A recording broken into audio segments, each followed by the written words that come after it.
Right, we are live. Can you all hear me? Hold on, guys. I haven't even put this in the shared this in the server yet. I completely slipped my mind.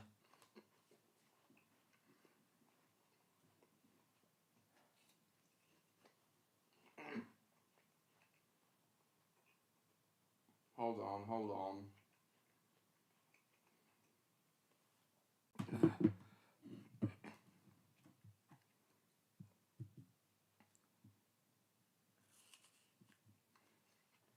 Oh, Stan's here already. Nice. Welcome.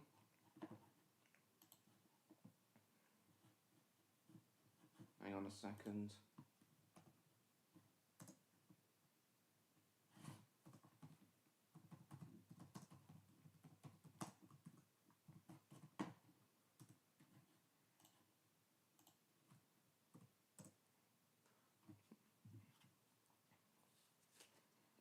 Not at the moment, gaming chair. I'm not a paid one, but I do voluntary work at the Bluebell Railway. Yes, I do want to see it.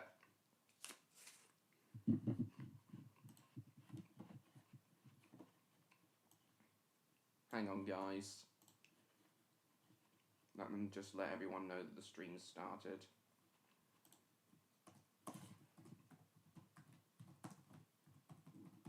Then I'll say hello to everyone properly. So, John Murray will be back later. Stan's already here.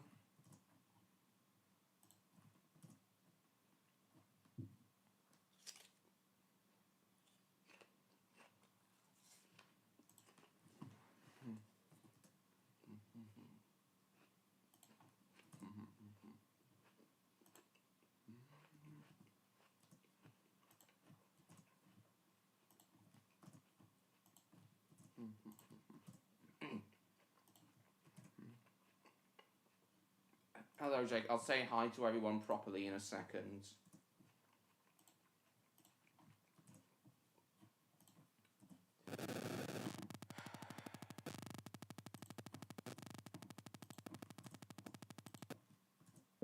Oh, shit.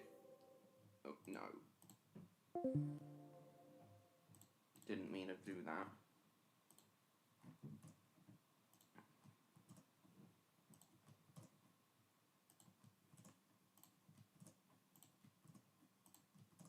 Hello, Stephen. It's been a while since we've seen you. Lovely to see you. I'll share in a few servers.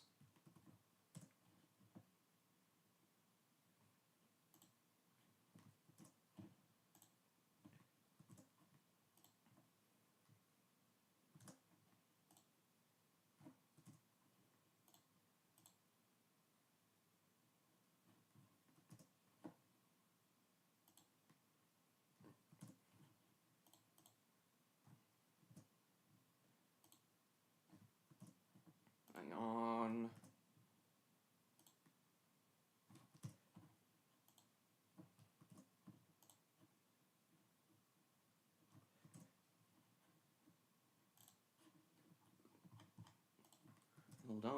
Hold on.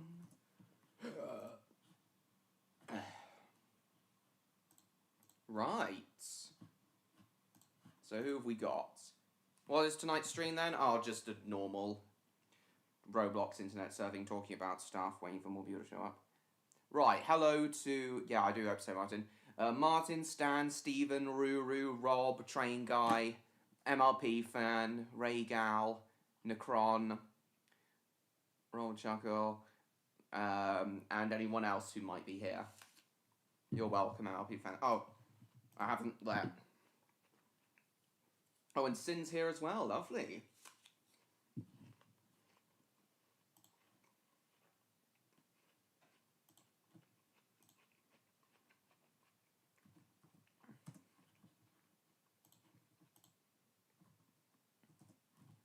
Right.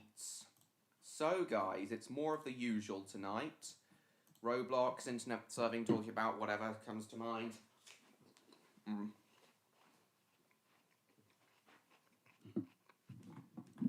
All the typical stuff.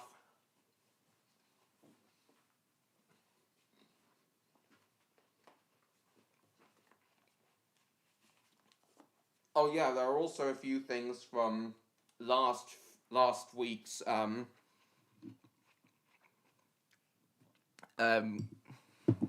last week's 21st Century Steam Locomotive stream that I forgot to cover, or rather didn't think to, but we'll talk about in this stream. Hang on a sec. After Christmas. Lovely. Hello, William. And hello, Spyro and Cinder.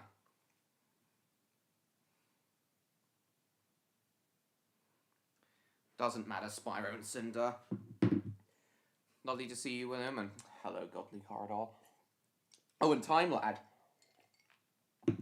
Yes, actually, I am legitimately looking forward to my final VHS review. It's wonderful. We'll have a listen to this a bit later, William. For now, I'd like to play a bit of Rejoin Simulator. Yeah, we may also do a little bit of follow-up from my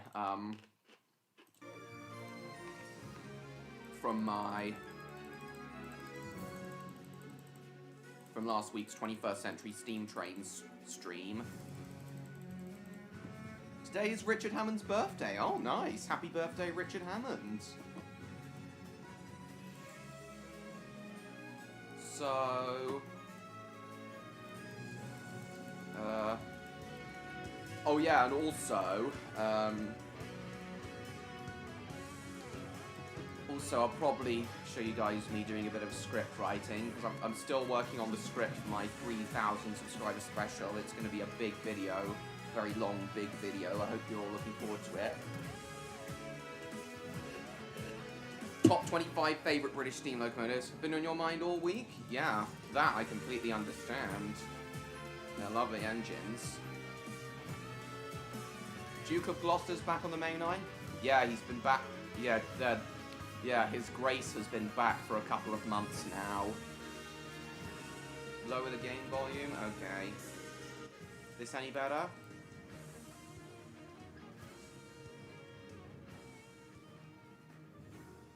Your thumb was really nice. Your film company will have a Christmas movie? Probably. But yes, William, you said you were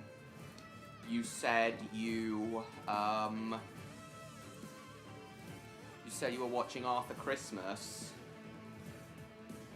That film's also been on my mind for a while.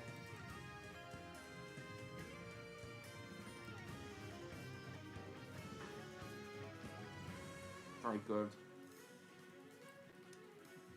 Yes, Dan, you were saying about the Bosnian Kriegslok locomotives.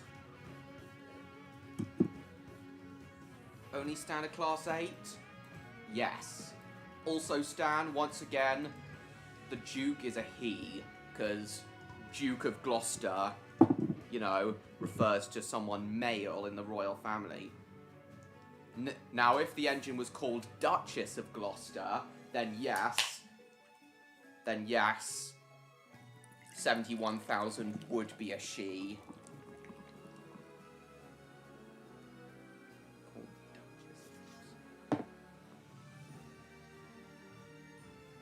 I don't care if that's not how it works. I still think it's stupid. So as I was saying, oh yeah, he's 100 now, Dick Van Dyke. Amazing. Really happy for him.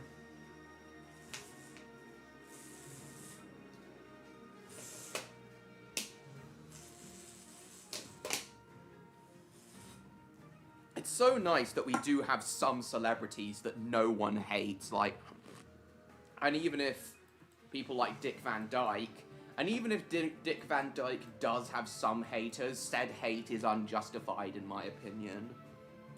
I'm sure he'll be along soon, Martin. Cameos in Arthur Christmas? Indeed. So as I was saying, Stan, about the 21st Century Steam locomotives, something I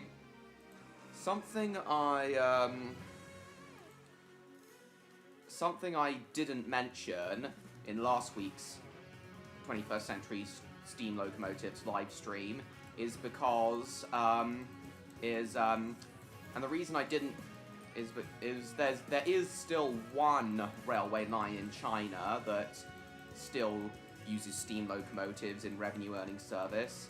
Yeah, there is still one. There is one narrow gauge railway line in China that still regularly uses steam locomotives in revenue-earning service. But I didn't mention it last time because I wasn't 100% sure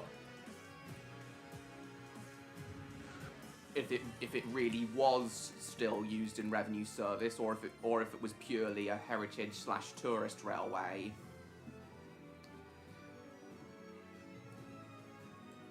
But after doing some research earlier today, I found out that yes, that narrow gauge line is still in revenue earning service. Hello, John Murray. Oh yeah, Stella. Yeah, indeed, Rob. Guys, Stan has something very important to tell you all that they told me last week's stream. Would you care to tell everyone? Stan, or should I say Stella?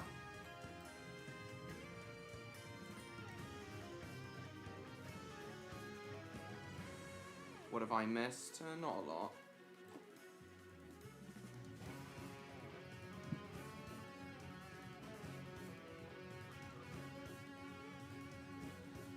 You don't really care? Oh. Well...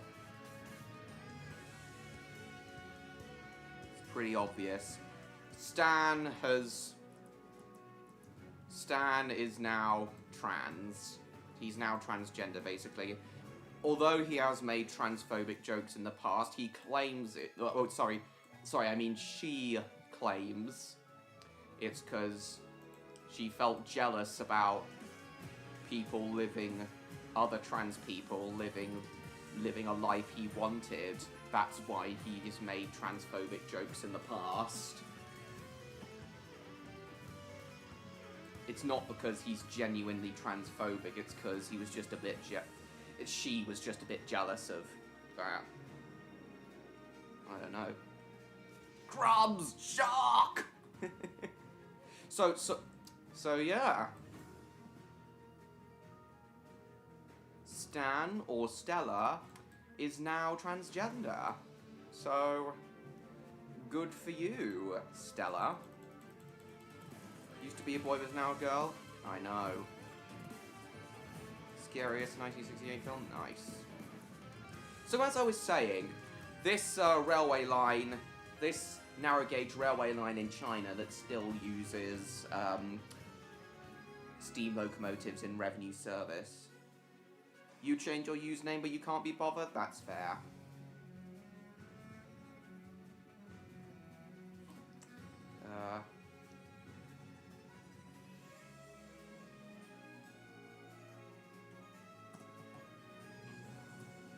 I think it's called the Zhejiang Coal Railway. No, wait, no, it's the Jiayang Coal Railway. This is it. Runs both regular passenger services and tourist services, and also coal trains. The Jiayang Coal Railway. We're all accepting? Yes, we are accepting. Yes, this community does accept transgender people, and anyone who doesn't can sod off. So although the Jiayang Coal Railway still uses steam locomotives extensively, even though it still uses steam locomotives extensively, part of the line is now electrified, but only part of it. Hello, Bob. Yeah, what is MLP fan? Yeah, William, you missed a very good stream last week, talking all about 21st century steam locomotives. Oh, we didn't talk about Beachy Head in the last stream either. I was going to tell it when Electra returned, but he didn't. How many don't... I don't remember. At least one. He did? Hey, Dad. You!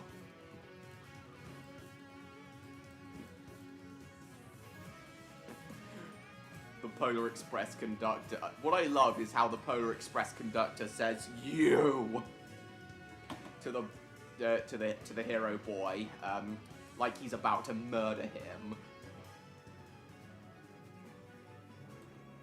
You. He says that like he was about to murder him.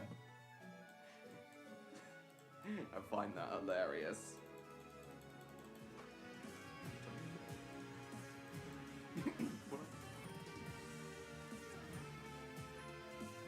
We accept everyone? We do indeed, William. You're welcome. So yeah, it was a really good stream last week, William. Of course, I'd be happy to repeat some of the information in this stream if you wish, William. It's just tonight's stream isn't dedicated to 21st century Steam like last week's one was. Shall we then Christmas Eve, Christmas Day? Well, I'll very likely be watching it. Oh, by the way, guys, just as I did last year, I'm planning on doing a Hornby running session on Christmas Day from like 7 PM onwards. And the reason is, I'd like to show up. I've asked for a model of the 9F Evening Star, the last British steam locomotive ever built in mass production, in a mass production batch. So yeah, I'm getting a model of the Evening Star, who, by the way, is my favourite steam locomotive of all, Evening Star. Both because he's a 9F and also because of his historical significance. Because of his historical significance. So yeah, I've asked for a model of him for Christmas, and the running session will be dedicated to running him. No, and I'm dead. Agreed, William, I do agree. Never scary? Well, that's just his opinion. Not everyone has to have the same opinion. In fact, factually, no one has the same opinion on anything. Is Stan/Stella still there? That cord is for emergency purposes only. When I was a kid, I thought the conductor was saying that corn is for emergency purposes only, as in sweet corn or actual corn granules. It's because, I think that was also because the patterns on the roof of the Polar Express look a bit like sweet corn, or just normal farm corn.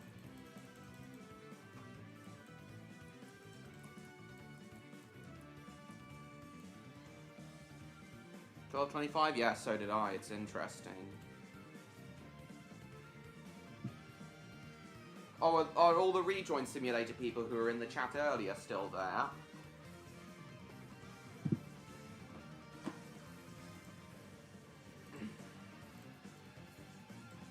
Polar Express. Oh, they're showing Polar Express in the cinema again, have they? They've re-released it. That's lovely, MLP fan. I hope you enjoy it. I don't know if my local cinema have re-released Polar Express. But yeah, I definitely... If a Polar Express re-release came to my cinema, you bet your ass I'd go see it. Polar Express is just one of those films that that's legitimately best enjoyed. The Polar Express is just one of those films that's legitimately best enjoyed on the big screen. Max Verstappen chant. Why is that, Jupiter? And welcome regardless.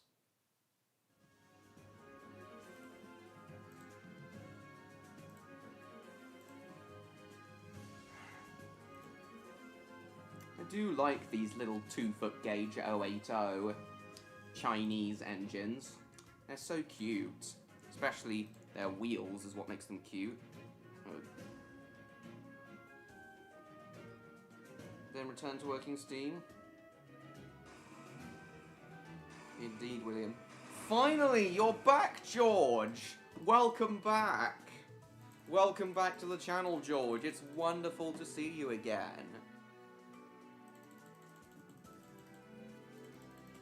George, have you forgiven me for all the shit I put you through?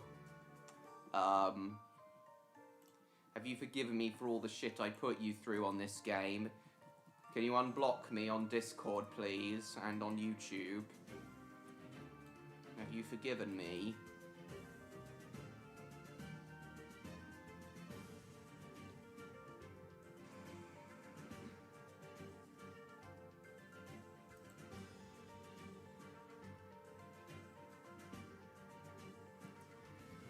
I remember you did say you would return at Christmas. Oh, shit.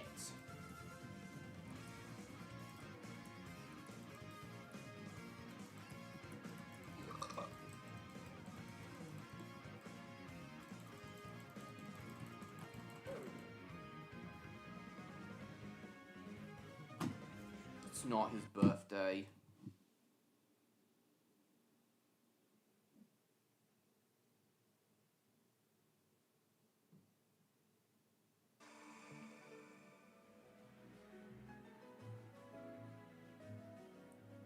Funny up in the crown of elves, indeed. I know. Your birthday's on Monday? Well, happy birthday for Monday, Stephen. Are you still there, George? Have you forgiven me for everything put you through on this game?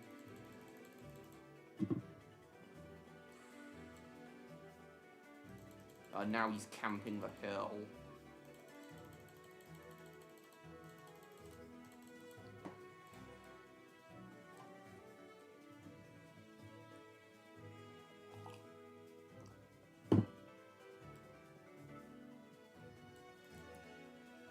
George on stream before GTA 6, good. But what I want more than anything is for Spyro 4 to release before GTA 6. That would be amazing.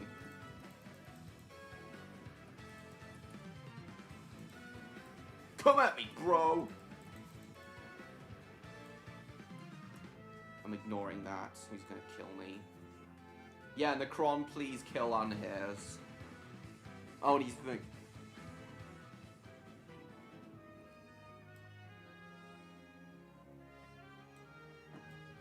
Oh, Rhaegal has the hill now.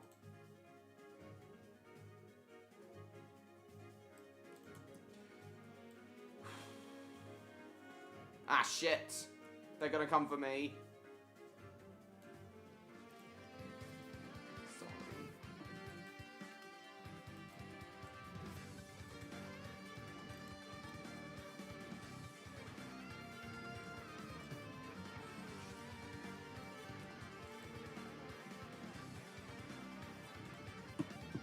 I'd like Hurricane to return earlier. Same. Hurricane's overhaul's nearing completion, though, isn't it? Thanks, Ray.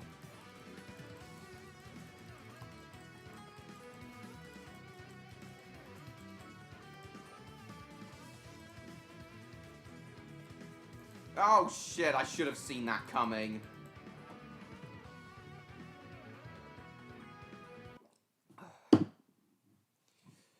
Yeah, isn't Hurricane supposed to return next year? Still, the Stella still there? What? Oh, yeah. Yeah, let's keep current affairs out of this. Out of these streams. Why don't we?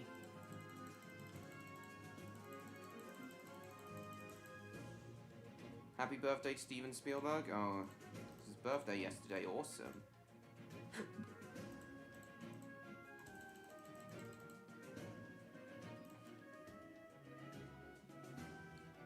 I'm being Sigma.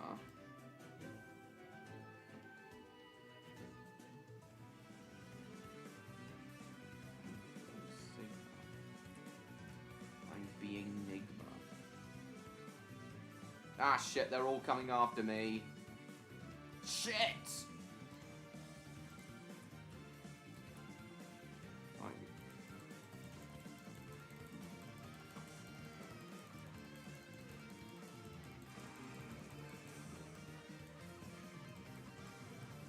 I'm being ignored.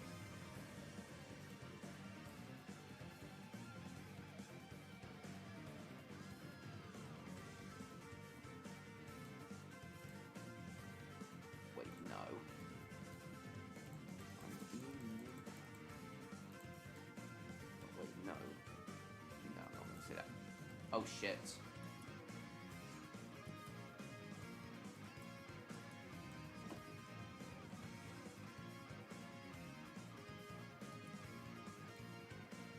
Maybe show Christmas. Fine, sparkling right.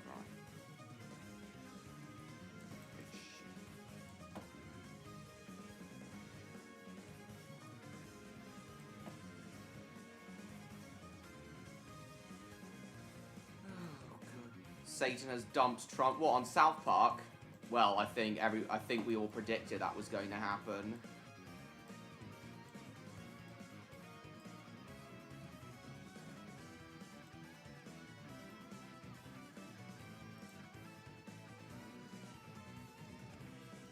I guess I do like Formula One. Why'd you ask?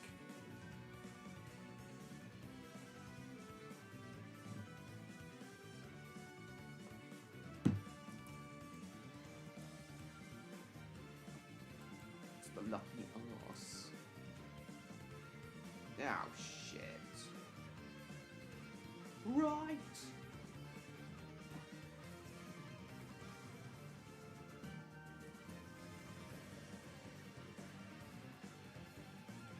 Oh yeah, I got over 10 million rejoin multiplier now.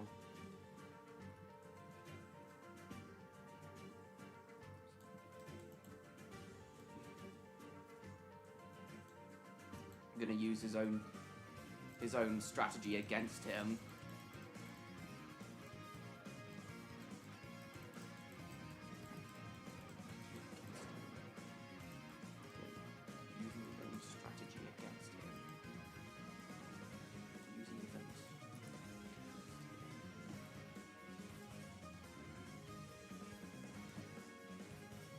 Cheating on him with Jesus. Guess that wouldn't be out of character for Trump, though. Aha, there you are. Now die. Die!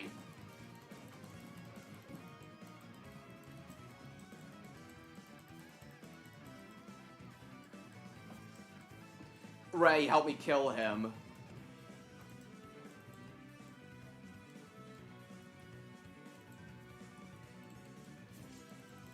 Die! Kill the bastard! Ugh. Can't be bothered with him anymore.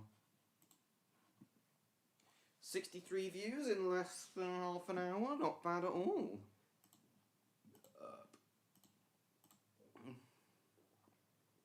Peaked at 22. Can't be arsed with this.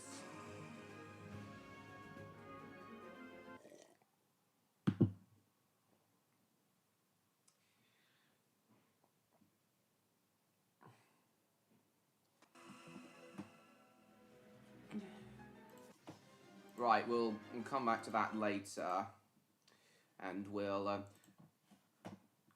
play British Railway in a moment. But first, let's watch this.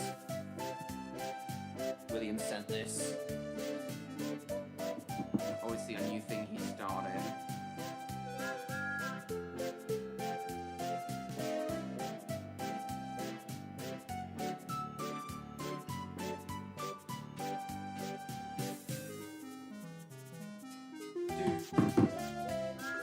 Hello, June Walker. Been a while since we've seen you. Happy birthday, Thomas! Thomas the Tank Engine was feeling very excited because today was the anniversary of when he was built, therefore making it his birthday. He felt ecstatic about it as he puffed along the line with Annie and Clarabelle, his two faithful coaches. Thank you for the birthday wishes this morning, you two. It really means a lot. I wonder if all my friends will do the same. Oh, I'm sure they will, Thomas. We can go to Tidmouth after this run to see if they're there. And as soon as Thomas finished his run, he hurried to Tidmouth Sheds to see if the engines were there. Hello, everyone! I'm here for you all to celebrate my... birthday? But to Thomas's surprise, there was no one there. Not even his best friend, Percy. Everyone getting ready. But For party, no doubt. Percy always wishes me a happy birthday. Everyone does. Oh, they must have forgotten about it. No, all forgetting, that's a cliche. But that couldn't be further from the truth. In actuality, all of Thomas's friends were at Knapford Station organising a special party for him. Right, balloons check, streamers check. Seems everything's in order for Thomas's party. I can't wait to see his face when he sees his party. And all the presents everyone got for him. Sorry, Jupiter. Won't Thomas have a surprise when he finds out about his birthday party? That's why it's a surprise, Philip. Oh, right. Sorry, I forgot for a minute. And that means we have to keep him away from Knapford until the party's ready. Oh, this seems like a Thomas adaptation of the Fireman Sam episode Birthday Surprise. That's what I think this is. A Thomas and Friends adaptation of the Fireman Sam episode Birthday Surprise. Excellent point, Is William Toby. still there? Percy, Wish would you spam care soon? to do that? Of course I would, sir. Anything for my best friend. It's Jacob. Jacob But JCB. remember, Percy, don't let Thomas into the station until 1 o'clock. I knew it. Got it. That should... Jacob's voice is honestly perfect for Percy. give me plenty of time. Come on, Rosie. Yeah, Jacob's voice honestly fits Percy like a glove. Part of me wants to think... Part of me now thinks that Jacob JCB's voice is Percy's voice in my head canon. Got some Well, I more don't ideas know. for party decorations we could get. Okay, It's Emily. Emily. Right behind you. Rosie. Percy soon Interesting how in this series... Oh, alright, William. Well, thanks for coming. We've finished this. Interesting how... I don't know, you're tired, William. Thanks for coming. Interesting how Rosie has an American accent in this series, considering her basis is the American S-100 tank engines. Okay, Emily. Right behind you. Percy soon found Thomas in the yard. Oh, there you are, Percy. I've been looking for you. So have I, as a matter of fact, Thomas. Awesome, William. Haven't you got something to say to me, Percy? No. I don't think so. Oh, but I do know the Fat Controller wants us both to go to Orsted Castle. Apparently, Glenn's having an overhaul, and he wants us to help Stephen and Millie. Oh, right. I guess we'll go there then. Thomas was very disappointed me that dirty, Percy Percy. hadn't wished him a happy birthday, I know. but he knew helping Stephen and Millie was more important. The two little tank engines soon arrived at Ulstead Castle. Stephen and Millie were quite surprised to see them. Oh, Let's hello, start the you game while two. we're listening to We this. weren't expecting to see you here today. What brings you all the way up to the castle? Well, Percy here tells me Interesting you how guys Millie needed has a lady's whistle. help while Glyn was being overhauled. I'm afraid you've got it wrong, Thomas. You see, we've already got help. Douglas is doing it. Percy, you told me that we were needed to help at the castle. Oh, did I? Oh, maybe it was a mistake on my part then. You're more than welcome Right, to but- have a wander round, though, Thomas. Oh, okay, Stephen. So, why did you come here today then, Pussy? I suppose I should explain. It's Thomas's birthday today, and I was told to keep him away from Knapford until his surprise party is ready. Right, let's Oh, I try the see. Pretendolino set. Well, tell him we said happy birthday, won't you?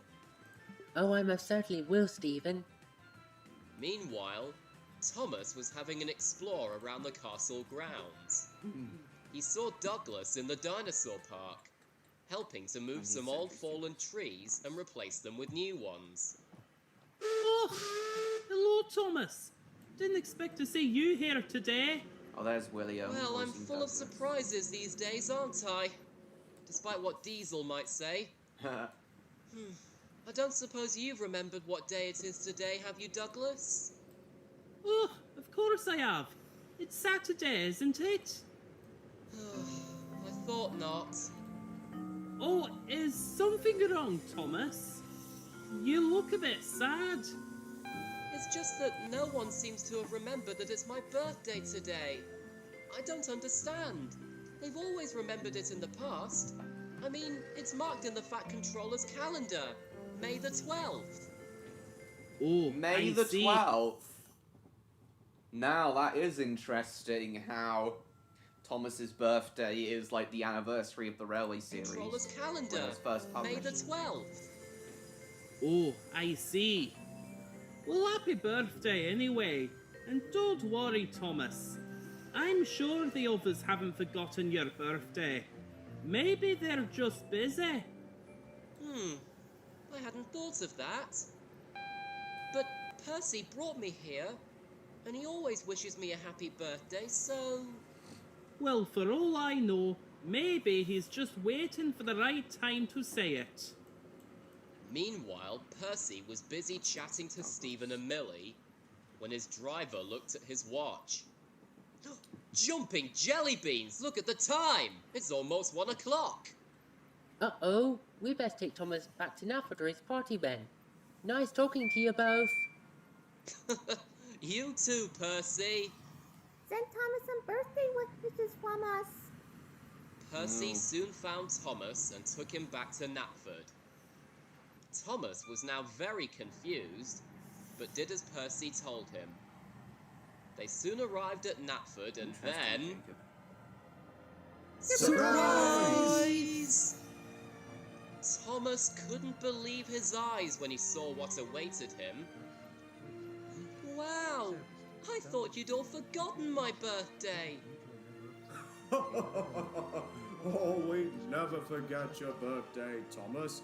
We just wanted to organize a surprise party for you. That's why none of us were at the sheds this morning. Because we were all busy making sure we had everything for the party. And putting everything together for it, of course. And it was my job to make sure you didn't see it until it was ready. And a good job you did too, Percy. We are sorry. And I just know you're going to like the little present we've got for you, my special little puffer. Has been cancelled. This is due Oh, to a fault of Rosie. the train. We apologise for But the disruption. what present did you get me out of curiosity? It's right here, Thomas. See for yourself. This week's Sodor Times? But sir, what am I going to do with... Why don't you look at the front page? Thomas was amazed. There was an article about him. It read, Thomas the Tank Engine, Branch Line Engine of the Year. Oh, Postman Pat stuff. Well, Thomas, you like it? Like it? Oh, I love it! I never would have expected to see myself on a newspaper. Oh, did no one ever tell him he was on the front page when he went missing that one time? Now that you mention it, Henry, I don't think anyone did tell him about that. Oh, all of this is just... I don't know what to say. Well, there's nothing else to say except... Happy birthday, Thomas! And with that, the party began with a cheerful chorus of whistles. Awesome. Thomas felt incredibly happy now, and he decided that this was the best birthday party he'd ever had. Interesting. So it was, I guess, music.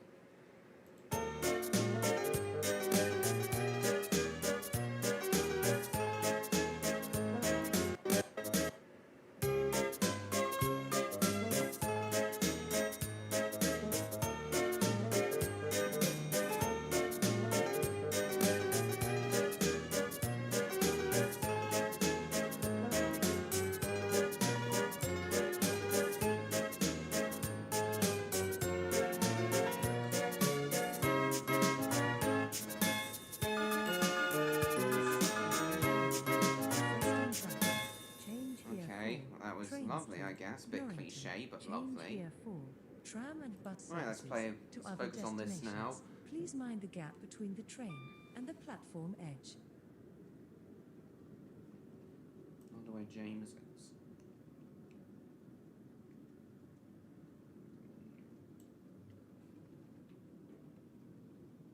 I know, Train Guy, I'm glad you liked it.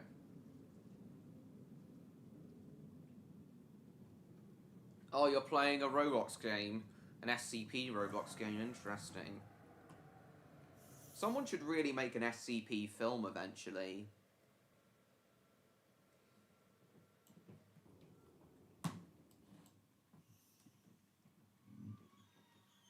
Indeed, Damo. Also, nice to see you. I don't think we've seen you at tonight's stream yet. Alright.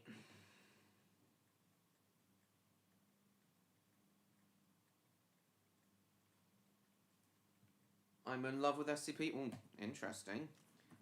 To other I only destinations. found out about it after This is an intercity service. Victor Tanzig's Stories of Sodor spin-off series, SCPs of Sodor.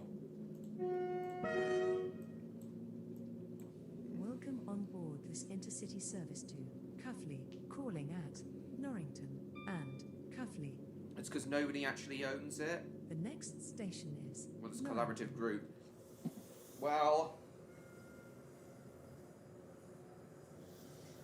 if no one actually owns a license to it, that should be all the more reason to make one. If no one has to get a license for it first, if no one has to get the rights to it first.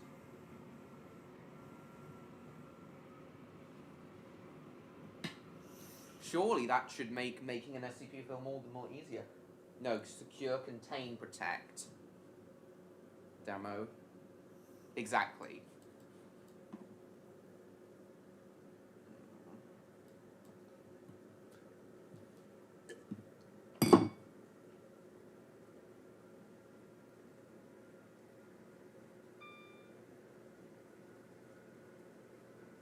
Oh, hang on a sec.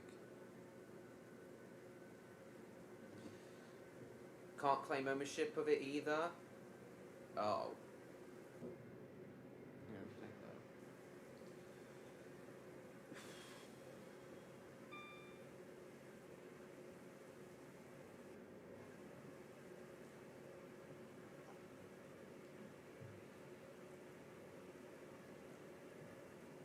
Hang on a sec.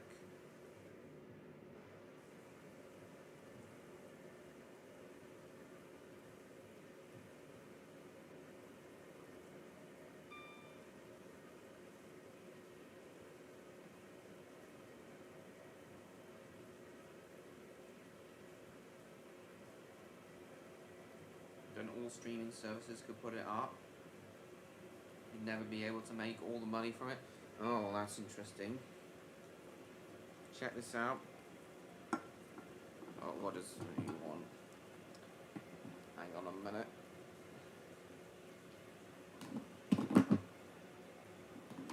Just a minute. This is where then. Oh, that's nice. Cute, I guess. What's this?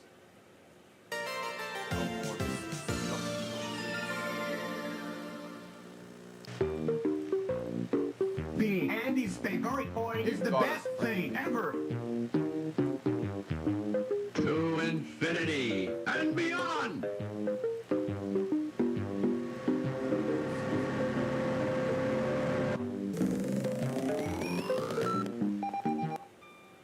Oh shit.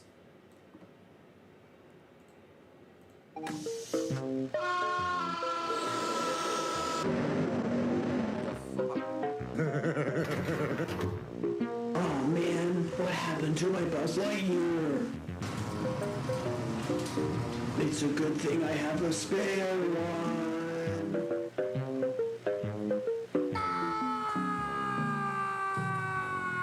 This social experiment to ensure your continued safety. Please do not watch this video or networks. If you have been here before, it is advised that you barricade all entrance into your home. Oh my god.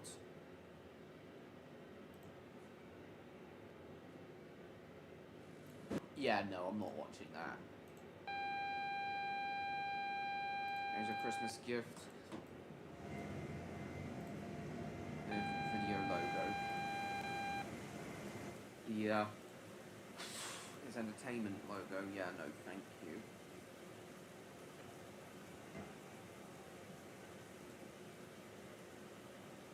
Royal train to Devon.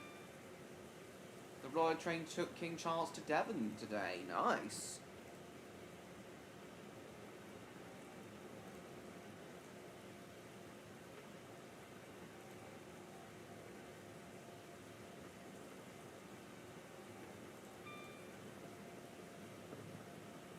Hang on, Stan sent something.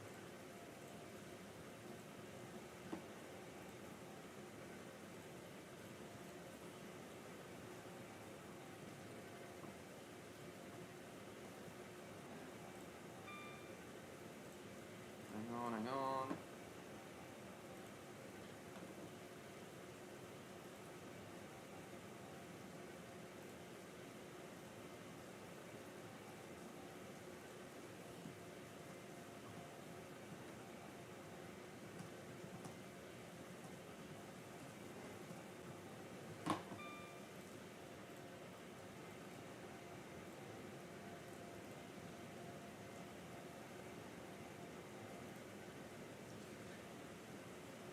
Shit, entertainment. Sniff at my... What the hell are you talking about? MLP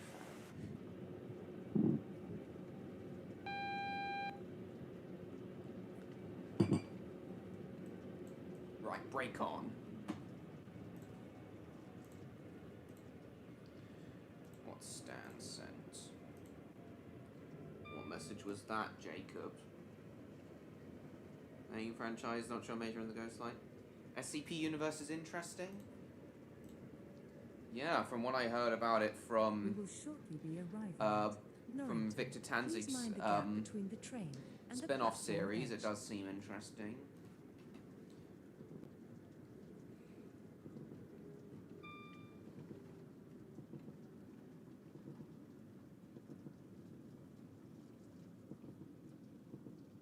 Anyone can add to it? This is indeed, yes.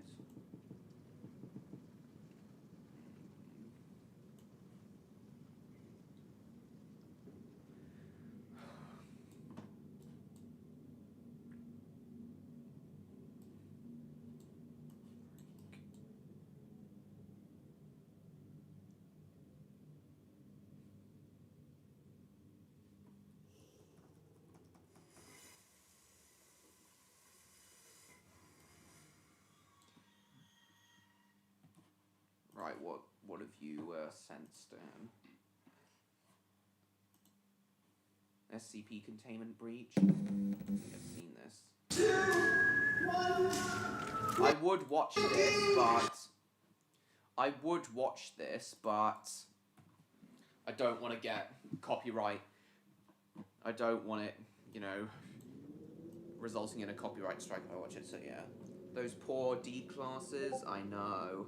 Sad. Silence. Welcome on board this intercity service to Cuffley, human calling experiments. at Cuffley only. The next station is Cuffley. D class was where this also train in terminates. Please ensure you take all your personal belongings with you when leaving the train. Also in SCP's of Sodor. Phil Harris is Sully? I've never heard of him.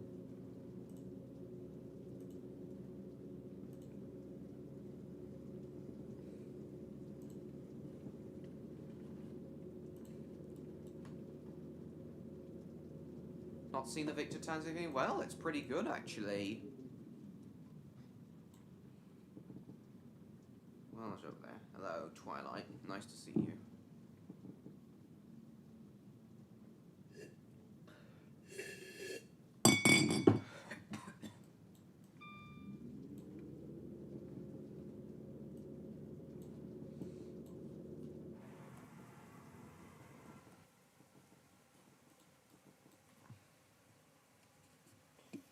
Blue from the Jungle Book? Oh, well, I don't know. I don't know if that would work. I have no opinion. The enemy factions? What enemy factions?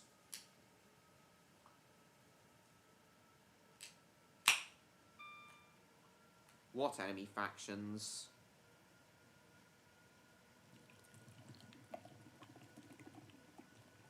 Chaos Insurgency? No. No, he doesn't.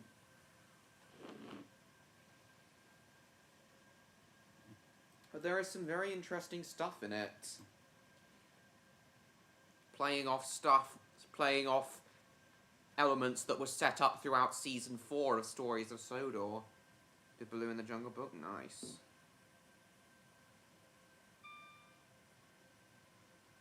They basically raid the SCP sites. Oh, well that is interesting. Season 7 of Stories of Sodor seems to be setting up a second series of SCPs of Sodor.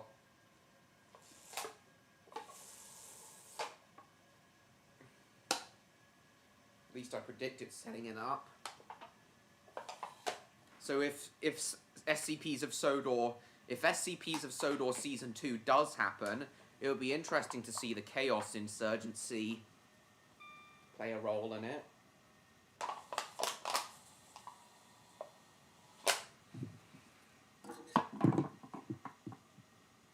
Sequel, of course. Well, he makes up his own, actually, Stan. I can't remember, but I think some SCPs are referenced, or they might have been, I don't know for sure.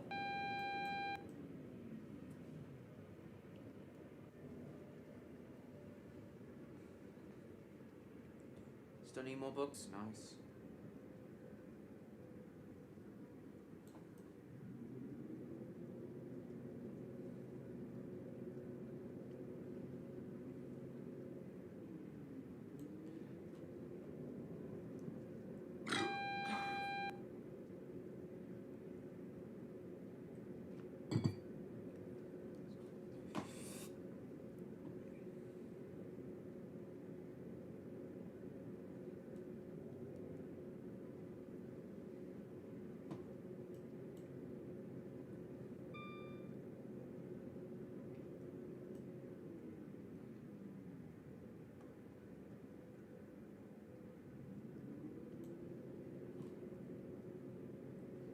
I'll watch that in a second, Stan. Let me just stop the train first.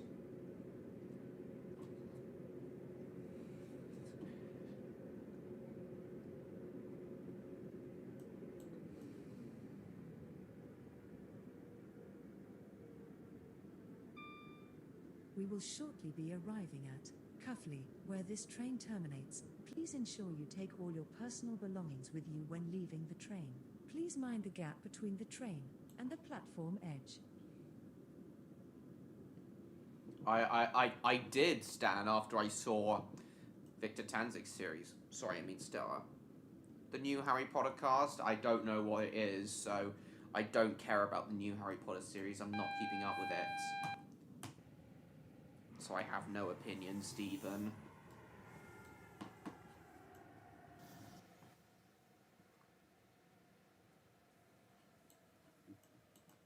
Ah, I didn't mean to put the emergency brakes on.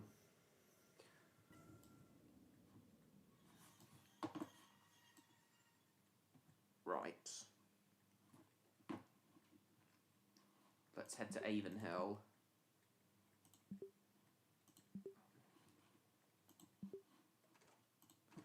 The train now standing at platform 3 is the 1928 Intercity service to Avonhill, calling at Norrington, Preston Junction, What's Leeton, this you've sent, Elmwood Stan? Green, Fleetwood, and Avonhill. Oh, This train is interesting. full of 9 coaches. This, I don't know if this will get me copyright. This will get copyright blocked or not. So, if SCP Explain will put this on, we'll get this copyright blocked or not. So I'll just have this on in the background. November as audio. 26th. I'll just have this in the background as audio. November. Trapped in IKEA, Jesus. November 26, 2014. A plot of federal land in the Midwestern United States appears to be completely uninhabited. But to those in the know, this is actually the location of Biological Research Area 12, a large SCP Foundation facility that houses and experiments on live biological entities and hazardous tissue samples. Already, it was proving to be a challenging day for the personnel stationed at Area 12, due to what seemed like a freak technical glitch. They were dealing with a system failure and a large-scale containment breach. The deadly bladed petals of SCP-143 were drifting through the air. The acidic SCP-153 roundworms were breeding. SCP-811 was running wild, and a number of amnesia-inducing worms were breeding. SCP-811 was running wild, and a number of amnesia-inducing SCP-939 creatures had escaped their pen. In short, it was a total disaster. Complete paranormal pandemonium. And things were about to get so much worse, as the sounds of whirring helicopter blades and the rumbling engines of heavy military vehicles approached. The embattled staff were relieved that Mobile Task Force reinforcements were arriving so quickly. After all, Area 12 was relatively isolated, and they'd only Nearly 100 views in just under were an arriving hour. so quickly. Been a while After since all, 100 views Area that 12 was quickly. relatively isolated, and they'd only just put in a call for help. On-site security staff were being overwhelmed in the chaos of the containment breach, and they needed the big guns if they wanted to get things under control before it was too late. What they didn't know as the vehicles surrounded their facilities is that it was already far too late for most of them. Soon, heavily armed troops in protective tactical gear were storming the facility. As they entered, terrified staff members ran towards them for protection, and then stopped in their tracks. These soldiers didn't bear the insignia of the SCP Foundation, or any notes. These soldiers didn't bear the insignia of the SCP Foundation, or any known Mobile Task Force, nor did they bear the symbols of the Global Occult Coalition. This was something different altogether. Some of the Foundation personnel began to beg for assistance anyway, seeing it as an any port in the storm situation. They realized too late that this group wasn't here to save them, and met their end in a hail of bullets from the soldiers' assault rifles. When the actual Mobile Task Force finally did arrive, they witnessed a horrifying sight. Most of the on-site Foundation personnel had been shot dead, and there were no trace of the culprits. Even worse, several of the SCP-939 creatures were missing. These are the predatory pack-hunting creatures that produce amnestic chemicals to lure and disorient their prey. These anomalies are dangerous enough on their own, but in the hands of someone who really knew how to use them, these living amnestic factories could pose an extremely serious threat. The Mobile Task Force members' amnestic factories could pose an extremely serious threat. The Mobile Task Force members knew what they were dealing with here. Only one group would have the nerve to perform a high-casualty heist on an SCP Foundation facility during a containment breach. The Chaos Insurgency. The Mobile Task Force reported the incident back to command and already knew what their next mission would be. Track down the Insurgency Splinter Cell and get the 939s back. This Hello, mission would Electro. have the Lovely to absolute see highest you. stakes, and if they weren't successful, How is there was your no evening limit to the been? damage the Chaos Insurgency could do with a creature as dangerous as SCP-939 under Just watching a video. The topic of the SCP Foundation came up, Electro. I'll just let Jacob and Neon know you're here.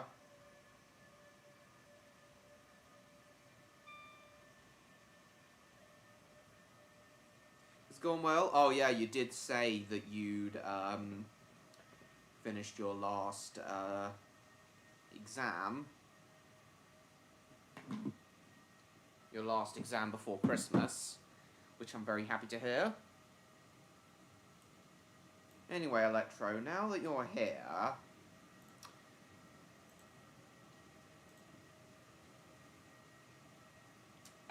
oh shit.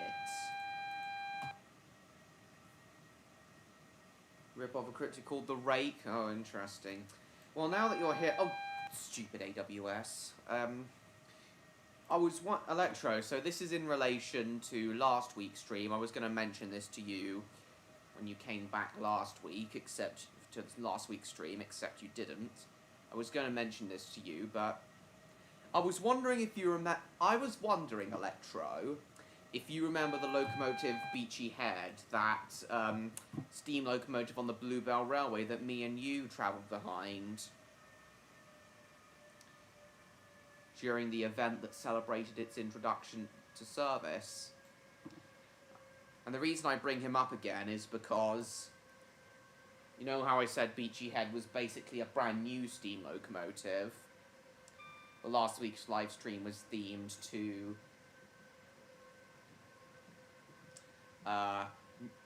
21st century steam locomotives, and Beachy Head is basically one of them. Well, I'm glad you do remember him, because we were gonna talk about it. You miss Virgin Trains? I understand that, Iron Man guy. Welcome to the stream. Oh, hello, James. Lovely to see you too. Welcome. 1983 rescored of episodes. Has been found except Mr. Fussy. Why not Mr. Fussy? Oh, shit! Coming in too fast.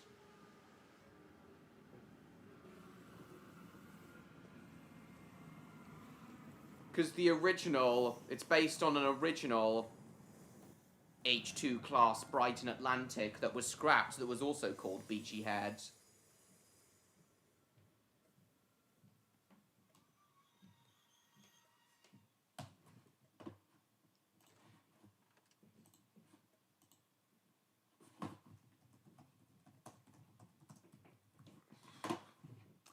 Well, Electro, since our visit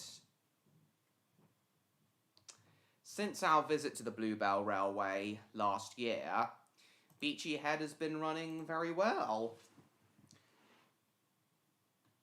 Hauling a good number of passenger trains, and Beachy Head even participated in the Giants of Steam event back in October.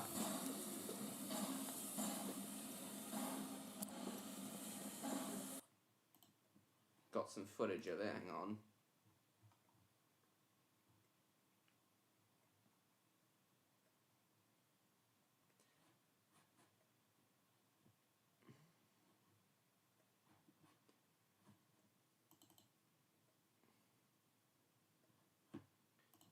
Right, let's go. Sure you're pleased to hear Beachy Head's running well, Electro. Oh wait, that's oh, hang on, my footage from the Giants of Steam event, I haven't transferred it to my to the computer yet. But yes, Electro, Beachy Head has indeed been running well. Just wish he wasn't painted in BR black.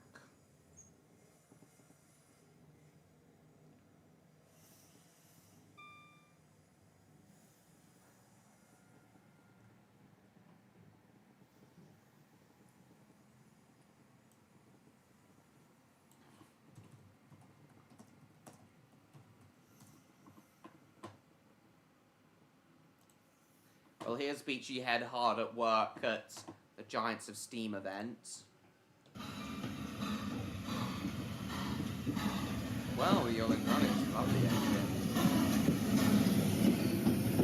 Been in service for over a year now, Beachy Head, and he's been doing very well. Pulling out towards East Grinstead.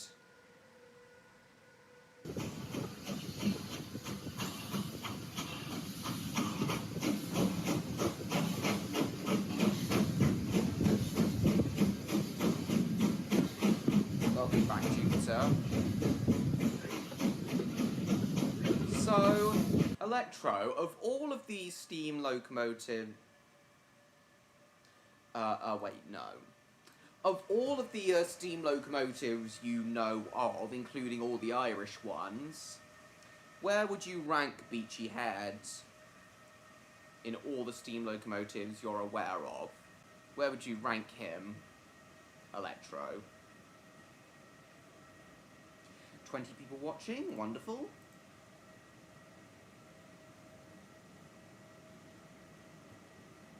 Videos of Beachy Head, John Murray. Release the Emoji Movie. Lovely.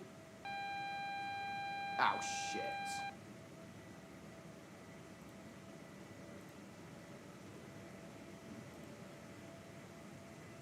Beginning of the intro, I see.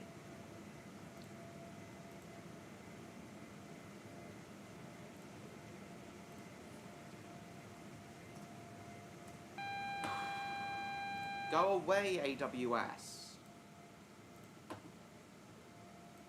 Still there, Electro? Are you typing a long message? Their control. But who exactly are the Chaos Insurgency? What do they want? And why are they stealing anomalies? The Chaos Insurgency is one of the most mysterious and clandestine of the groups that fight against the Are you still there, Electro? Are you typing a long message? Chaos Insurgency is one of the most mysterious and clandestine of the groups that fight against the SCP Foundation. They are different from the Global Occult Coalition, a United Nations offshoot created after the Seventh Occult War, whose mission is to destroy rather than try to contain anomalies. The Serpent's Hand is on the opposite end of the spectrum. This group strives for the normalization of the anomalous, and the destruction of the webs of secrecy that keep the anomalous and consensus reality separate. Both the GOC and the Serpent's Hand have clear ideals and mission statements, but the Chaos Insurgency is less forthcoming about their beliefs and convictions. Something we know for sure about the Chaos Insurgency, though, is that they view anomalies as tools to be utilized rather than unpredictable elements to be contained, studied, or neutralized. To this end, they do whatever it takes to obtain more anomalies of their own, whether it's ruthlessly seeking out anomalies in the wild or taking them from the Foundation with coordinated strikes during moments of weakness. Though they lack the support and resources of organizations like the Foundation and the GOC, the Chaos Insurgency more than makes up for it in devotion to their cause, their unpredictability, and most of all, their willingness to use violence. It's difficult to separate the facts from the rumors when it comes to the Chaos Insurgency. Some believe that, to compensate for their rejection by the United Nations as an official group dealing with anomalous incidents, they instead receive support from certain dictatorships in the developing world. They instead receive support from certain dictatorships in the developing world. Funded by the blood money of various warlords, they carry out their research on political prisoners and captured refugees provided by their murderous allies. They're also believed to illegally deal both weapons and intelligence, helping the dictators who fund them remain in power and subjugate their own people. The Foundation has been able to gather some intel about the Chaos Insurgency's organizational structure, which looks like a strange mirror of their own. It's led by the mysterious Delta Command, headed by a figure known only as the Engineer. Gamma-class personnel execute the orders of Delta Command using the lesser Beta-class personnel as field operators. And finally, there is Alpha-class. They're typically forced into conscription from the states occupied by the insurgency, and serve as cannon fodder for the group as they track down as many anomalies as they can. And the insurgency is believed to possess a number of powerful anomalies already. These include the Bell of Entropy, an object that can cause a variety of destructive effects depending on where it is struck, and the Staff of Hermes, an anomalous object capable of warping the physical and chemical properties of any matter it touches. The Chaos Insurgency is only growing more powerful as they continue their pursuit of money and power with a legion of militarized anomalies, and the Staff of Hermes, an anomalous object capable of warping the physical and chemical properties of any matter it touches. The Chaos Insurgency is only growing more powerful as they continue their pursuit of money and power with a legion of militarized anomalies. Their goal? Total world domination. Other accounts are a little more their goal? Total world domination. Other accounts are a little more charitable to the beliefs and causes of the Chaos Insurgency. They've been described as a rebellion against the ruthless early days of the SCP Foundation, when they had a more violent, take-no-prisoners attitude. This rumor has likely been disseminated by the Chaos Insurgency themselves, though, as it paints them in the most positive and righteous light. In reality, the truth, as is often the case, is somewhere in the middle. Danger often comes from within, and the Chaos Insurgency is no exception. One constant in all interpretations of the origin of the Chaos Insurgency is that its members are rogue elements of the SCP Foundation, and it's commonly believed that they have countless moles still deep in the organization today. However, one well-kept secret among the upper echelons of the Foundation is that the creation of the Chaos Insurgency is a lot less unknown than they'd like you to think. Yes, danger really does often come from within. When researching the origins, danger really does often come from within. When researching the origins of the Chaos Insurgency, you'll likely see two dates pop up again and again, 1924 and 1948. According to the official line from the SCP Foundation, 1924 was the date of the Chaos Insurgency's defection, and 1948 marked the first series of violent raids that the Chaos Insurgency led against the Foundation.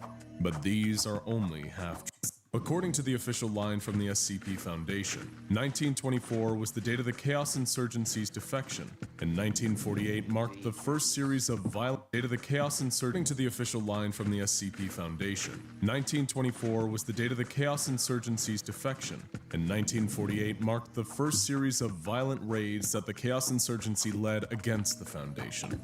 But these are only half-truths. While both dates are indeed significant in the story of the Chaos Insurgency, it's for entirely different reasons. 1924 was the date when the Chaos Insurgency, known at the time simply as the Insurgency, was created by the O5 Council. Why would the SCP Foundation's commanding authority knowingly create one of the Foundation's enemies? Well, you have to understand that at the time, the Insurgency served a very different purpose. They were intended to be a black ops group for the O5 Council, capable of doing their dirty work off the books and out of sight of the rest of the Foundation, especially its Ethics Committee, which is often in conflict with O5 Command. Their members were recruited from Mobile Task Force Alpha 1, also known as the Red Right Hand, a highly secretive MTF in the pocket of the O5. For 24 years, they did the O5's dirty work while shielding the Foundation's international reputation from any potential fallout. They were faithful soldiers, until they found themselves a new master. The Engine, a mysterious anomalous object that began to invade and infect the minds of the Insurgency. The group's human leader, the previously mentioned Engineer, is merely a puppet of the Engine, its human mouthpiece.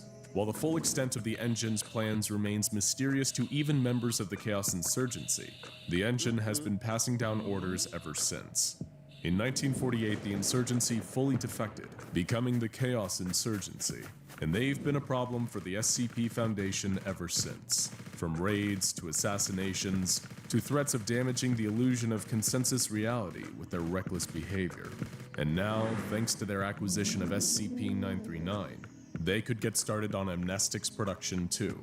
Thankfully for the Foundation, they had prepared for 939's getting out into the world, and all of the creatures housed at Area 12 had been implanted with subdermal trackers. Several mobile task forces were immediately dispatched to home in on the signal, take out the insurgents, and secure the 939s once more. They tracked the signal to a warehouse in the Badlands of New Mexico, where task force members stormed in and began a tense firefight with the Chaos Insurgents, all Gamma and Beta class, of course. The Delta classes, just like O5s, are notoriously slippery. They emerge like tactical ghosts from behind boxes and exposed pipes, advancing and firing with no regard for their own lives and safety, slaves to the Engine. It wasn't like battling your run-of-the-mill cultists.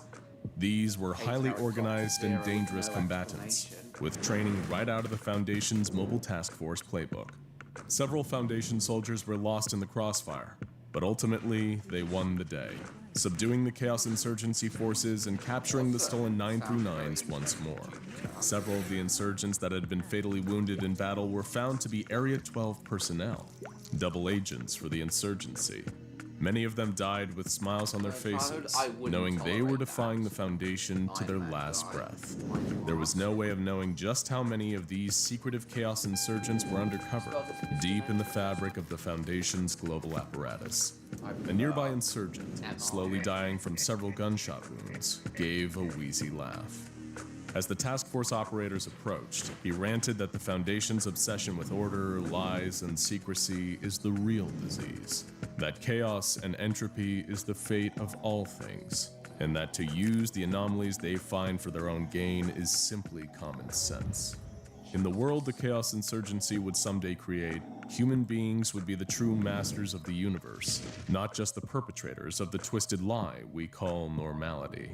He succumbed to his injuries shortly after, and the task forces refocused their efforts on getting the 939 safely back to Area 12. What these Chaos Insurgency troops really believed is an open question.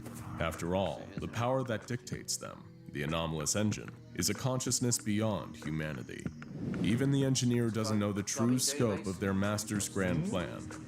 If the rest of us are lucky, and the Chaos Insurgency never reaches their mysterious goals, then neither will we. Check out SC... Belmont Green.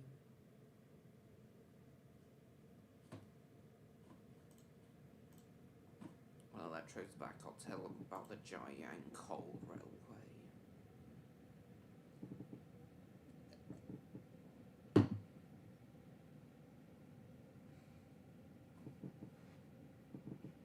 Oh, Stan's playing as the Chaos Insurgency on the... Sorry, I mean Stella is playing on the game. Playing game as the Chaos Insurgency at the moment.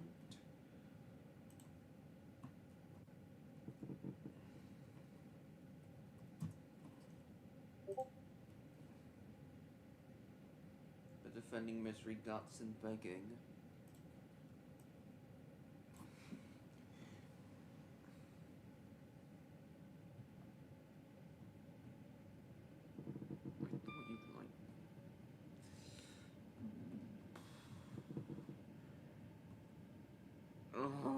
Hang on.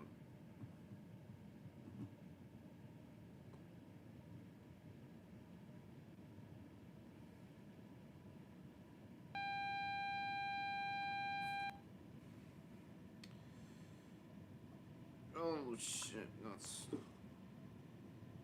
begging. Don't fuck with an elite moderator like me. You got to blacklist him and keeps begging? I don't know. Favorite Star Wars movie? Return... Oh shit, the Red Signal. Return of the Jedi is a favorite one.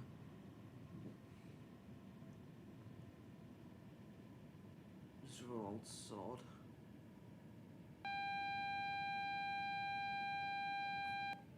Oh, good. Turn green just in time.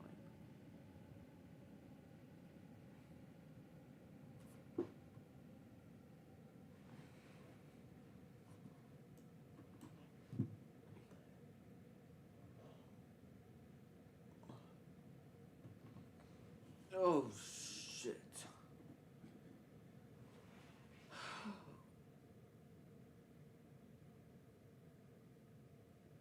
Oh, God, we've got a pacer.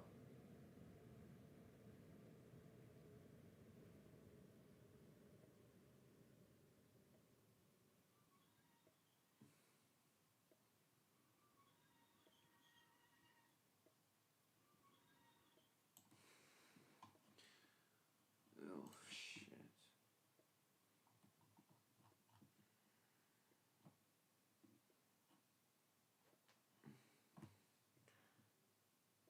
Oh, it's blocking the line.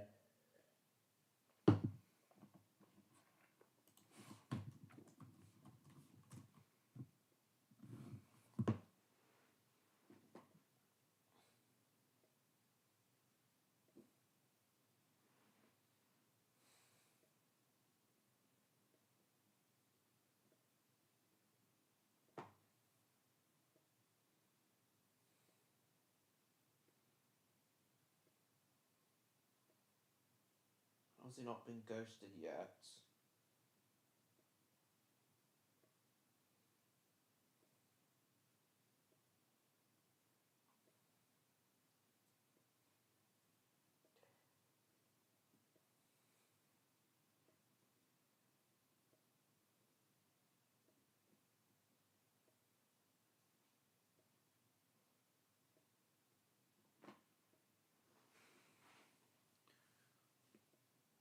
Hang on.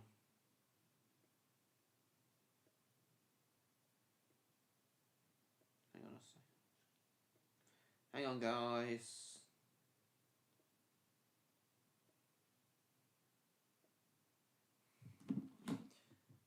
Hi, is this Disney film? Time, no, that's good. He can't take responsibility? No, it seems he can't. Oh, good. We've got a road now. Ah, Stan's back. Hang on, Stan.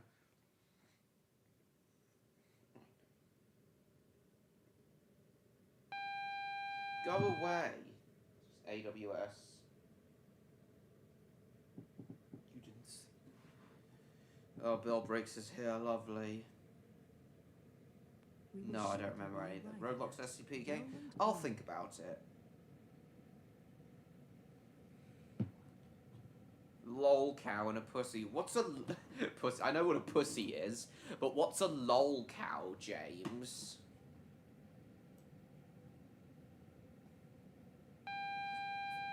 Go away, AWS.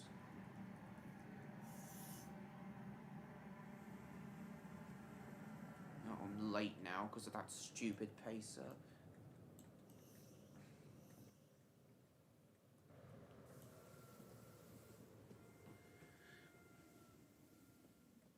Help you escape as a D class? Oh, that would be nice. Thanks, James. I mean, Stella.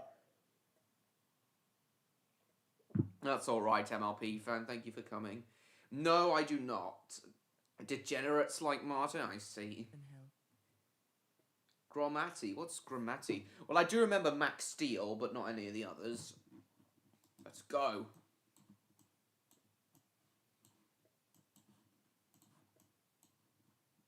Ah, shit, that stupid pacer's still there. Welcome on board this intercity service to Avonhill, calling at Fleetwood and Avonhill. You know what, I'm not gonna stop at The Fleetwood. next station is Fleetwood. I'm not stopping at Fleetwood. I'm not getting stuck behind that pacer. You're welcome, Stella.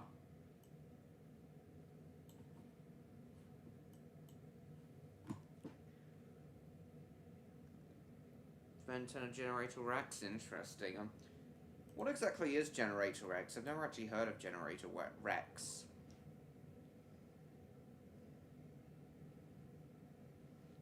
Oh, simply because I forgot to remove him, James. I'll remove him, James, and replace him with someone else. Not sure who, though.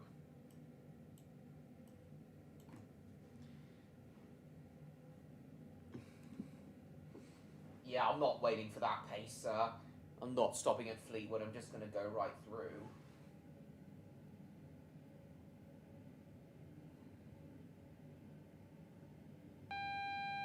Oh, go away, AWS. Stell. Alright, Stell, then. Do forgive me if I if I say Stan, though. Don't need to replace him with anyone. Yeah, I'll do it after the stream if I remember to, James.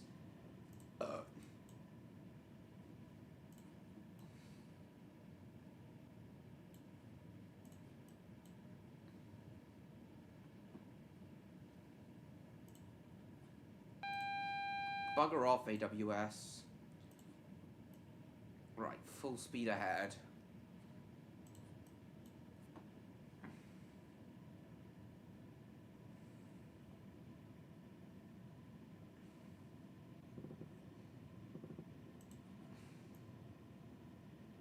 We will shortly be arriving at No, we will not.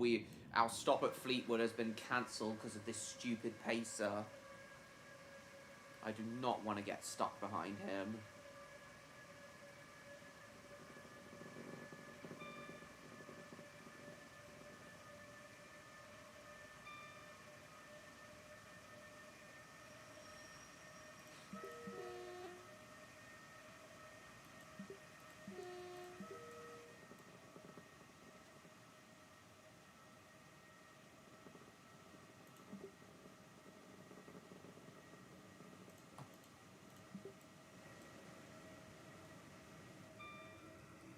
I don't care if I'm speeding. Sue me.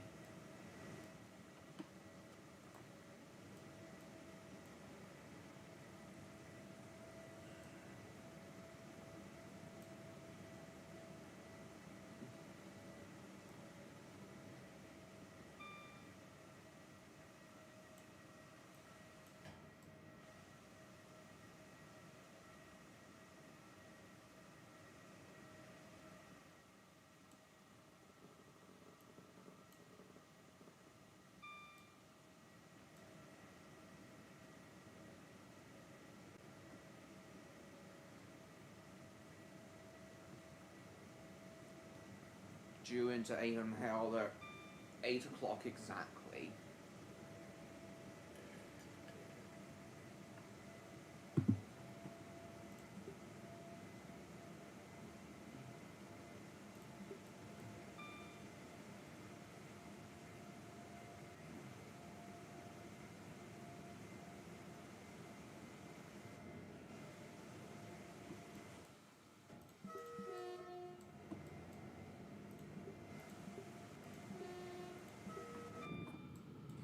Right.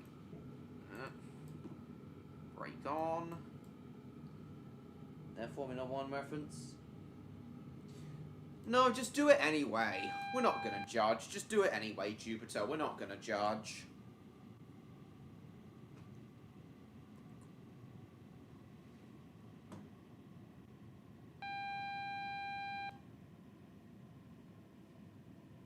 Oh, shit.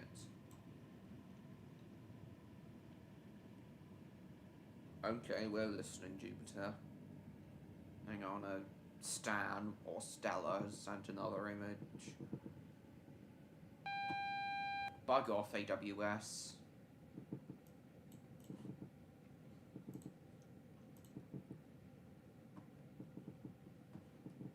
What's this?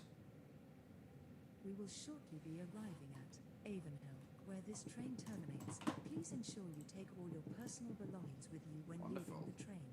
Change here for tram and bus services to other destinations. I wish the Please speed mind the limit gap wasn't between the this train slow. and Like, the platform edge. I get this is a terminus station, but 15 miles an hour speed limit, that's far too slow.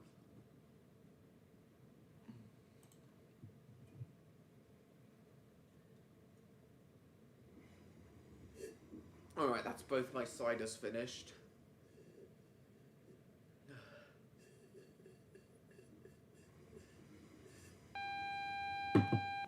Go away. Well, you've been automatically been unhidden, Martin.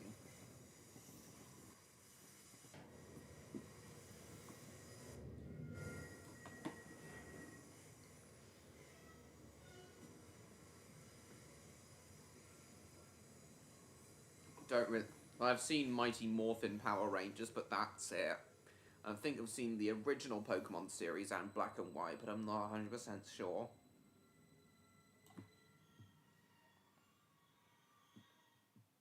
Right. Alright, while we're waiting for... let's go to Millbridge. No, actually, I guess we'll just go back to Cuffley. Right, while we're waiting for the passengers to board, I'm gonna go to the loo and grab some water. I'll be right back, everyone. You all know the drill. Anyone comes while I'm gone, tell them I died in a tornado. See you in a bit, guys. Oh my god, I need a piss so bad.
Alright, I'm back. What's the chat been saying?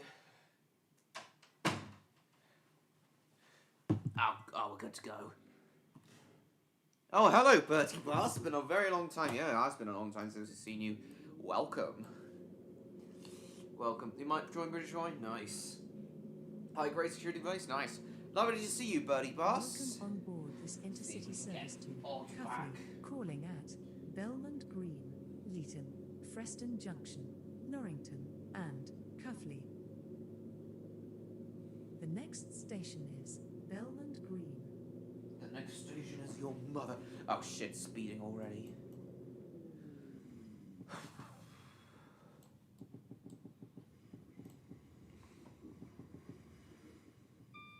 Ugh.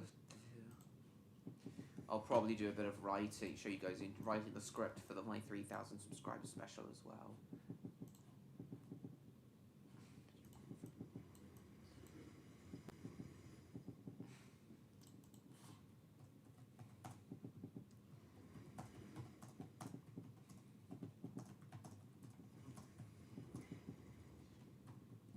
Can you please...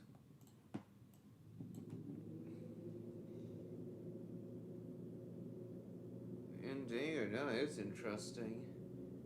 Longest train seen this year? Cool.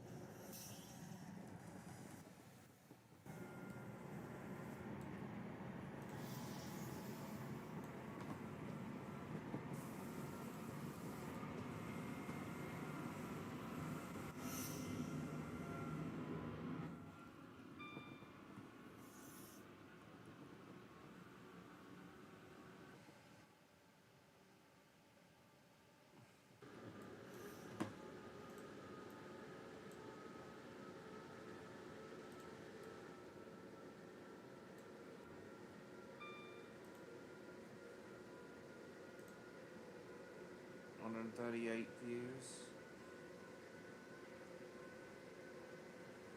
Good, it's back to how it was before. A couple of years ago, the view counter.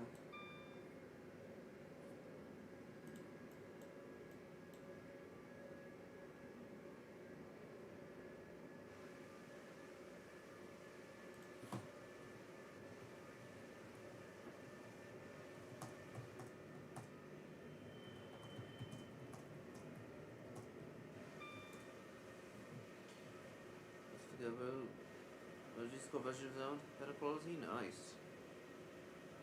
What's in the magic row? 3-hour-long compilation on YouTube. That's very interesting.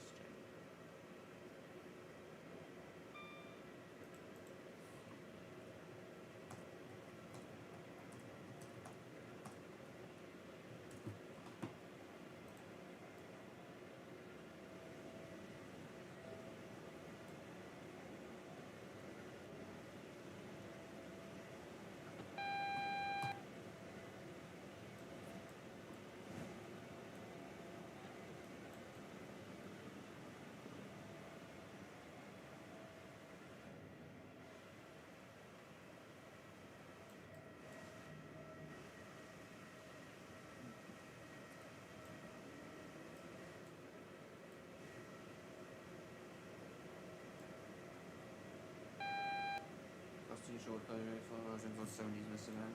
Cool.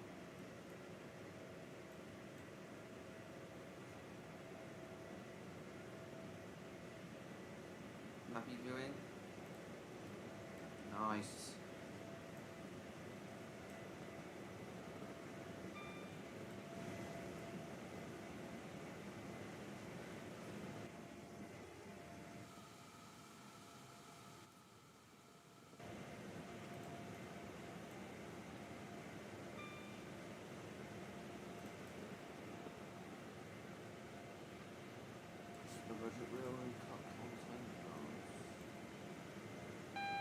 Oh, go away.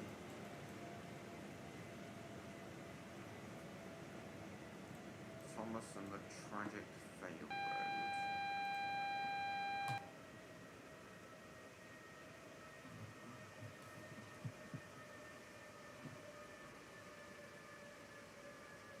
That's what made it so funny. His sped up chatter made it so funny though.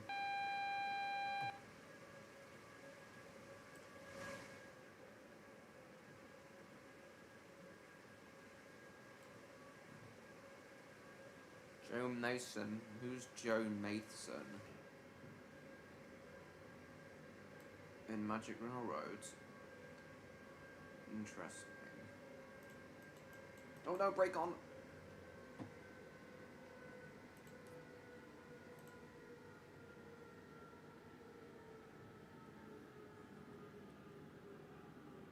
I've got braked 2 lanes. Shit.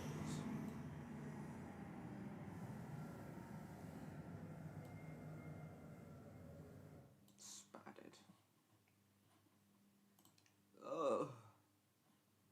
Well, I've never heard of him. What else has he been in?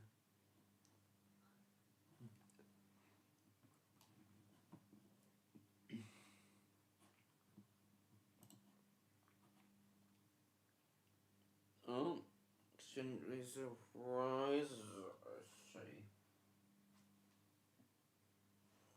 Let's see. Oh, good. Signal block cleared.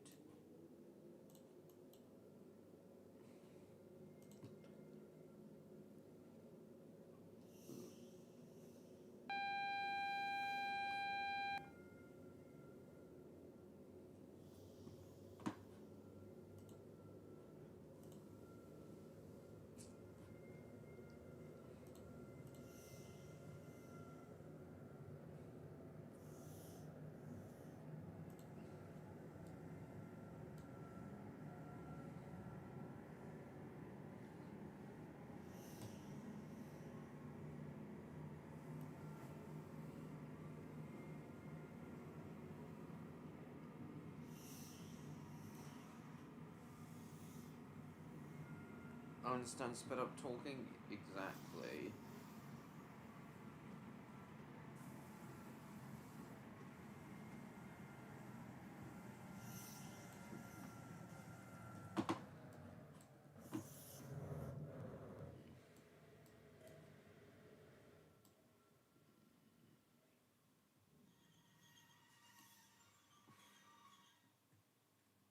Well, I am now late.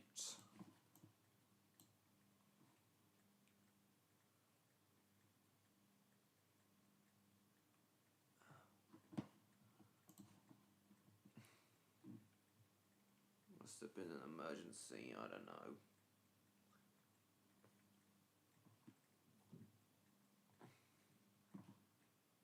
Let's go. Train's blocking our way, though.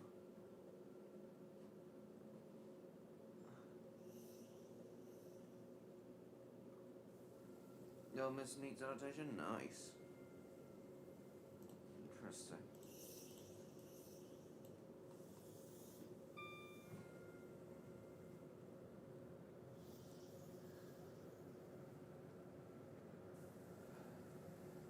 Hello, Jacob. Nice to see you. Electro was here earlier, but he's disappeared. What do you mean I'm giving the railway a bad name? How am I giving this railway a bad name? Oh, Jacob, I meant to say, we listened to Sodor Studios' adaptation of his audio story, Thomas's Birthday. We listened to that earlier in the stream, and it was wonderful. William suggested it. I heard you voice Percy in that. And honestly, I think your Percy voice fits like a glove, Jacob. Your voice honestly fits Percy like a glove, Jacob. Ah, bugger. Being late. Elf in your room? Nice. Mr. Bounce.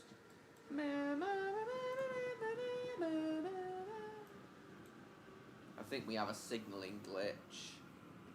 Pacer in front has fouled the signal block. Can't be arsed. You did? Percy has been my favourite? I understand. Well, once again, your voice fits him like a glove.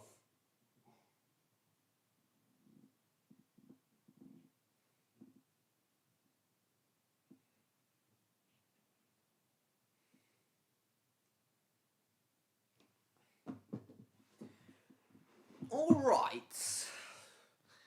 Now let's see if I can do a bit more writing on my top 25 favourite British steam locomotive script. This is going to be my 3,000 subscriber special. Lovely. Oh yeah, you're in Hastings at the moment, aren't you, Jacob? A lot of the engines I'm putting on this list, there's not 25 individual engines. A lot of the engines I'm putting on this list are like sharing spots. Currently I'm up to number 21. The LNER B1s and B12s. I've already talked about the B12s, now I'm talking about the B1s. Yeah, lots of these engines are sharing the same spots because I simply can't decide which one I prefer more. Thanks, Jacob. So, yeah, I'm up to talking about the B1s at the moment. You didn't know I hit 3K? Well, now you do know.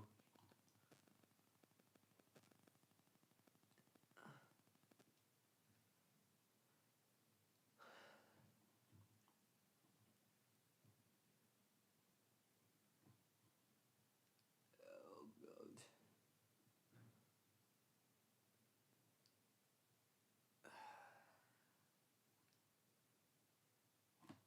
Thanks, Jupiter.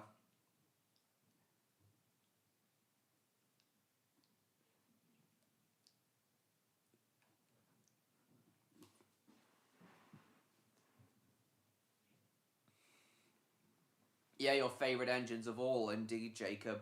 And they are joint with the B12s. The B1s joint with the B12s are number 21 on my top 25 list, Jacob. The reason I'm talking about top 25 is because I want it to be a very big, very special video, so I'm doing top 25 rather than top 10. I know. The B1 may be your favourite, Jacob, but it's 21 on my favourite list, on my 21 on my favourite list of all. So, Jacob, am I correct in assuming that Mayflower is your favourite locomotive of all, if the B1s are some of your favourites? Am I correct in assuming that Mayflower is your favourite of all? Because for me, Evening Star's my favourite locomotive of all, the 9F.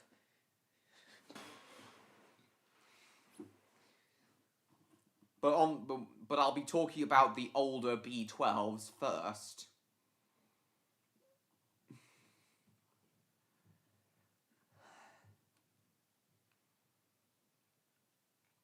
Fake Santa, he's a fake. Santa! Oh my god! I'm just doing my research on these engines on Wikipedia. Make sure I get my facts right when talking about them. And Jacob, as these engines, as the B1s were built during World War II, I don't think it's surprising that a grand total of 410 of these engines were built. Am I right, Jacob? Considering that the railways of Europe were in overdrive during World War II.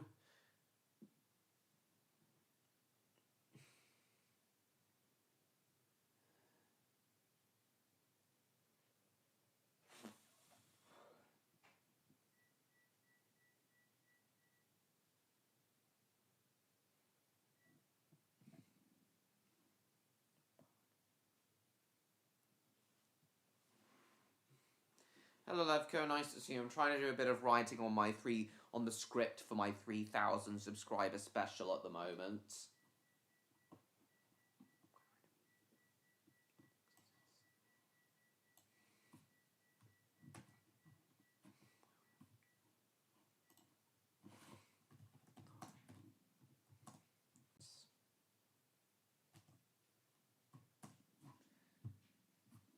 That's all right, Levco.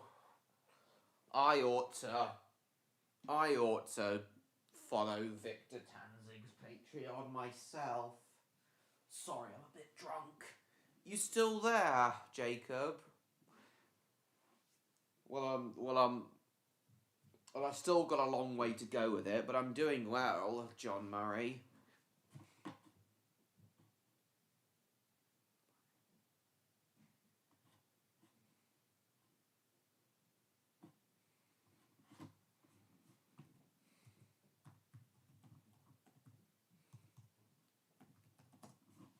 Operating on through every corner.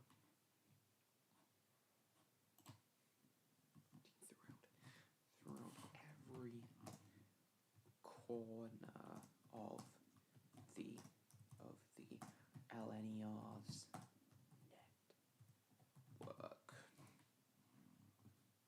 It's for Stan. Oh, Christ. Peg, Little Miss Scatterbrain, interesting. Operating throughout every corner of the LNER.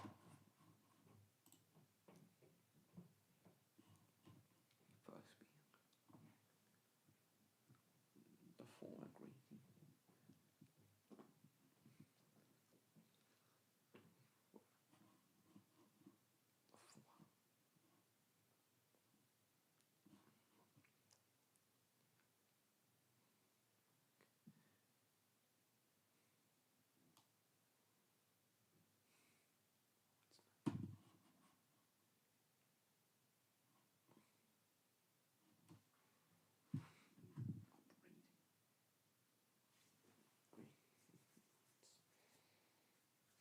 Operating on everything.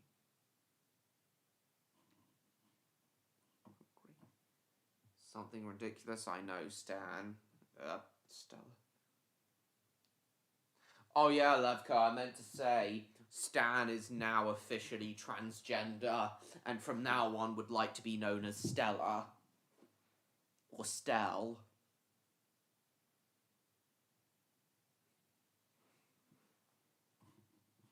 Yes. Yeah, Stella, I'm currently working on, the scripts for my 3,000 subscriber special. Every corner of the LNER. On everything. From Express down to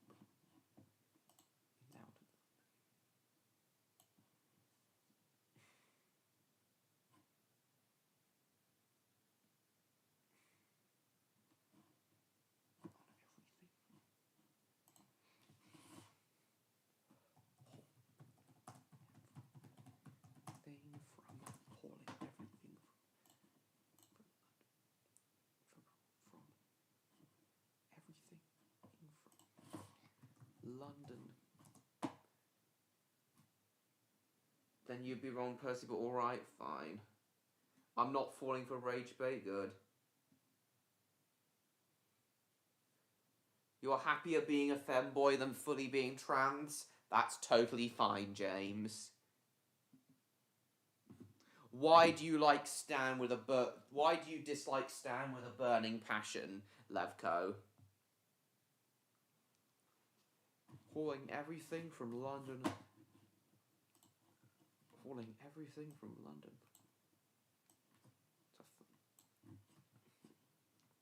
To Express. Hauling everything from London, Liverpool Street.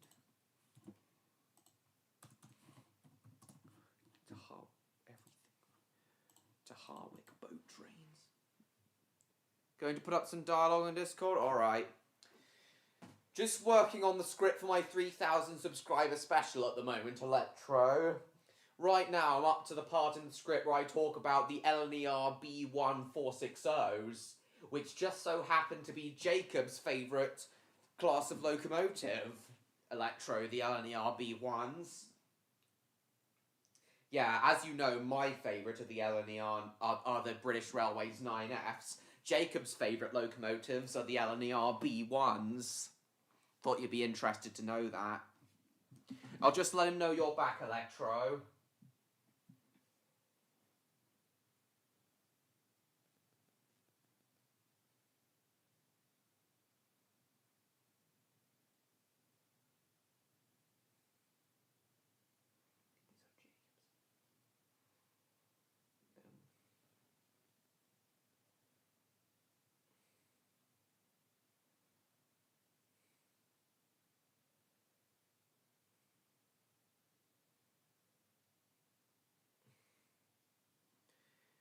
comes from a part of the country where that part is really rough, all the insensitive shit. Well, he doesn't do it as often as he does on Discord. He does... Well, Stan... Levko, he doesn't do it anywhere near as much here as he does on Discord.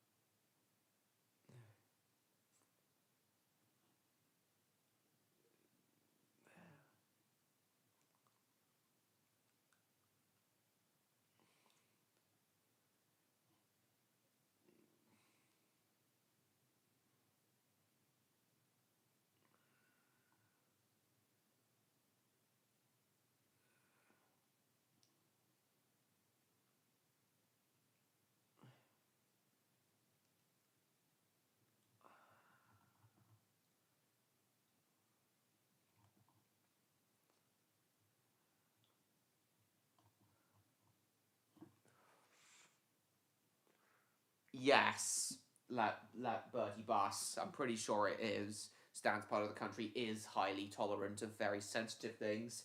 He lives in the northeast of England. Whereas I'm from the southeast. Sorry, I mean Stella, sorry. She lives in the northeast of England. So sorry.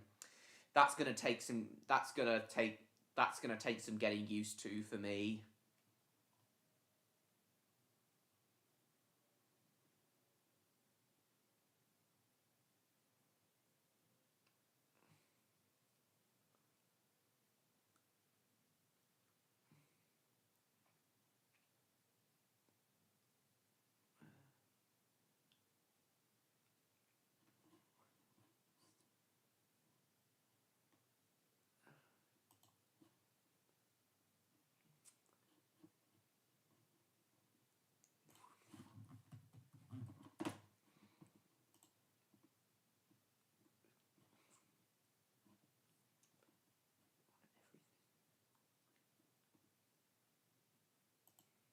I'll read it in a moment, Electro.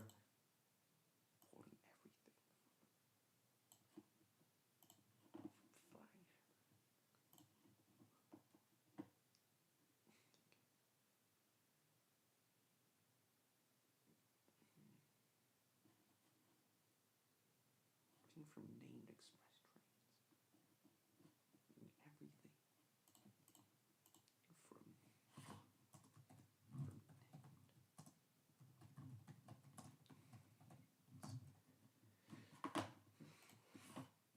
Everything.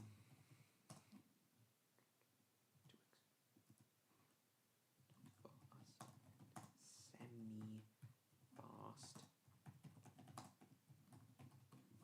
Alright. Then once I've read it, Electro, I'll show you the B1s, which are Jacob's favourite steam locomotives. Hang on, let me save this first. Oh wait, hang on. Ah, he's back. Yeah, I'll show Electro the B1s in a moment, Jacob's favourite locomotives. And the engines I just so happen to be talking about in the script at the moment. Right, let's have a look at the dialogue.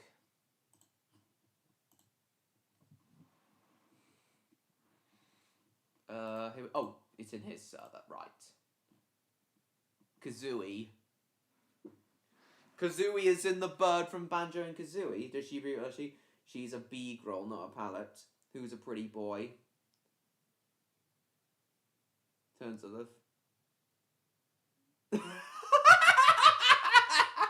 That honestly does sound like a very Aeroline thing for him to say. That does sound like exactly what he'd say. Oh, that is so good. Yeah, I'm planning on getting both Banjo and Kazooie games for Christmas.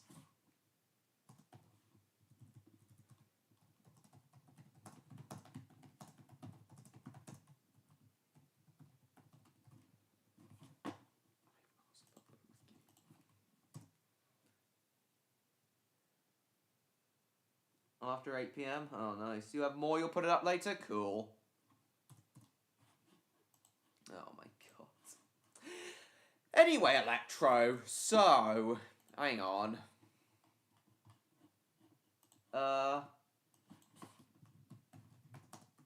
So these are Jacob. So my favourite steam locomotives may be the 9Fs, Electro, but these are Jacob's favourites, the B1s.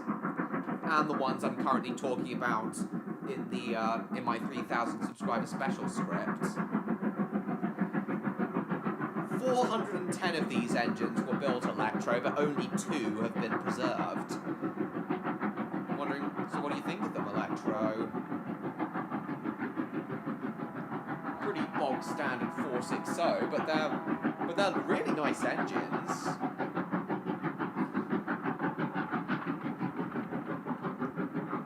.61264 is preserved alongside Mayflower. 61264, I believe, is the only LNER engine that was ever sent to Barry Scrapyard. Then we have Mayflower, an apple green B1, which I have seen on the main line in person twice. Yeah, Mayflower's mainline certified. So this is JJ's favourite, yeah.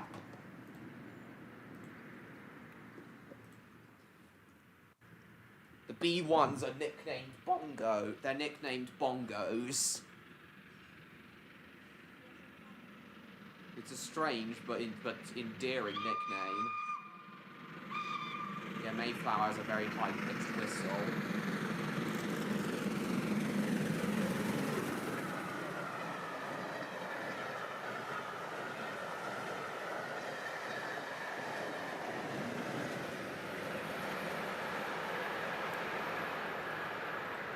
Yeah, I've seen Mayflower in person as well.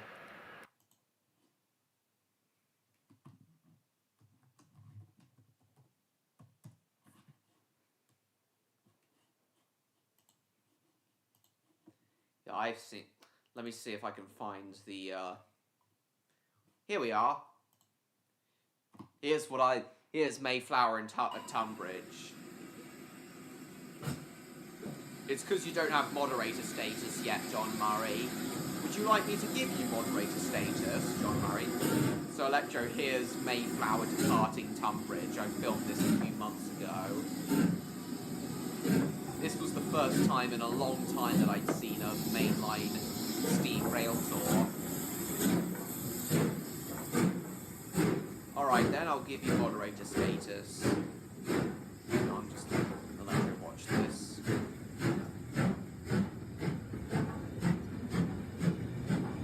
Steam Mayflower's creating underneath there. Add moderator, standard moderator. There you go, you're now officially a moderator for this channel, John Murray.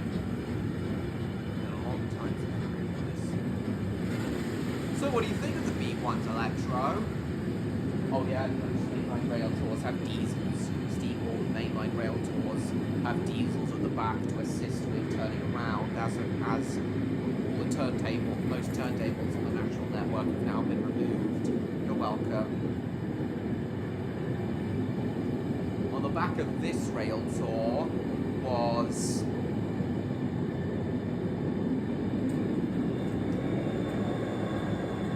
Class 57, number 57311.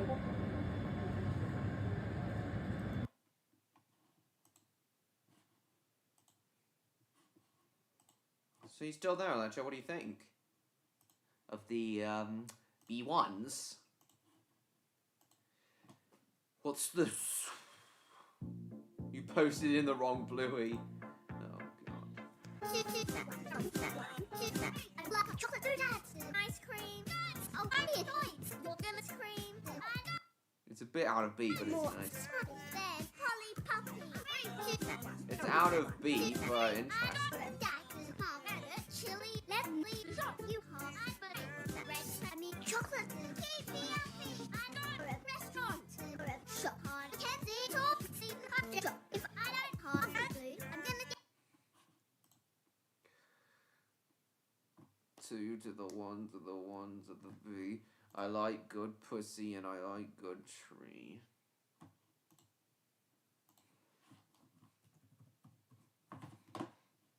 Two to the 1 to the 1 to the 3.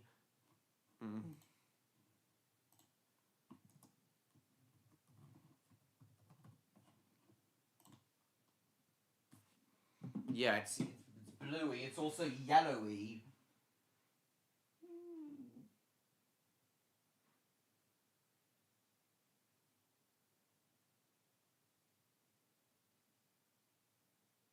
Just a minute, just a minute. 2 to the 1 to the 1 to the beat. Just a minute, guys.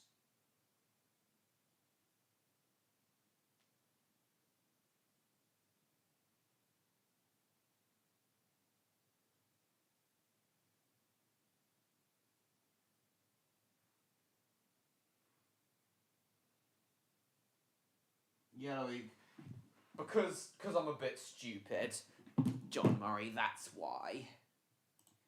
Well, I'll leave all that open. Yeah, the B1s.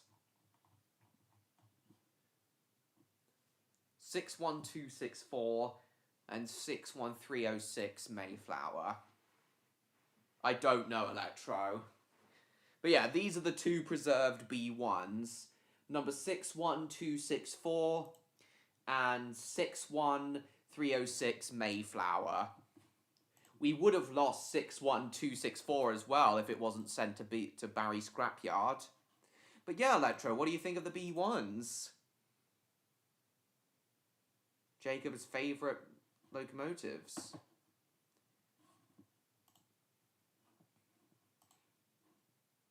I filmed. This is my shot of Mayflower departing Tunbridge on a mainline rail tour. Oh, Levco sent something. We'll watch it in a sec, Levco.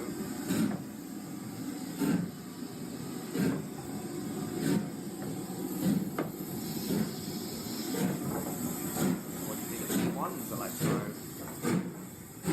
They're nothing overly special, but they're still absolutely awesome, and I understand why they're Jacob's favourites.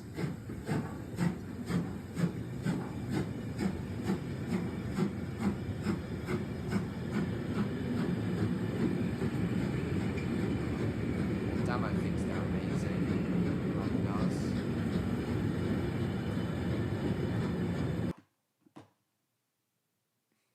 I would watch this, but it might be copyright sensitive.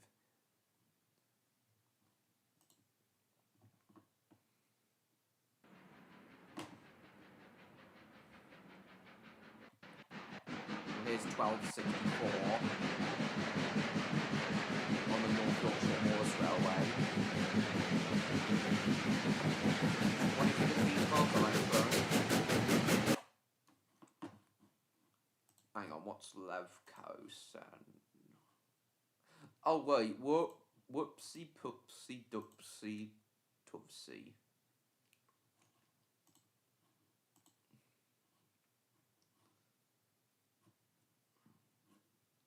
Hang on, what's this? British Railway's cool and all, but can you dispatch trains in BR? Can you be a signaller in BR? Does BR have the 385, the HST, the 68, and Metro? No. And also, British Railway doesn't have a tram line in it. British Railway doesn't have a Class 398 tram train. Their excuse is that their tram lines are for scenery. Oh god. S word.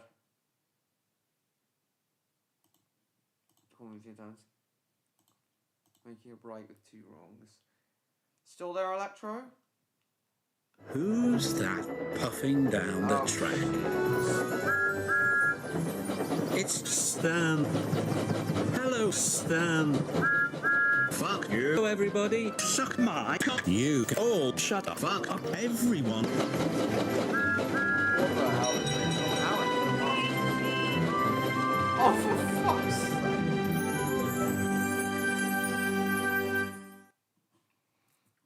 Stan, are you still there?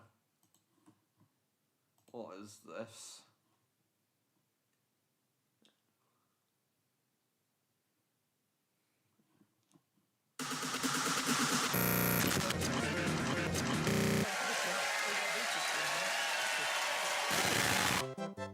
What the hell? Hello and welcome to TV Burp. Corey Earth makes guest appearance on Holby.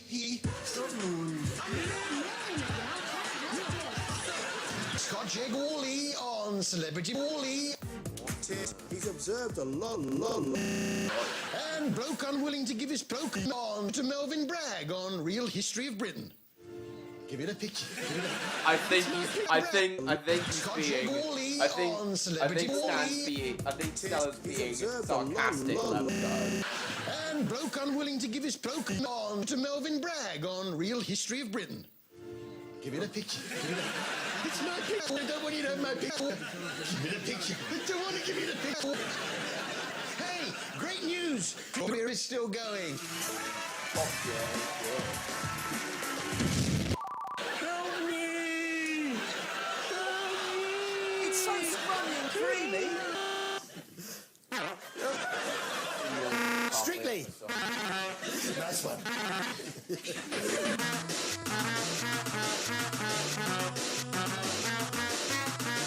Yeah, this is just a YouTube poop Electro.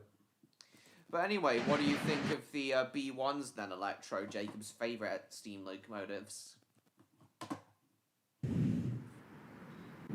There's more of Mayflower on the main line.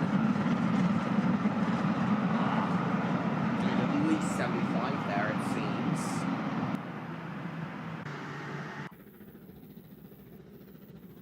Liverpool Street to Norwich. This was filmed at Mark's Tay. Yeah, the B1s would have hauled Liverpool Street to Norwich Expresses alongside the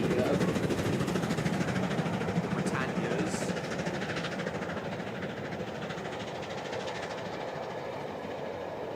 Awesome. So is that to say you like the Class 33 on the back? Is that to say you like the B1s then, Electro?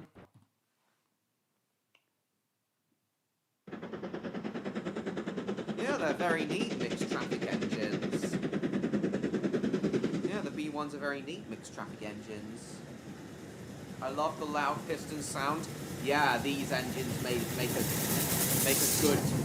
a good chuffing sound. These engines, don't they, Electro? But if you think that's cool, the Black 5. Yeah, Black 5s are good. So they're really not one of my favorites though.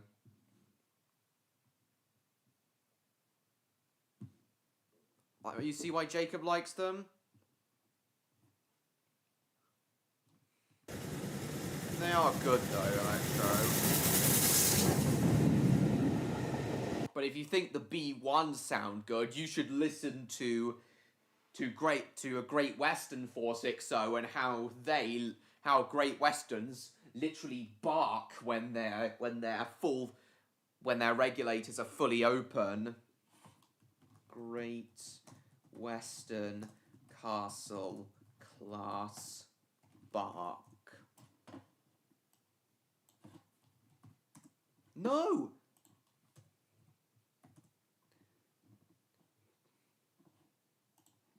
You consider to be the workhorse? Well, they're all workhorses, really. All big locomotives are workhorses, really, but 9Fs are most certainly the workhorses, being massive engines.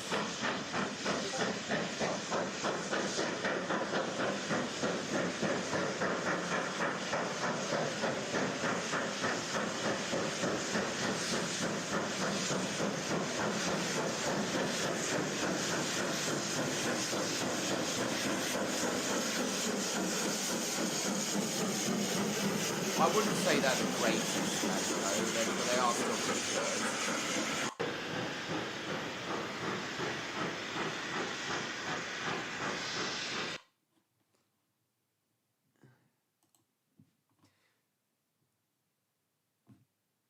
Yeah, Electra, if you think the B1s sound amazing as they race along, Great Western Castle barking along is even more nice. Oh, I love it when they do when vintage trains do double-headed castle class rail tours.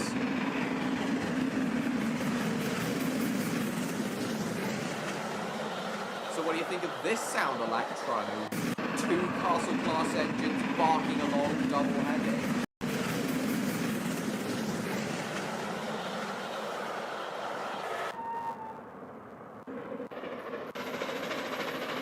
Oh, now that is a nice sound. Now that's an even nicer sound. What do you think of this, Electro? Yeah, the B1s may sound good, but the castle class sound even more amazing. They sound out of this world. Oh, they do indeed, Electro. Sorry, I mean first class.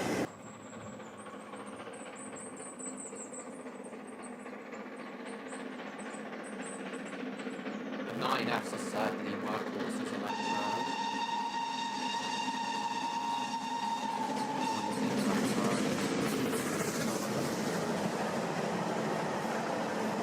More steady chopping sound. Like this, Stan. I mean, Stella. You mean like this?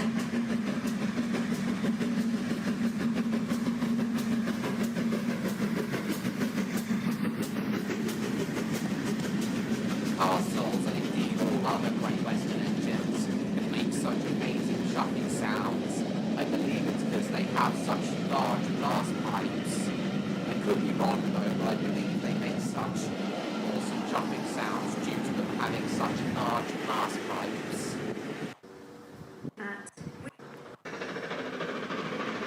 Oh, that is good. Yeah, the castles make the best jumping sounds.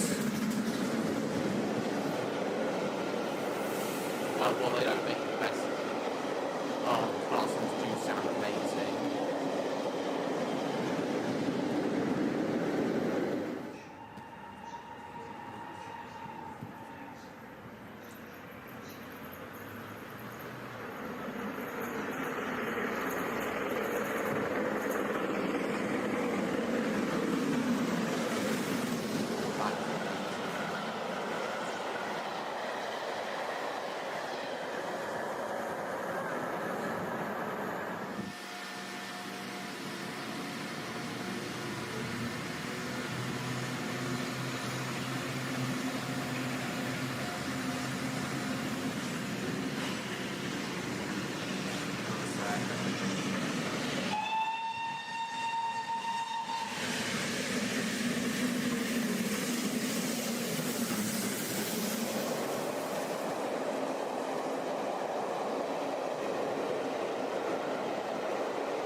On the back of that one.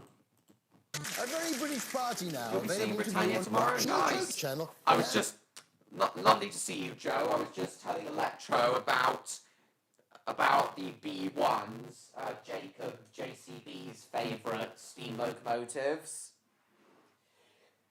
He commented on how nice their chuffing, the B1's chuffing sounds. So I decided to show him. If he was still there, I decided to show him the Great Western Castle class chuffing. I thought that sounded even amazing. Yeah, I have no clue. 30 bus. Ah, Neon's here. Lovely. You saw the B1 last Friday? Awesome.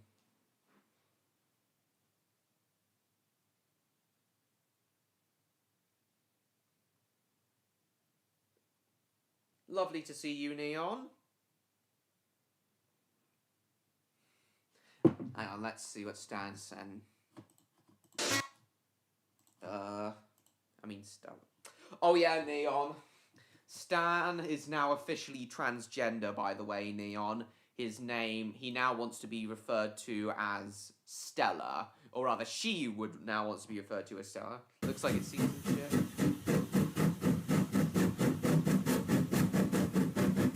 Yeah, it is a good sound, but yeah, I'm not the biggest fan of number 62 Ugly. It's a good sound, though.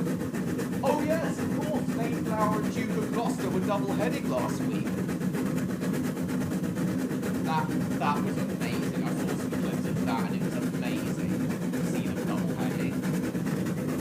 Very unlikely pairing, but a very awesome one. Sounds like Ugly has a large blast pipe as well.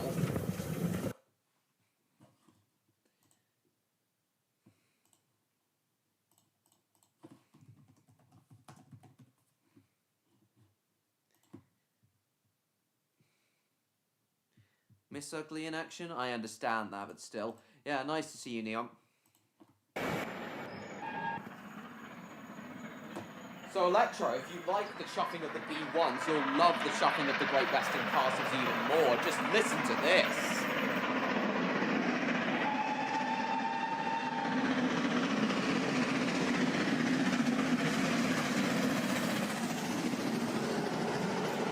What do you think of that, Electro? Does that sound even more awesome than the B1s?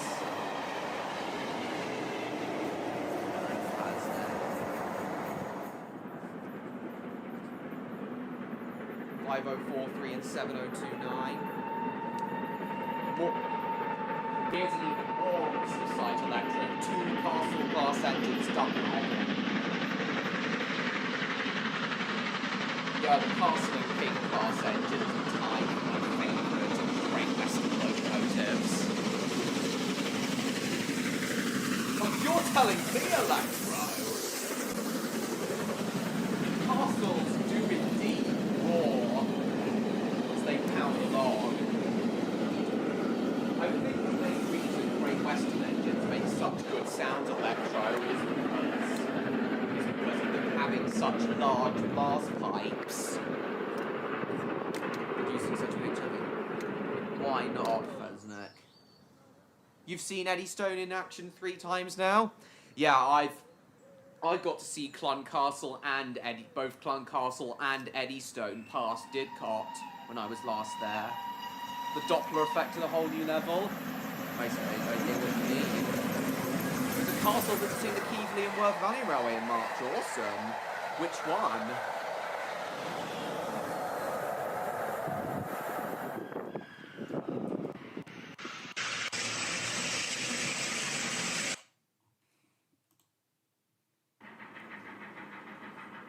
So Earl of Mount Edgecombe, Cluncastle and Pendennis Castle are the 3 currently in operation.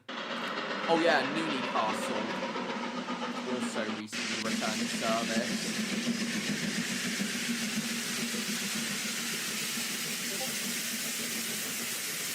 Well, I don't currently have a paid job, but I used to do volunteer work at the Bluebell Railway. So which one is visiting the Bluebell Railway? Sorry, I mean the Keighley and Worth Valley Railway in March, Joe. Oh my god, that is amazing. Earl of Mount Edgecombe and Cluncastle. Racing through Oxford. Pendennis Castle. Yeah, Pendennis Castle's my favourite of the castles as well.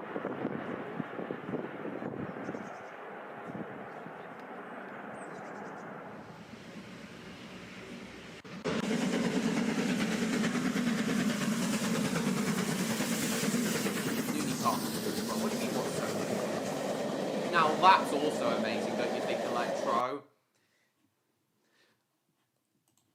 But the even bigger Great Western Kings sound even more awesome, Electro.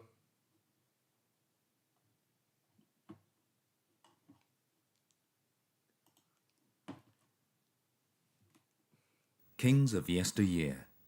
This combination of rare, Yeah, I might at some point, Stan. silent black and white One of film, my favourites too. organized by the Stevenson Locomotive Society, the train arrives before an audience of photographers and visiting the Worth enthusiasts. Valley Railway? Nice. Isn't Broughton's boiler ticket expiring soon, Joe?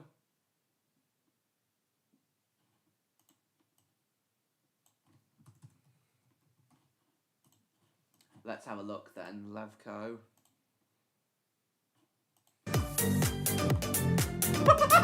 What is this? Well, I heard somewhere it is. I also heard that Clun Castle's going out of service soon. You still there, Electro? Well, that's funny, I guess. The even bigger kings, I think, sound even more amazing. Let's finish this. A very British party now, available to view on Watch Coach channel. And Vanessa was busy organising her husband, Peter. Okay, off we go, alright? How is this? What the fuck?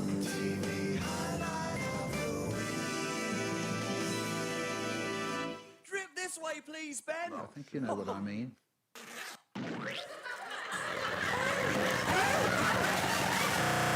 Personally, Joe, I like the There are some castles and great kings shows on equally. TV at the moment about great. Yeah, personally, Joe, I like the castles and the kings equally. They're both tied for my favourite Great Shows Western over on locomotives. 4 in a dead bed, Dave certainly seemed to be enjoying himself. Oof. Well, it was funny. Well, that's all from us. Good night. Oh my god, what the hell is that? Oh yeah, and I've also got the Wikipedia page for the B12s open because they're sharing, because as I said, the B12s are sharing the number 21 spot on my top 25 list. Awesome, Jacob. So the Kings sound even more amazing. They also really bark as well.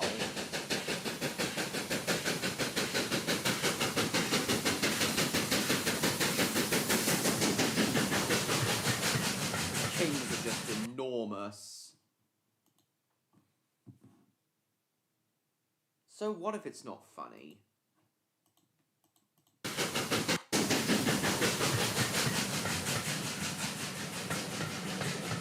He already explained, Stan, it's because, it's because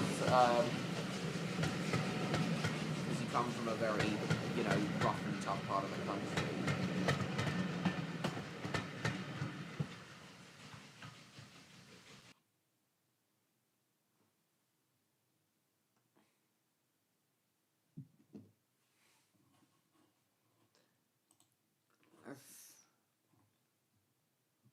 What's spamming?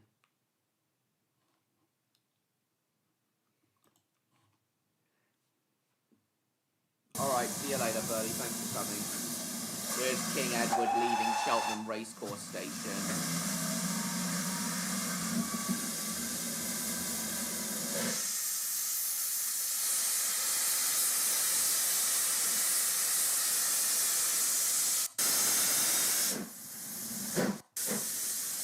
Apparently, King Edward II is due to return to steam next year. That is not tough. Yeah, well, females can be tough, Stella. In the character CDI games tonight.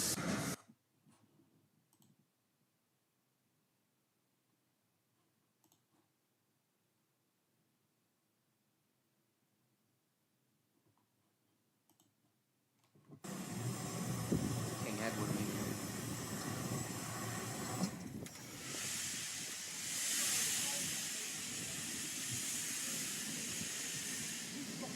I've always loved trains. What's wrong with me liking trains?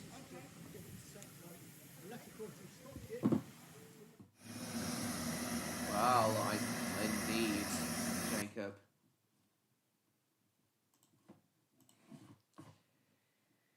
They are indeed.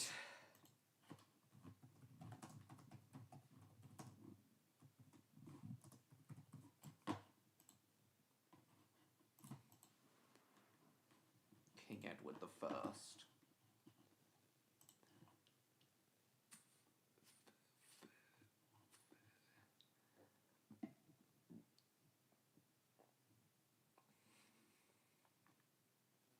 Called the Royal Train. It's called the Royal Train before, in 2008.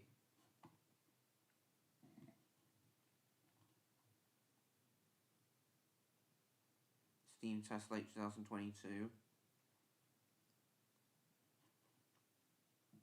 6024 is still being overhauled alongside King Edward.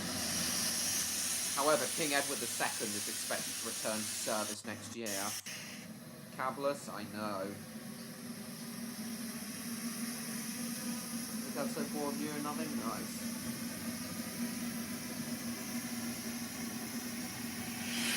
King Edward.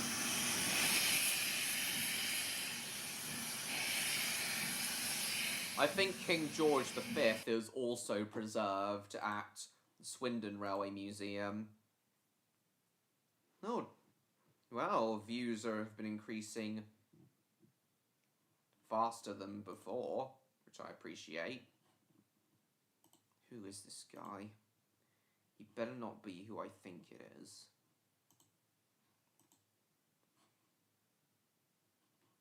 Anyway, let's see if I can do a bit more writing on the section about the B1s.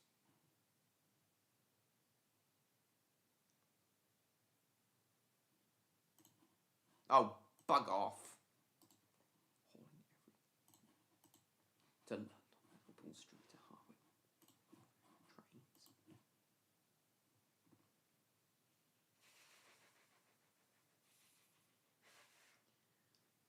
Trains. Mr. Greedy, same as I was before, nice.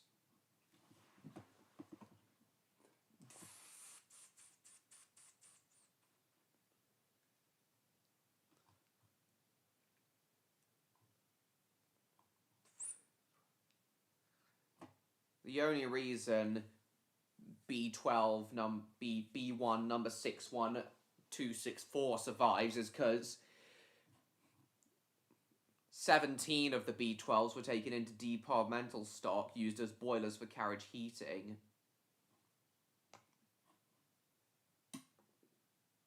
But 61264 was able to make it into preservation as a result of this.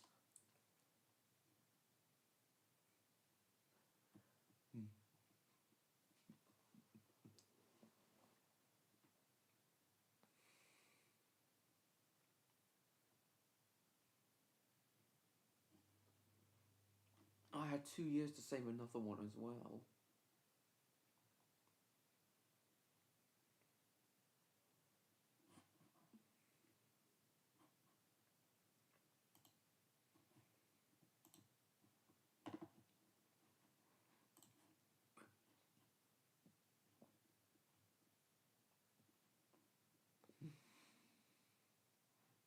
I'm doing Edward's tender, nice.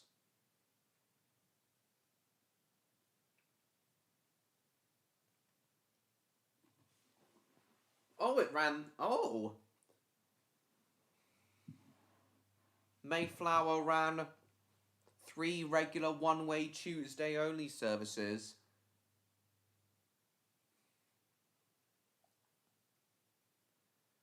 Alongside a steam excursion on the same day, nice.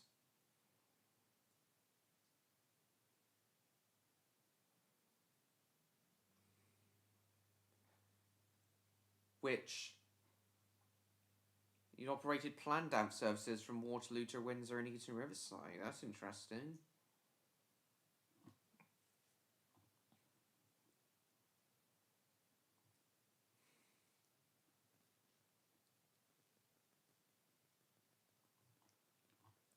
So Mayflower's boiler ticket, I think, is going to last until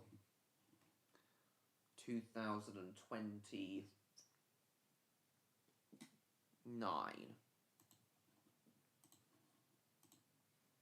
Oh, and Electro's now watching a film. You still there, Jacob?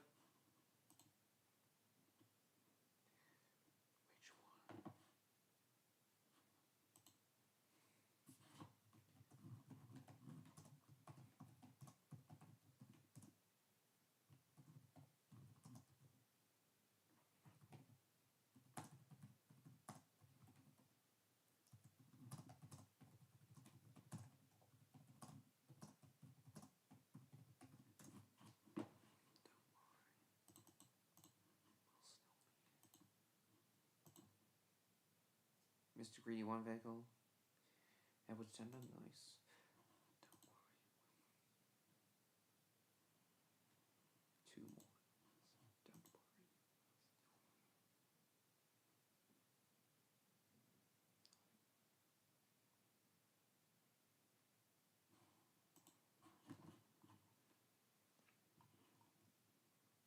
There's a Stella still there.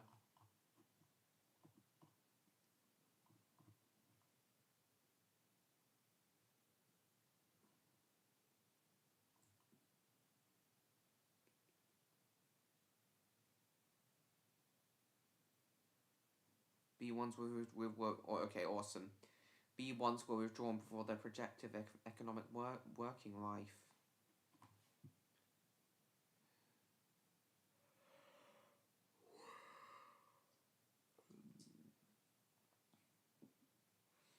Yes, the B1 should have lasted until the 80s, as they were first built in 1942.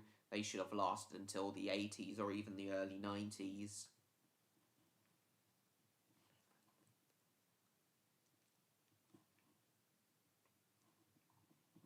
See if I can do a bit more writing on this.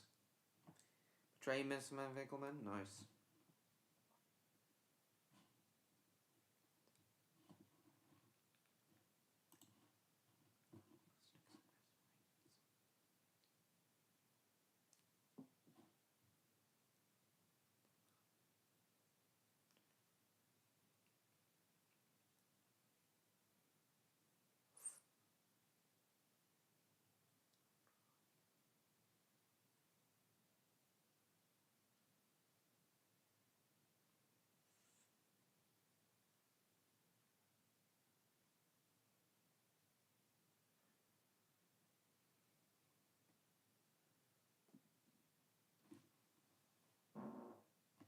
I'll look in a second, Lepko. Mr. Mean. Oh, Mr. Mean.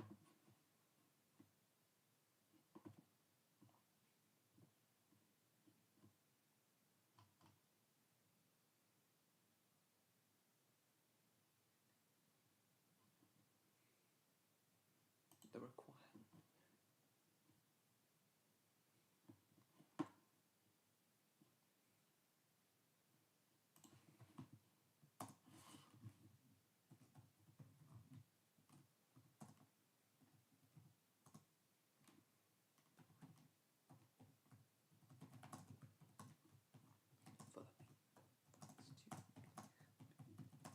Cheaply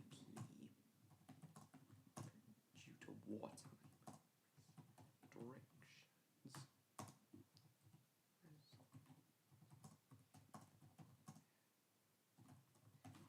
The requirement for the B resulted in them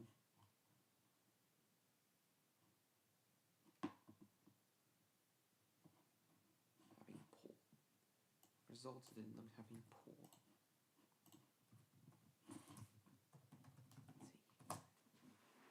Due to wartime the requirement for the B1, the requirement for the B1s to be built cheaply due to wartime restrictions resulted in them having poor ride quality. Resulted in them poor ride quality.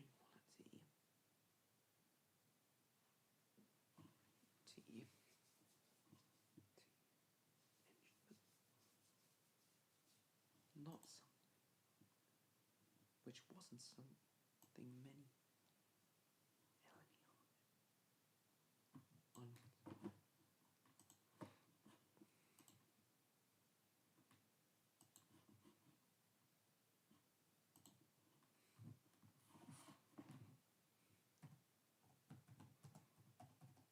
which wasn't something many LNER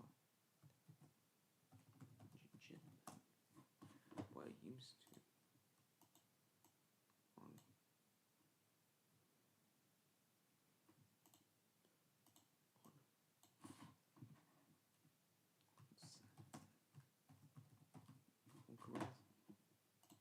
on Sir Nigel Gresley.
B1.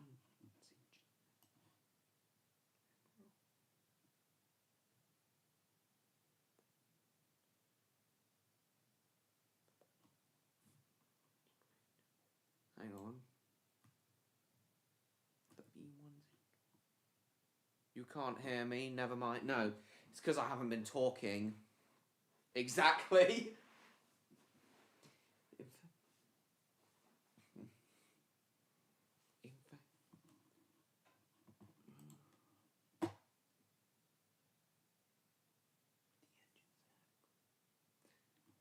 However, the engines did. However, it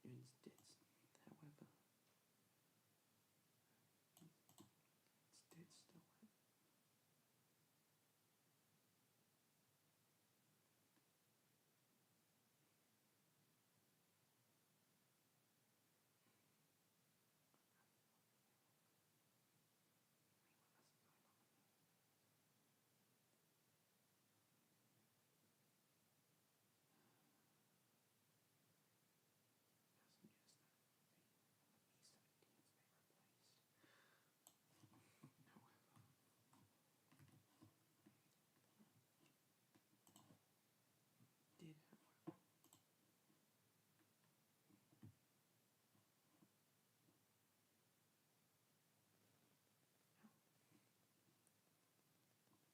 These in the B ones did. I still have.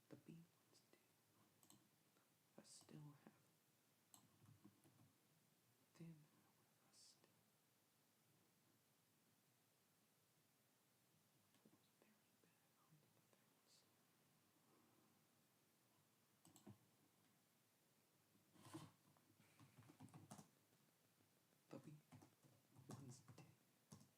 B ones did have.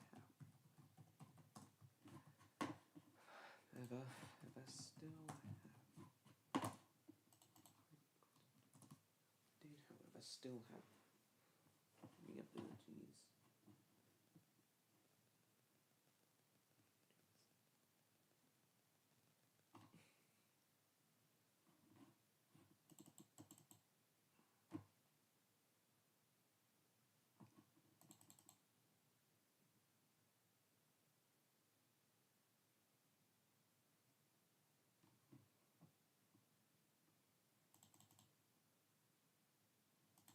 Somehow climbing those.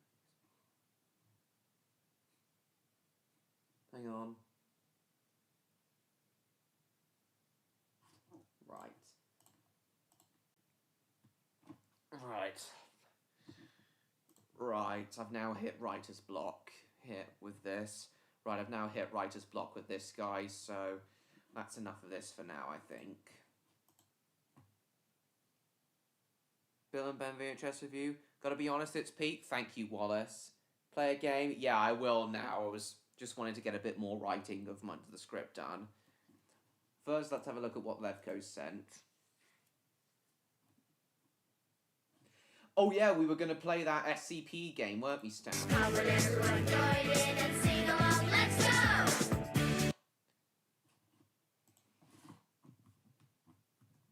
Hang on.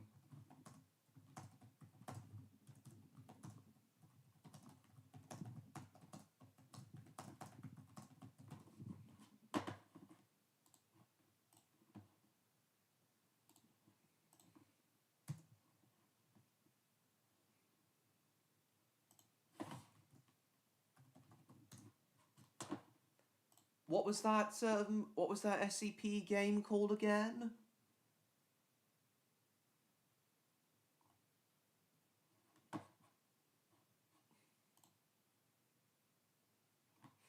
It should come as no surprise that a staggering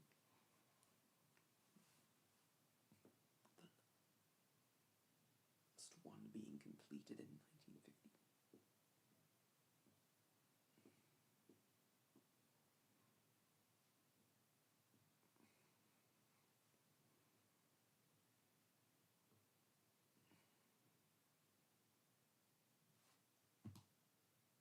I'll help you escape. Okay, nice.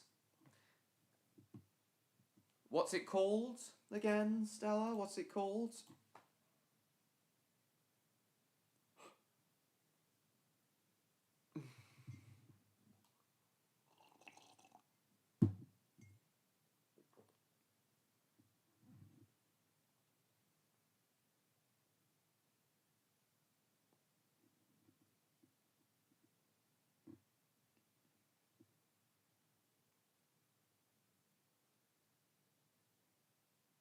It's called SCP, or what was it? SCP something. SCP-RP, right. Okay.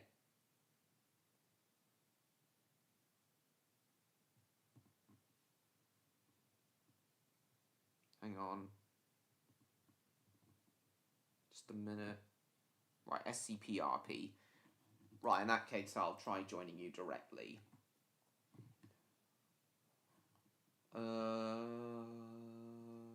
Here we are. Join. Hello, Michael. Very nice to see you. Wonder if we'll see Odd tonight.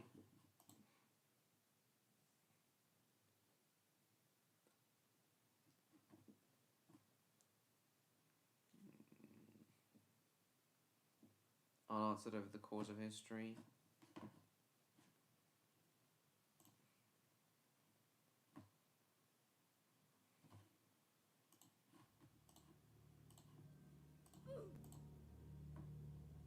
Go away.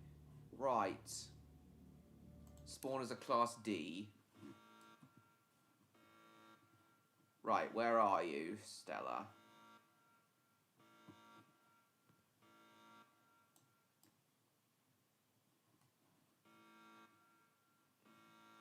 Welcome back, Joe. We were just talking... Right. I'm playing this game now, Stan's... He's helping me escape.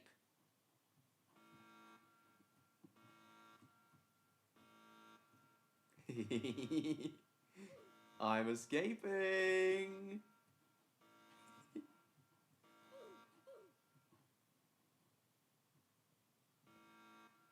Adept Class D? What's an Adept Class D?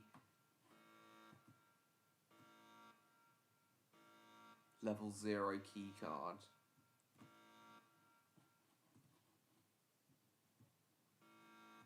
Yeah, I was just doing a bit of writing on my 3,000 subscriber special, talking about the B1s, Joe.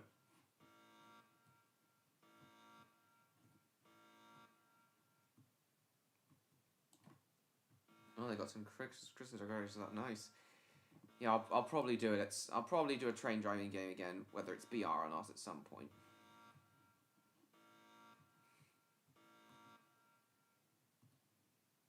Cooldown active.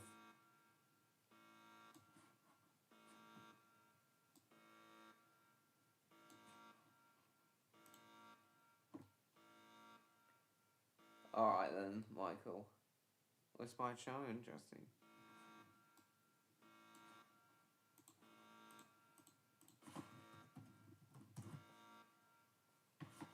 Hang on, what's this? Make my way here. Why? Oi!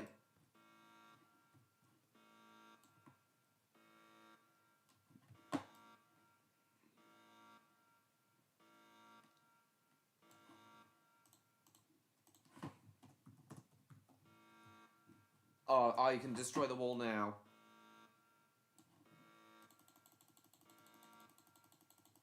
Let's go!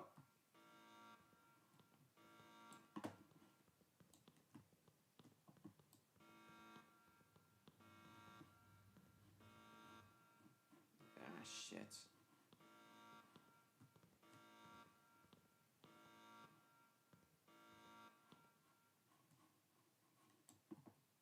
Oh, shit! Senior conscript.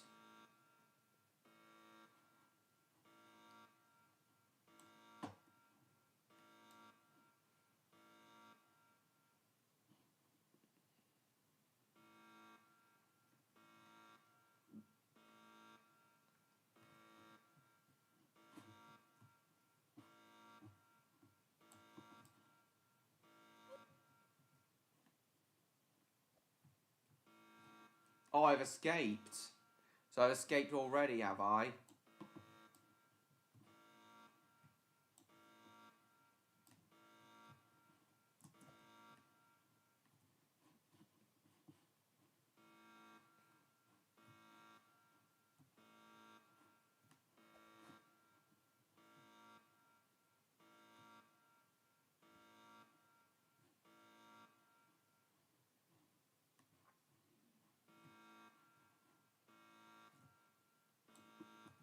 intense stuff.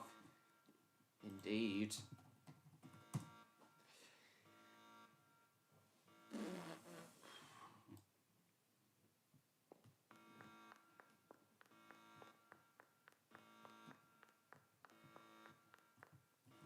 Oh wait, this is the way I came, isn't it?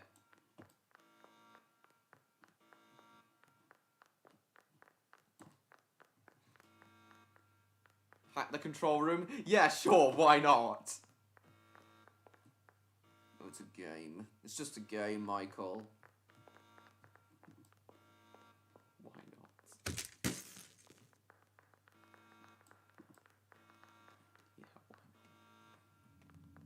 Oh, we're going down here, right? Would you like to invite Stan back to my squad? I don't know, would I? Oh shit, where have you gone, Stan? Oh shit, wrong way. Let's go this way.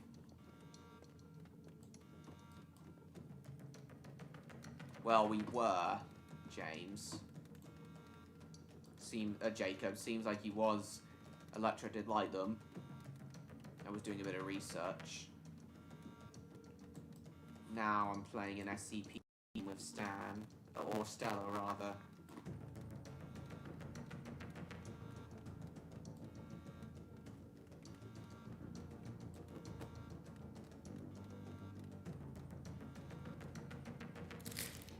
Oh, I broke my legs.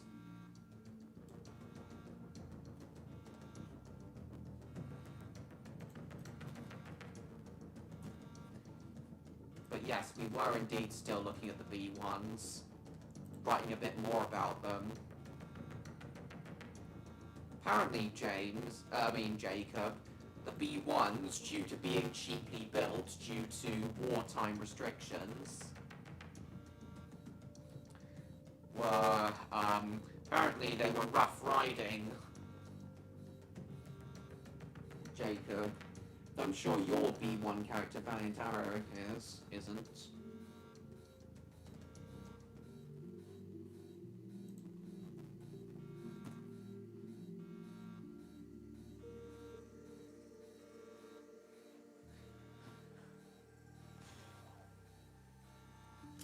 Oh, let's go.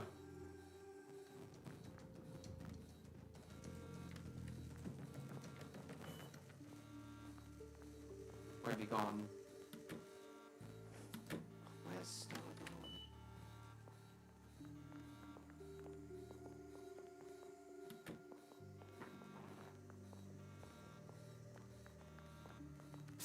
Oh shit! Tutorial immunity has been removed.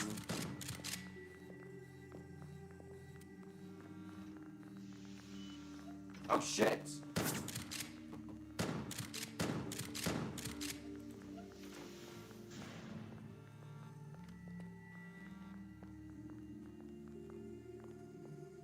Oh, right, control room, let's go! Shit!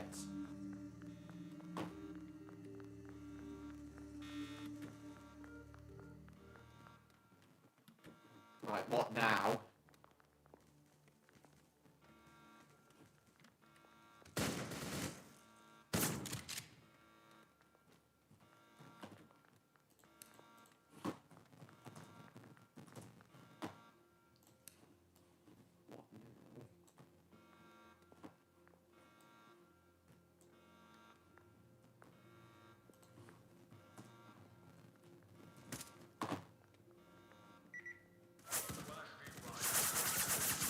Oh shit!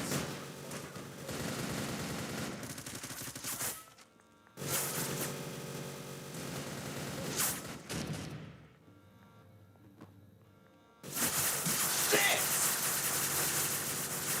Well, I'm dead. Well, that was fun, I guess. So did I. Right, I guess now we'll play a bit of Arsenal. Been a while since I played Arsenal on this game. Ooh.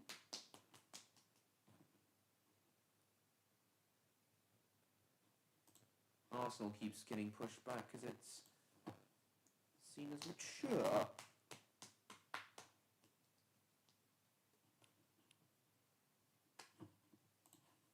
Did you hear what I said, Jacob?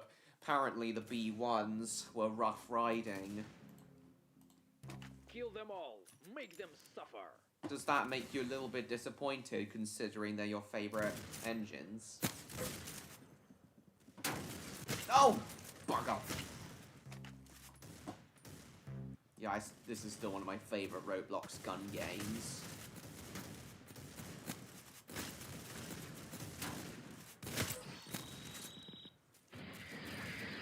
2 kills in 1. Shot. You got his head.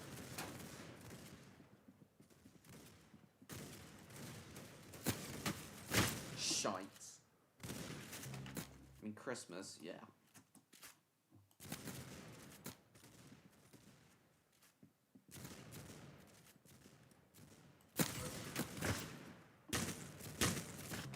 Lucky you escaped first time. Oh, interesting. How many attempts did it take you before you finally escaped?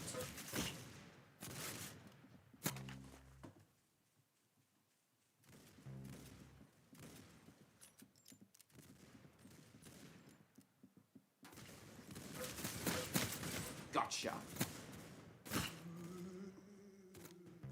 Is Jacob still there?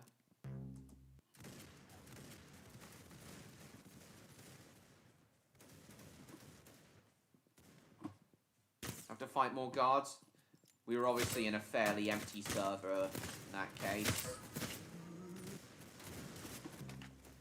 We were obviously in a fairly empty server this time. Actually, I'll go back on Rejoin Simulator in a moment to see what's happening in there.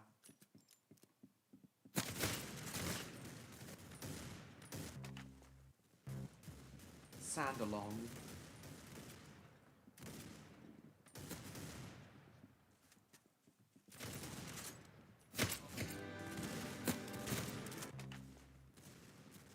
Sandalong.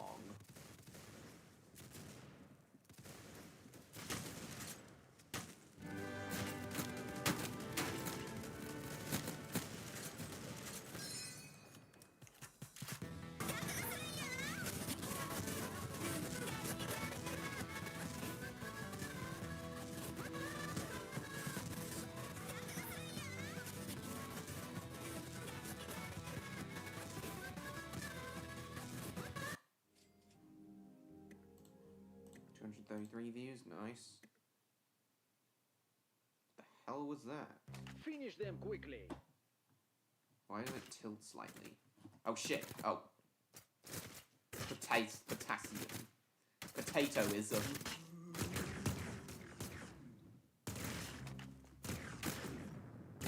Shit! Potatoism.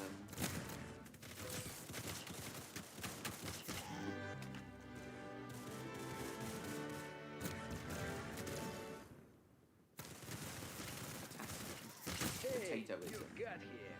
Excellent.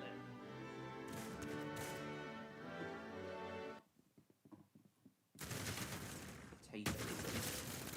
Good shot. You got his head.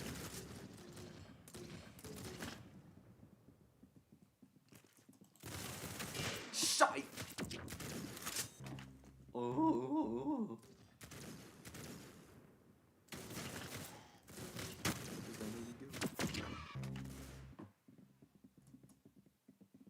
Is James Lister still there? Die!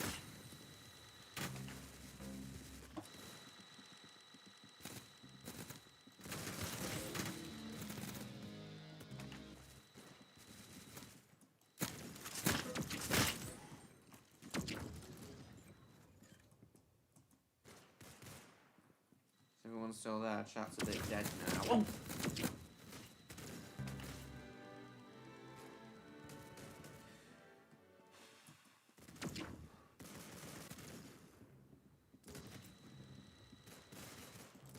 Gotcha!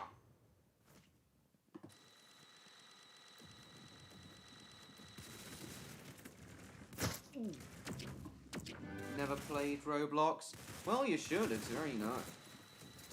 Yeah, it's actually really good. I know Roblox has had a bit of a controversial history, especially recently, but the service itself is actually quite good.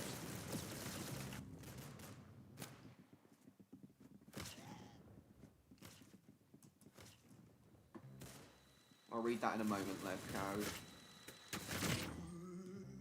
Brother's birthday tomorrow, turns 25. Well, happy birthday to your brother for tomorrow in that case. Shite! Gotcha! Hey, you got him. Excellent.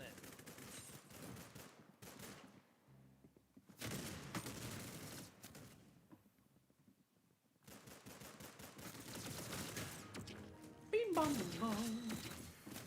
Shit. Oh my god. Bing bong bing bong. What the fuck?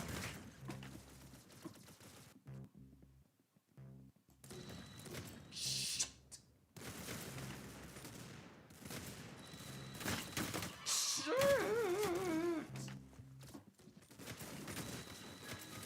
Gotcha. Oh.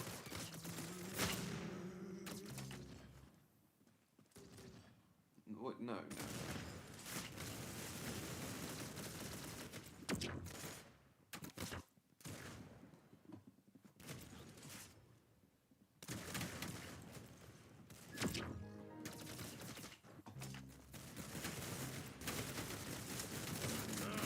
Don't let that happen again.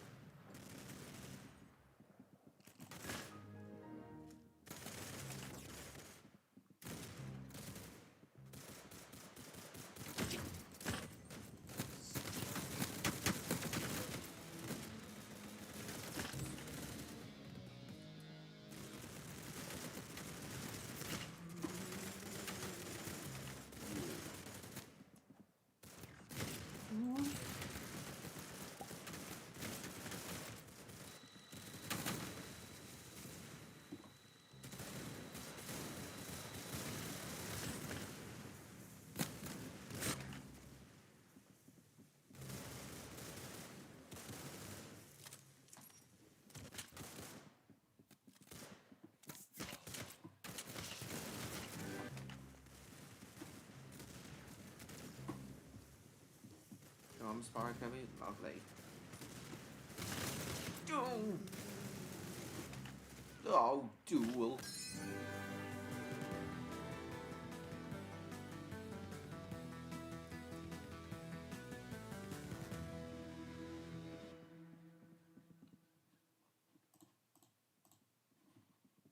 Is Stella still there?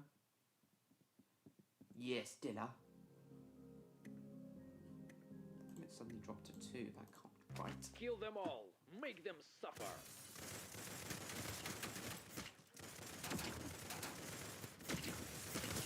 Oh, missed them all.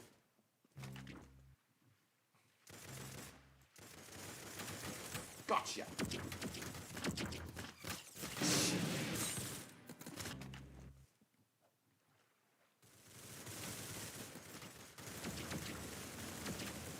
Gotcha.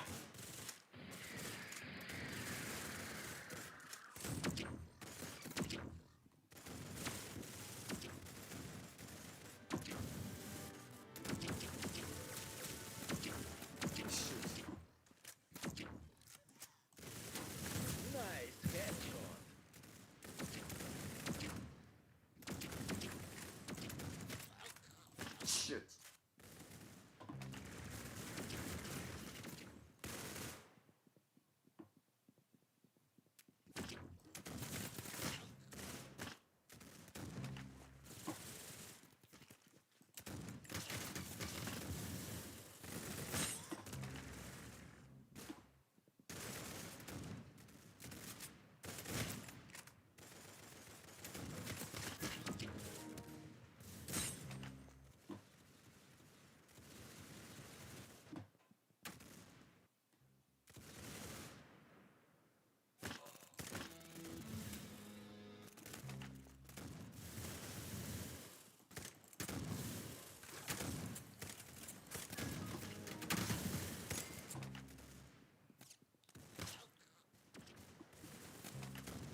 Where the hood, where the hood, where the hood at?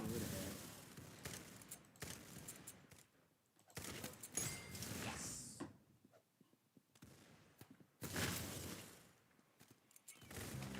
Running through those vents of the secret base. They were helping us. Oh, interesting. I wonder why the Chaos Insurgency were... Well, I guess because they're anti-SCP, the Chaos Insurgency would help the D-Class escape. That is interesting.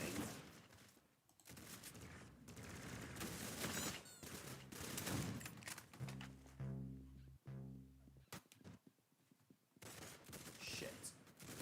Oh! Run, run, run, run. Oh, fuck!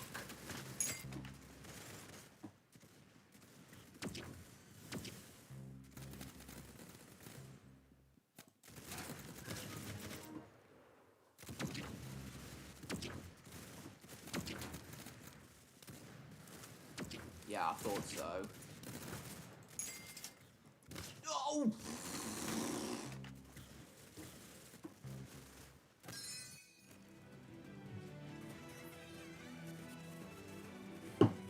Prison block. They leave supply crates prison block for Class D. That's interesting. Oh, Zoya! Zoya!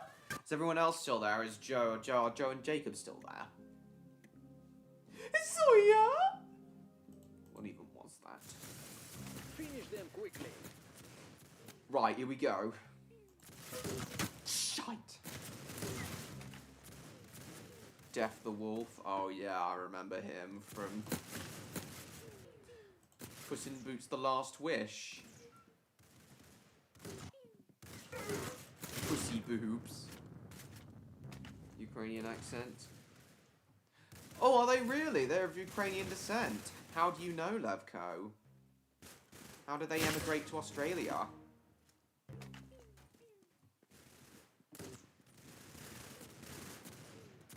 Pew. Pew, pew. Pew, pew, Bonnie McGrew. Pew, pew, Bonnie McGrew, Cuthbert Dibble, Grub.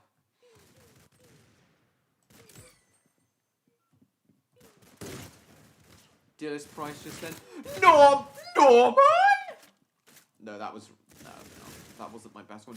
Norman Price, you get here right now! I'll kill you! You little shit! No. I'll have a look at that in a second demo. Norman Price, I will kill you, you little shit! Price, I will kill you. No. Gotcha!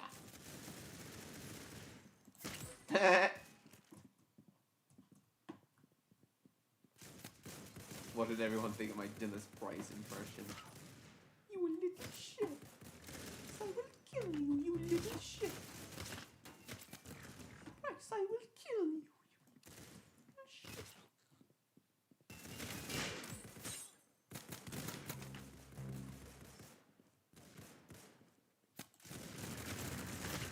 Oh, I missed!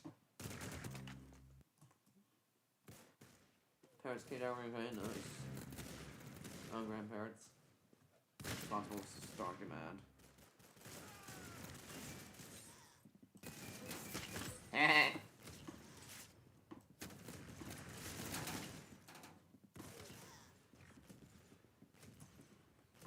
I'll kill you. Woody's a toy.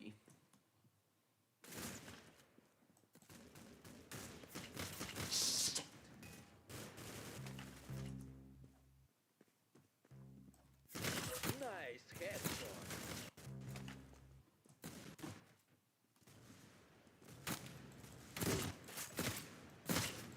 Shit!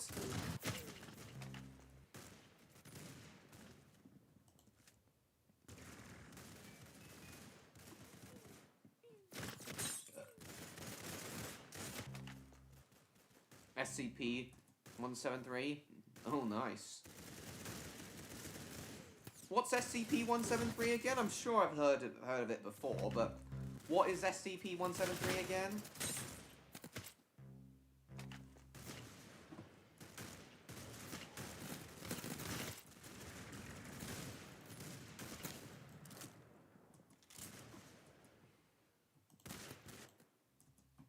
What SC... Oh, and, Stan, just remind me. And just remind me, Stan, what's that... What number SCP is that... Is that orange blob of pure joy again? That's got to be one of my favorite SCPs. What number SCP is that again?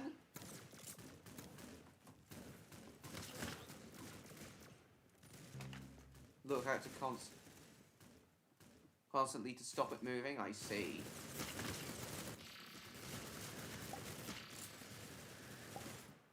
Is it SCP-999 or is it another number?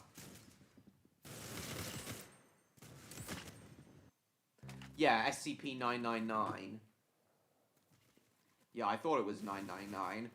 I thought I was getting confused. Nice headshot. What's wrong with you? Don't let him do that. Yeah, that's the one I remember the most. SCP-999. Statue, nice. On a Thursday? Oh, yeah. Oh, yeah, Damo. We're gonna watch something else that Damo sent.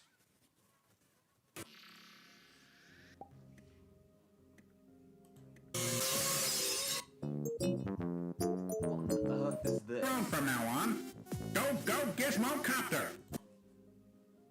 What on earth is this? Go Gadget Cock. Finish them quickly. Go Gadget Penis. Gotcha. Wow, you blew his brains out. Nice.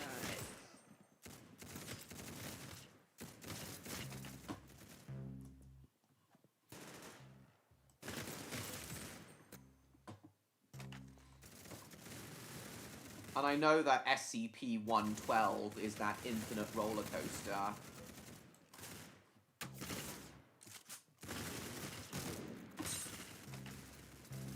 Yeah, I know a little bit about the SCP Foundation, but not a lot. I mainly took a mild interest in the SCP Foundation after Victor Tanzig's SCPs of Sodor miniseries.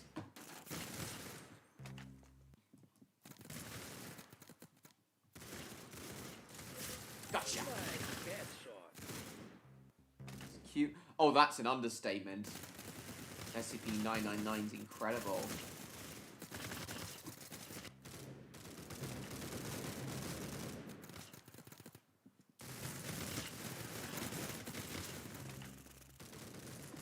Interesting how no one knows what SCP-1 is. No one can agree on what SCP-1 is. Hey, you got here. Excellent.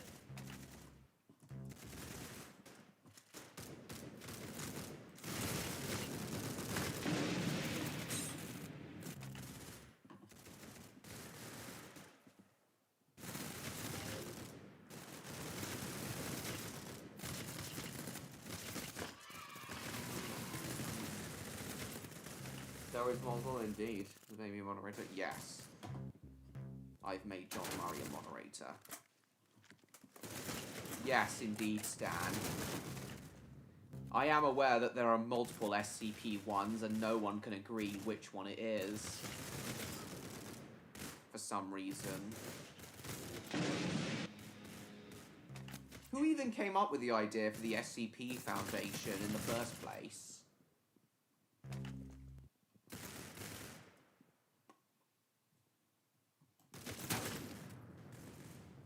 God, being given the day to look after SCP-999 must be an absolute blessing. It must be one of the best jobs.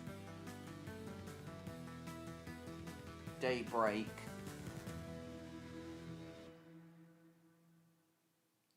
I see. What's supposed to happen in Daybreak again, Stan?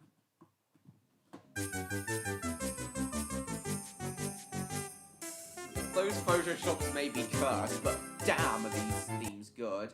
I'm planning on going to the Bluebell Railway on the 27th of December as a passenger, and I will be filming a vlog from there, and as it'll be Christmas, I plan on using that music. 99 roam freely around the facility. Because of how pleasurable it is. Yes, I am aware it's allowed to roam freely around. Which I think is lovely. Mr. Sully's adaptation.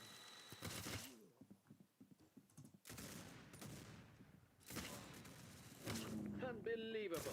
You lost the level. Basically one of the nice SCPs. Red sun that melts everyone. Oh my god.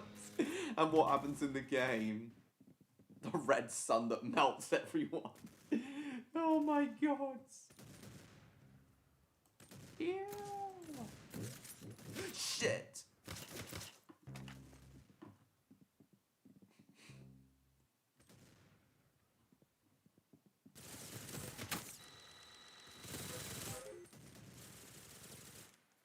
Gotcha, bitch. It's in the game too. Oh, nice.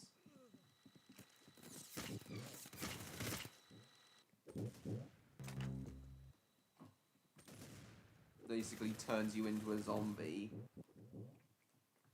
I thought that was SCP-8, the zombie plague.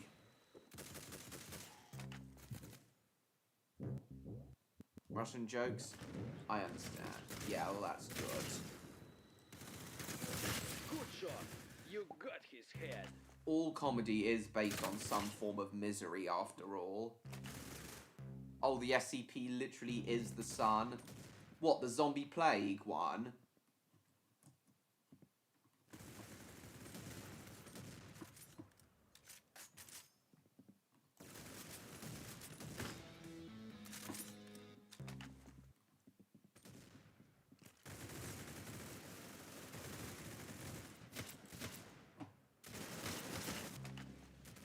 Zombie-like SCPs? Oh, God.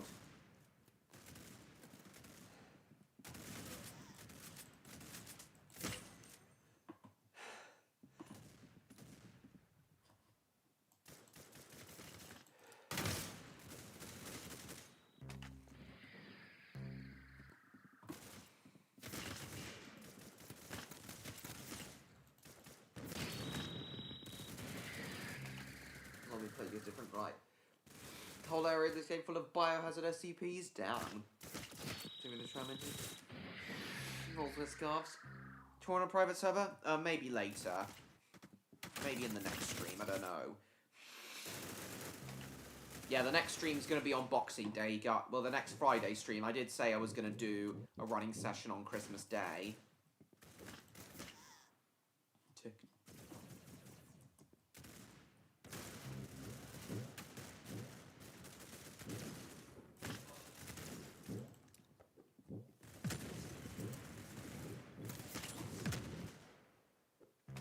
Lemon Jack's meanies are SCPs? Yes, they are. They might as well be.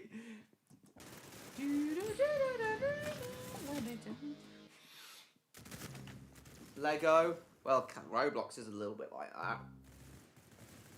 The dogs wear hats.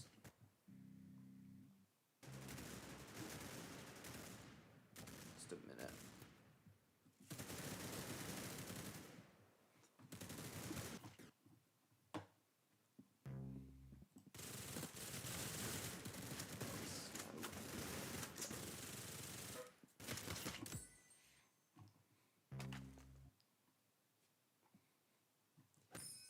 There was a Lego train game.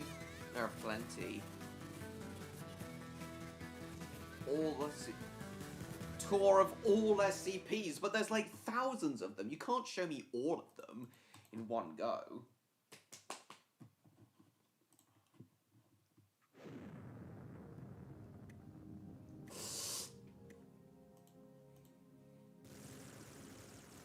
Let's go. Right, one more. Then we'll go back to Rejoin Simulator. I'll have a look at that in a moment, Stan. Just trying to concentrate. All in the game, not as... Oh, right. Yeah, I'll think about it, Stan.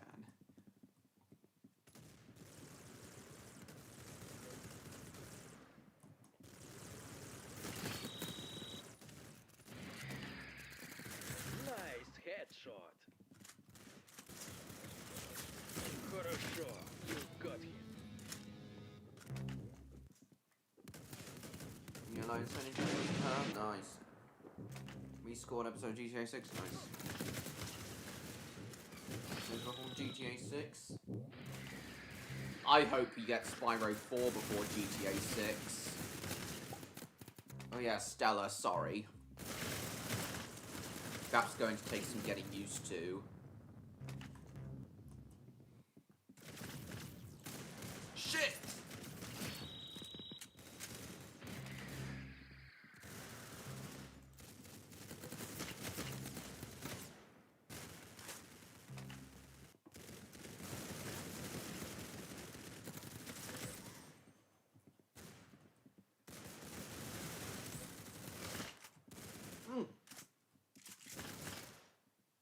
Thank you, Stella. Thank you, Shushan. Sorry, I...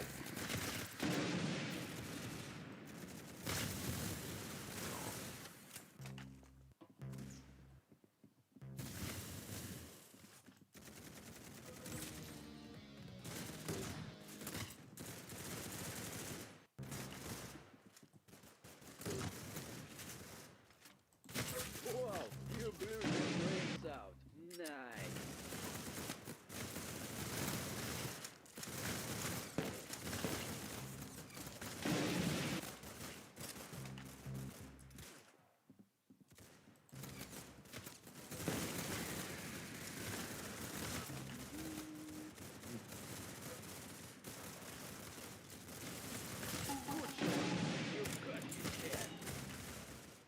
Concussion rifle! Oh, shit.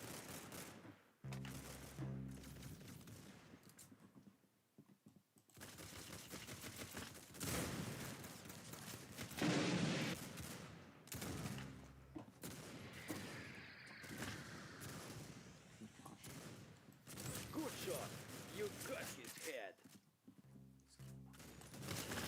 That was close.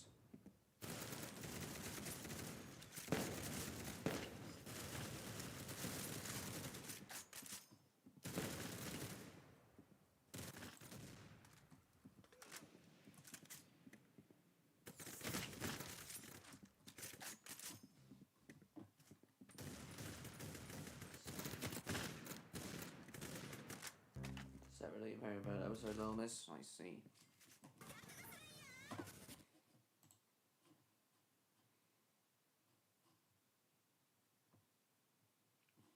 Right.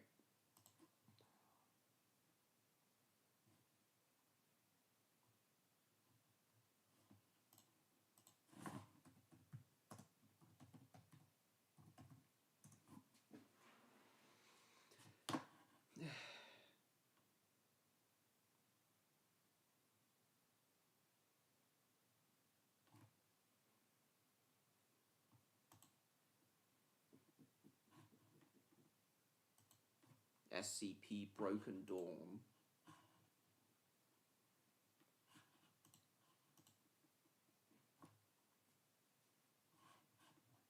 Jacob's still there. Hello, Transport Kid. Congratulations, Transport Kid, for reaching 100 subscribers.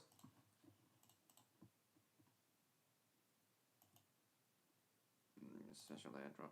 Oh, God.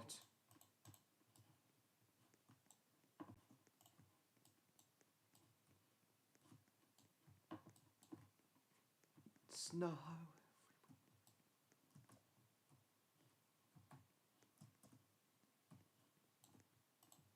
Doesn't seem like much is happening in this game.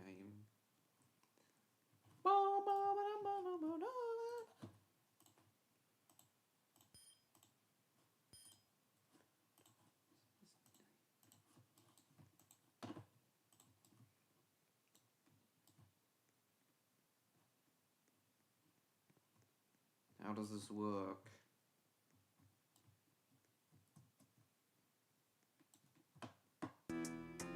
Control people's counting. Interesting.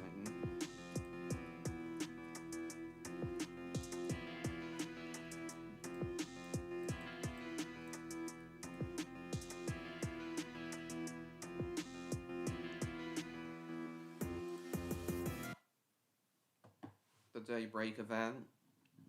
Maybe we'll do that in the next stream, Stan. Hang on, there's one dedicated. Aww.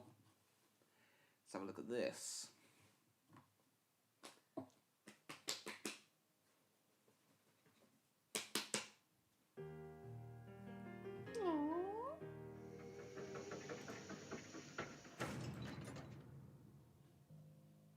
Jump scares in the game.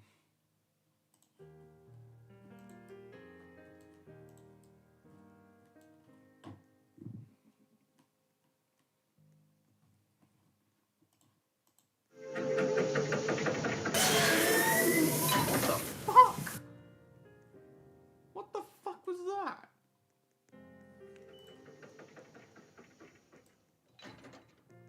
Orange version of the problem blob, yes. Get in!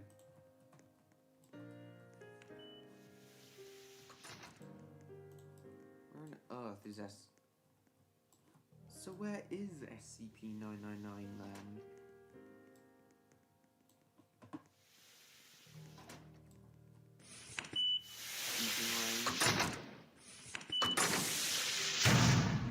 Oh shit.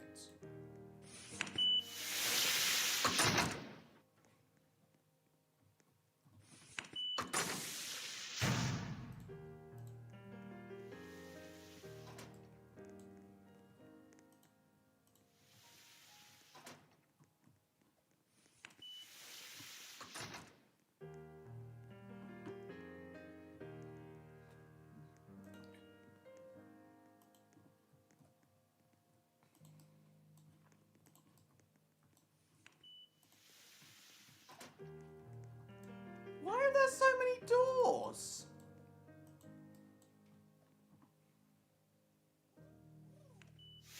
Literally in the other game, who is?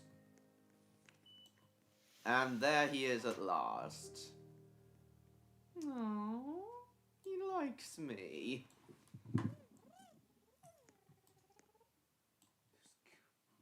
Oh, yeah, it's got a little wooden railway set.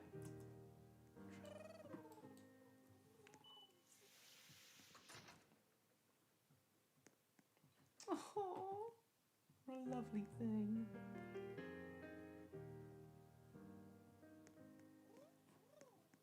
Oh, this is so cute. Oh, SCP-999 is in the other game. What? I can write this? What the hell? Oh, cookies everywhere.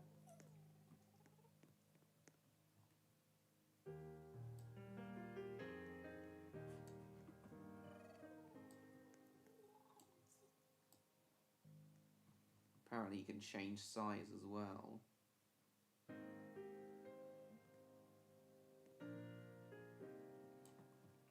Mr. Sneeze?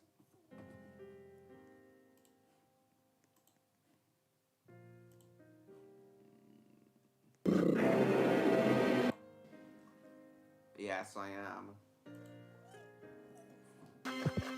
No chicken escapes from Tweety's farm! Oh no, it's hugging me. Oh, lovely little thing. Lovely little thing. It's climbing on me. It's pushing me.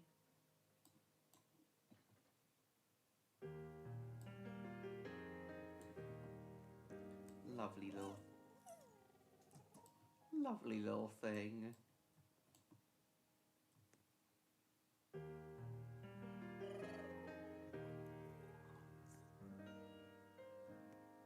Its eyes.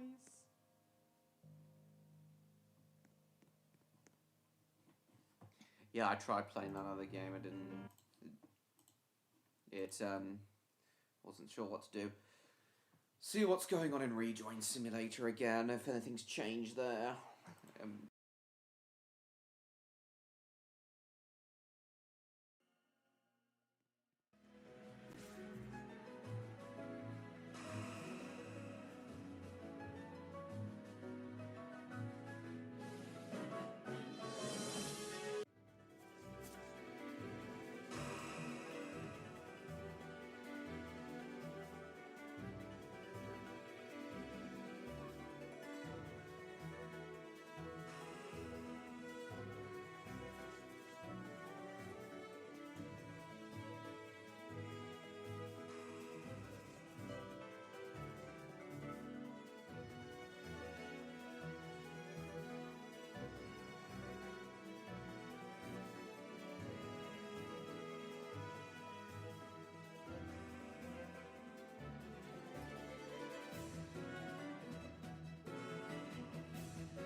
Almost all cross-testing to kill or pacify SCP-682 had failed miserably.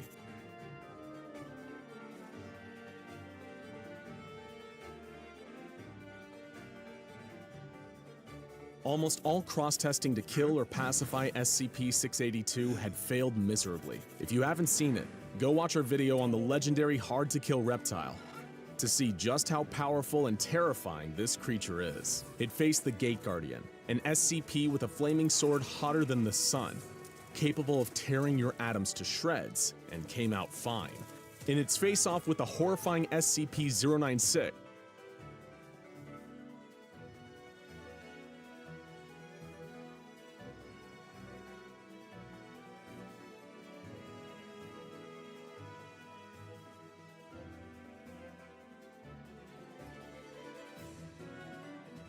almost all cross-testing to kill or pacify SCP-682 had failed miserably. If you haven't seen it, go watch our video on the legendary hard-to-kill reptile to see just how powerful and terrifying this creature is. It faced the Gate Guardian, an SCP with a flaming sword hotter than the sun, capable of tearing your atoms to shreds, and came out fine.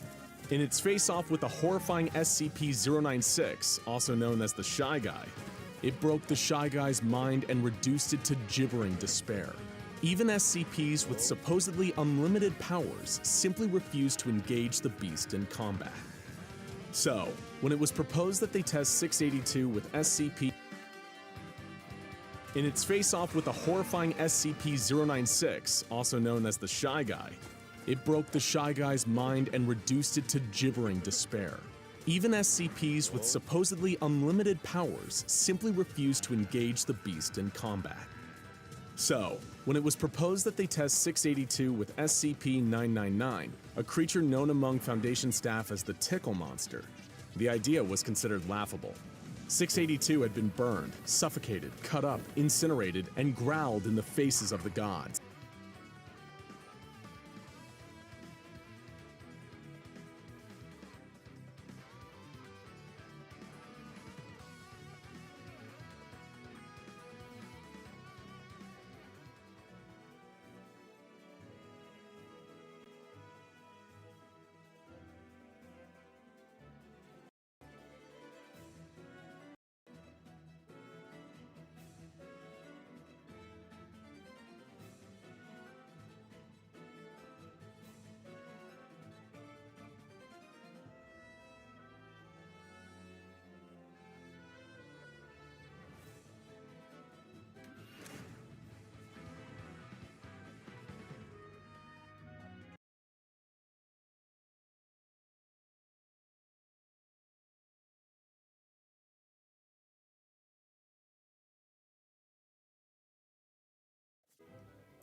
Right, can you all hear me now? You should be able to. I don't know what happened there, sorry. Joe, did you hear what I said? I think converting some of the North Yorkshire Moors Railway's engines to oil firing would be a good idea, but only for the ones that were historically underwent oil fire experiments or could easily be converted to oil firing. Such as the S-160s, the S-160 Omaha that's currently undergoing conversion. Thanks, John Murray. I have no idea what happened there, guys. It just randomly cut out. Right. Where were we? With staff as the Tickle Monster. The idea was considered laughable. 682 had been burned, suffocated, cut up, incinerated, and growled in the faces of the gods. How could this so-called Tickle Monster ever hope to survive an encounter, let alone win a fight? Some even believe that this was the last we'd see of SCP-999. But what makes this story truly remarkable is that that isn't how this played out. As you'll soon discover, SCP-999 is an amazing and unique SCP in and of itself. But its secret origins and its interactions with some other prominent figures in the SCP universe are what make this humble, slimy creature beyond extraordinary. Prepare yourself for the heartwarming, yes, you heard that right, the heartwarming story of SCP-999. Yeah. Several highly trained agents on 682 Detail placed 999 into the immortal lizard cell. Compared to the giant reptilian sitting across from it, 999 wasn't much to look at. It's a large orange amorphous blob of anomalous slime. Weighing in at around 120 pounds, SCP-999 was nothing compared to the monstrosity it was supposed to face. While its weight has in the past caused minor injuries to some of its human handlers, it has never caused serious or long-lasting damage of any kind to a living thing. Even its diet consists only of candy and sweets, with a particular preference for M&Ms and Necco wafers. It consumes these treats through the cell membrane of its slimy body, much like an amoeba. This extremely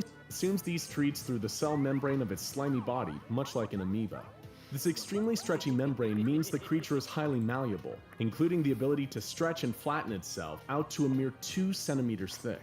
At rest, the creature takes a dome-like shape around 2 meters wide and 1 meter in height. The closest things the creature has to limbs are prehensile pseudopods. Those are the arm-like projections normally seen on single-celled organisms, of which it has at least 3. The more you hear about this utterly harmless creature, the more that matching it up with the pure embodiment of absolute hatred known as SCP-682 feels downright cruel. In absolute contrast to the misanthropic attitudes of the reptile, 999 loves human. In absolute contrast to the misanthropic attitudes of the reptile, 999 loves humans. It has a playful dog-like attitude. Much like an overexcited puppy when approached, 999 will react with extreme joy and slither towards the nearest puppy when 999 loves humans. It has a playful dog-like attitude. Much like an overexcited puppy when approached, 999 will react with extreme joy and slither towards the nearest person in order to interact. It will leap onto them, using 2 of its 3 prehensile pseudopods to hug the person, while the third nuzzles the person's face, emitting high-pitched cooing and gurgling noises throughout. The creature is apparently pleasant in every conceivable fashion, as even its odor has been reported to smell just like the favorite scent of whoever is smelling it. Examples have included chocolate, fresh laundry, bacon, roses, and Play-Doh. It's almost impossible to oversell just how beloved and benevolent this strange creature is. It's one of the rare sapient SCPs to earn the Safe class, and it's allowed to roam freely around its facility at all times, apart from a 1-hour bedtime period between 8 and 9 p.m. In the rare instances that 999 has caused harm to a worker at the facility, it immediately began to back away and contract its body while whimpering in a kind of dog-like apology.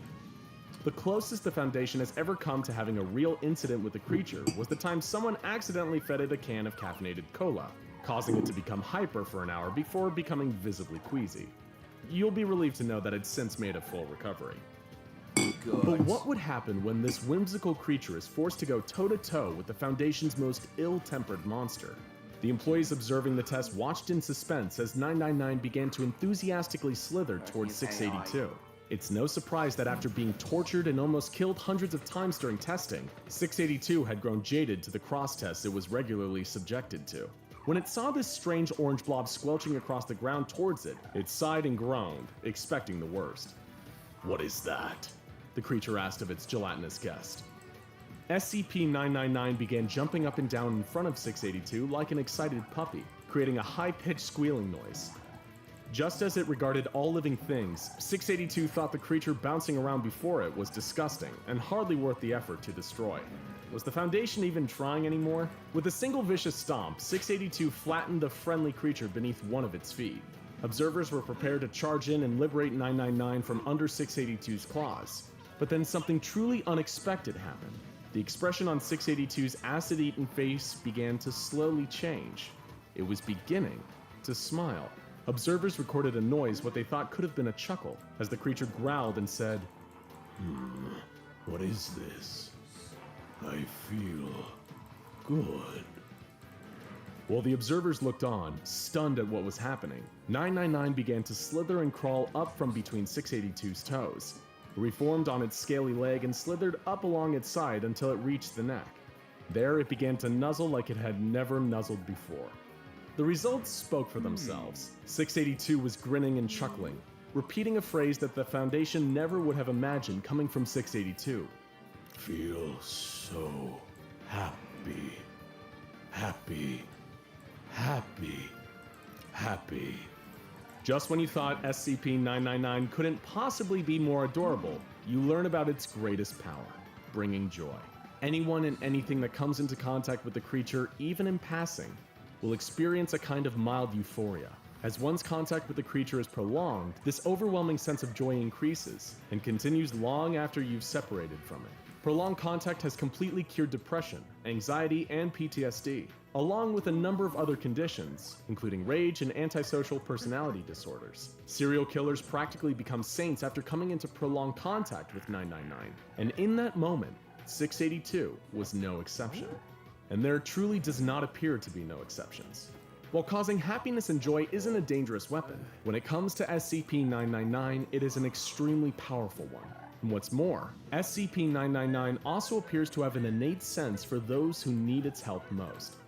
With a particular affection for the hurt and the unhappy, the creature needs its help most. With a particular affection for the hurt and the unhappy, the creature appears to be a true altruist on a fundamental level, even risking its own safety to help humans during dangerous containment breaches. In one dramatic instance, 999 leaped into the air to block a bullet from making contact with a member of staff. As a result, the creature is pretty much universally loved by all members of Foundation staff. It's the one SCP who has never made trouble for anyone. Back in SCP-682's containment cell, the beast was still smiling and laughing as 999 rubbed against its neck. It was an event so strange, so unprecedented, that the observers and attendants felt like they were hallucinating. For a few minutes, the monster kept dreamily repeating the word, happy. But then, suddenly, the creature began to enter a fit of uncontrollable, booming laughter. Alright, see you rolled later. onto its back, slamming its huge tail against the door. Thank you for coming. Laughter. It rolled onto its back, slamming its huge tail against the door. It had just fallen victim to one of 999's favorite pastimes, tickle fights, hence how it earned its Tickle Monster nickname among staff. The tickle fight continued until 682 appeared to tire and fall asleep, with a smile still on its face. After 15 minutes of inactivity, 2 D-Class personnel were commanded to enter and retrieve SCP-999 from the containment cell. They did so successfully, but as soon as 999 was removed, 682 roused from its slumber and released a powerful psychic attack from its entire body while laughing maniacally. Oh god. Seems fun. It rendered all... But as soon as 999 was removed, 682 roused from its slumber and released a powerful psychic attack from its entire body while laughing maniacally. It rendered all personnel within a certain distance incapacitated as they collapsed in fits of laughter, allowing 682 to escape and go on a violent rampage. However, in spite of this, 999 showed no fear and helped save some of the bystanders as security officers subdued and recaptured 682. And even after all of this, 999 showed no hard feelings towards 682 and indicated a desire to play again. It's a creature whose capacity for love is so limitless that it's practically immune to fear. Which is all well and good, because the true enemy that 999 is destined to face is infinitely more powerful and terrifying than 682 could ever hope to be. What is this monster?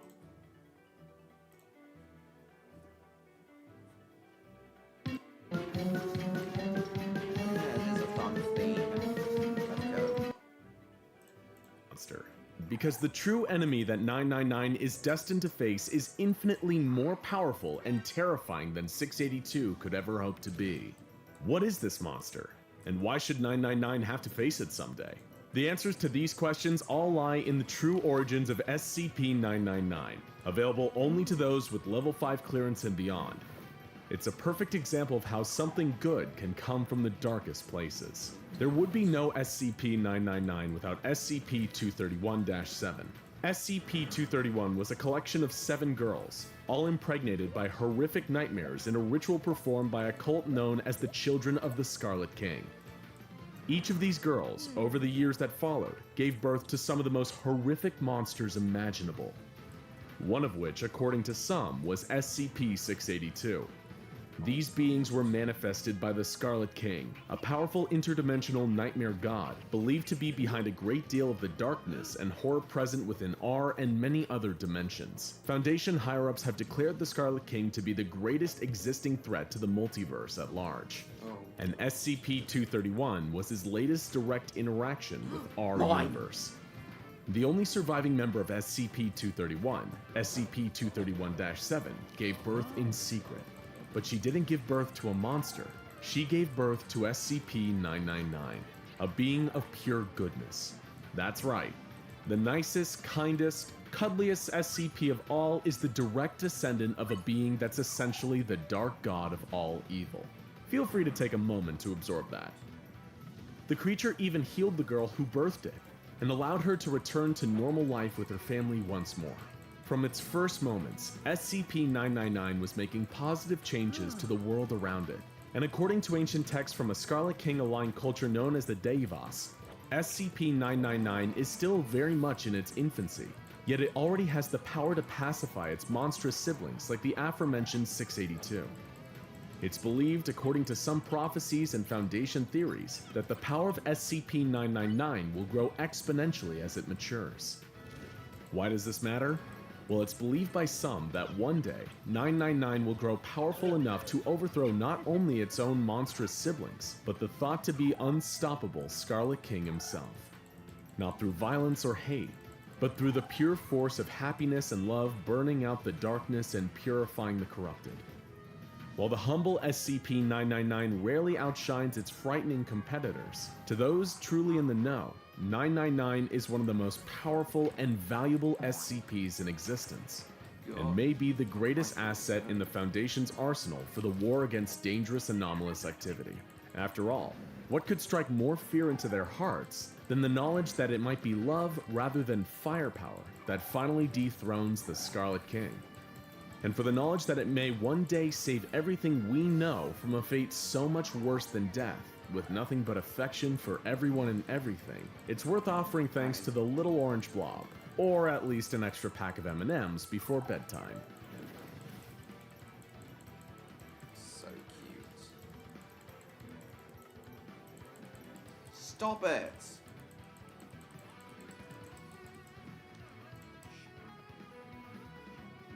You're a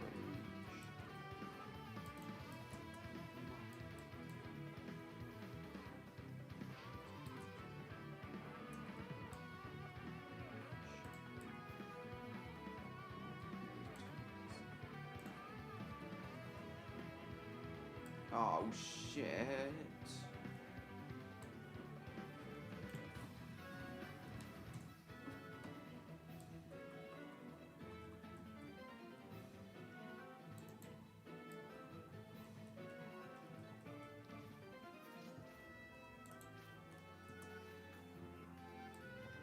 I'll have a look in a sec, Levco.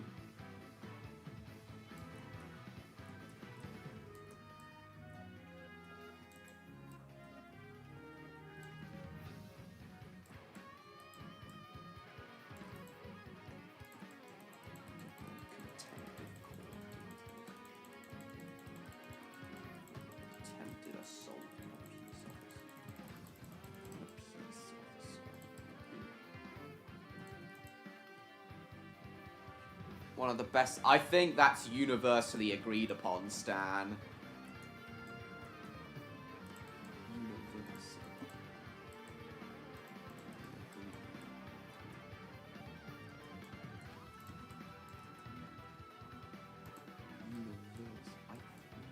Sorry, I mean Stella. Sorry.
What have you sent, Levco?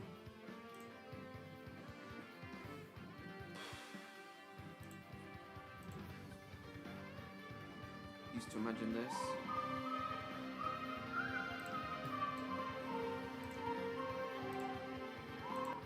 I don't know.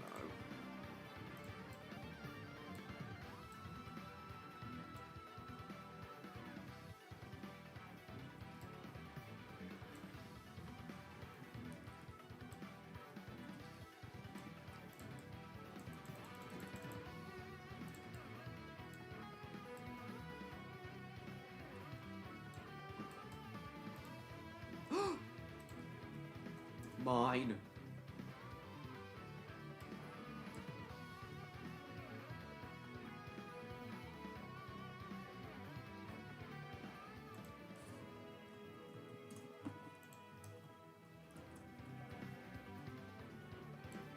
Hyperstar! Yes! Oh, yes! Oh my god, 10 times server idle multiplier. Oh my god. I might actually get. I might actually reach. What is it? MLP fan. I might actually reach Infinity Plus now, finally.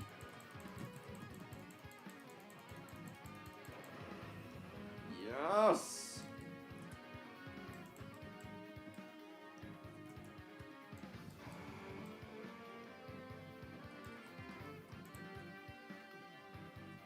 Found all of my...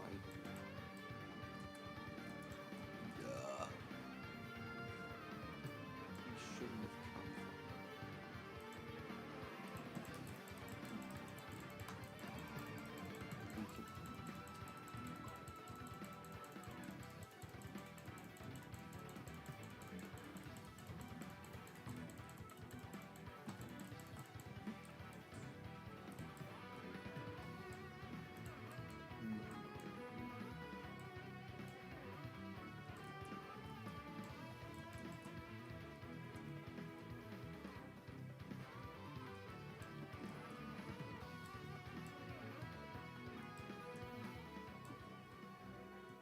I've never smoked a single joint in my life. I have literally never smoked in my life, and I do not intend to.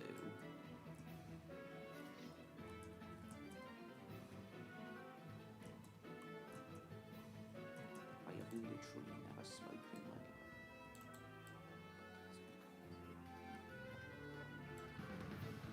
life. Oh shit, now I'm being fucked over by this opulent mafia. Oh, what a cunt!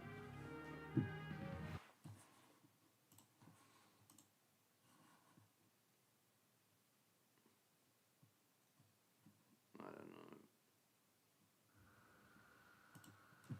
My brother smokes.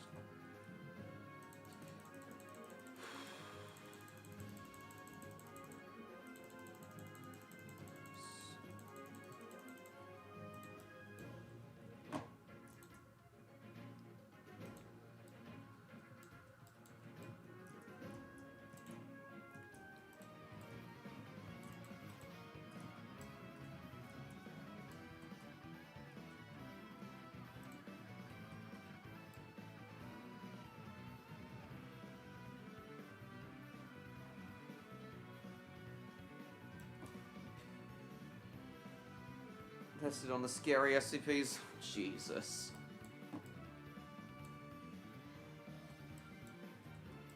So stupid.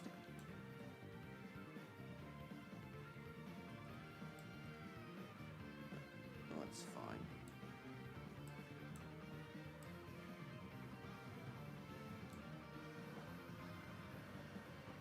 Might go until 11:15 tonight to make up for the baby.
SCP-112, yeah, the roller coaster.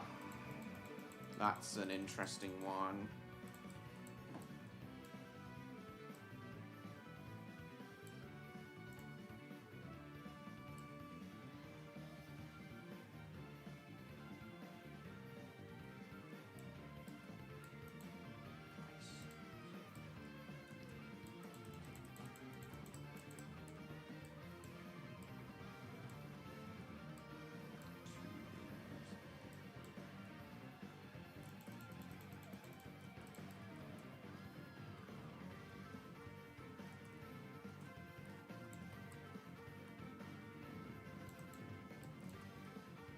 Yeah, no more VHS review requests, please. Guys. Radioactive stuff. Sorry,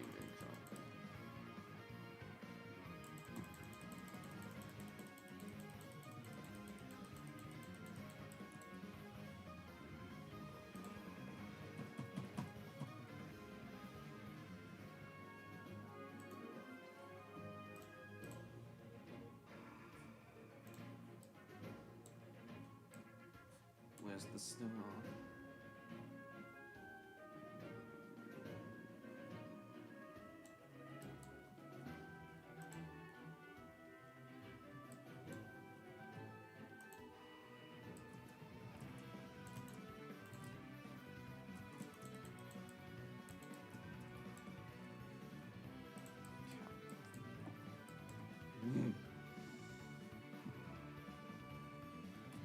Yeah, I don't know when Nostalgia Express is starting, but yeah, request for Nostalgia Express.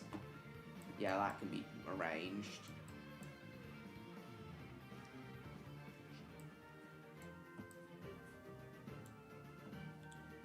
I actually recently found out that Julie, the guy who was the person who was constantly requesting VHS reviews, even after I told them no more, and they just wouldn't seem to accept that the answer was no.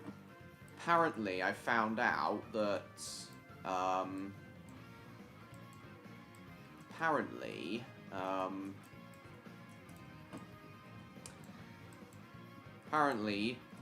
it's not the account user's name that's Julie, it's their mum whose name is Julie. They're using their mum's account.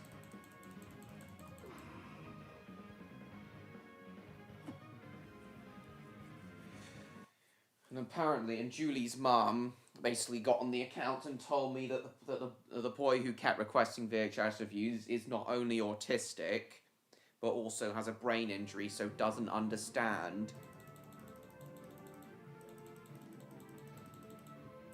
or accept that the answer is no. And, like, I respect that, but still, that's no excuse to constantly annoy me with VHS review requests. I can't have him flooding my notifications with requests. So, brain injury or not, I had to delete it.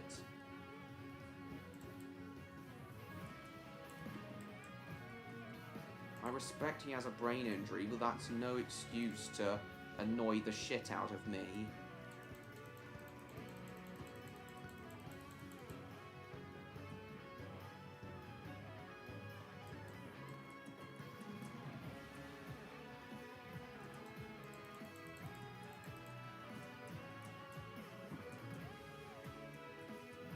Like, it doesn't matter what injuries or what lifelong injuries or disabilities you have, you still need to be a nice person.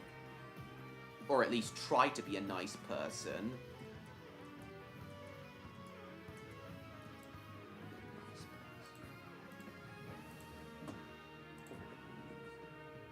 Hang on, what have you sent, Levco?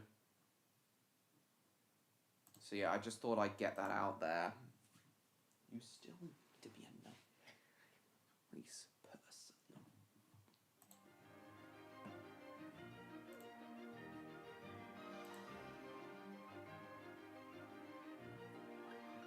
There's nothing there. I already saw that. Booby!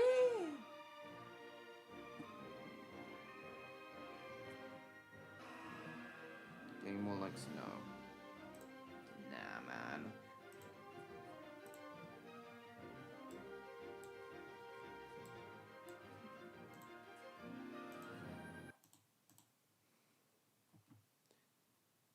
What even happens in that server these days? Oh, just normally just the normal stuff, really.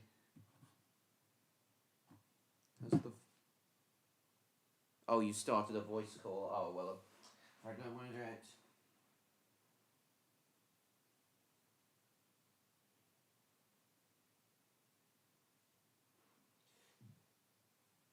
Nah.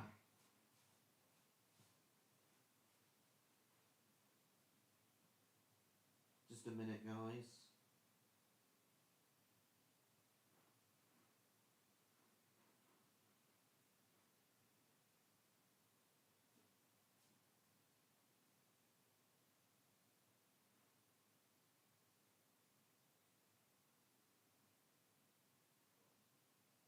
Hold on.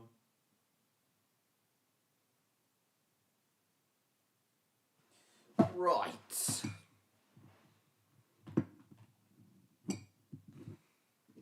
Oh, it's been a while since I've played Protect the President, actually. This is a fun game, so... RPG rocket propelled grenade. Oh, yes. Yeah, let's play Protect the President.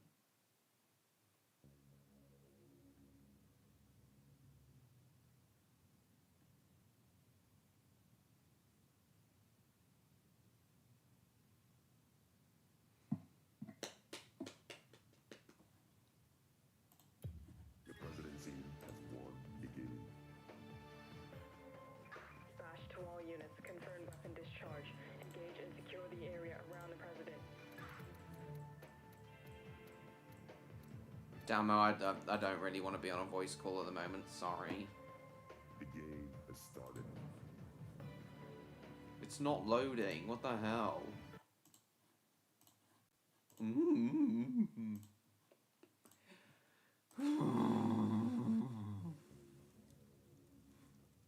Oh, speaking of the oil firing conversion.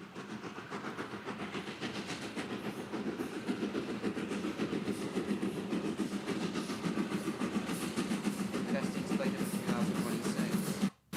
Hiya 53.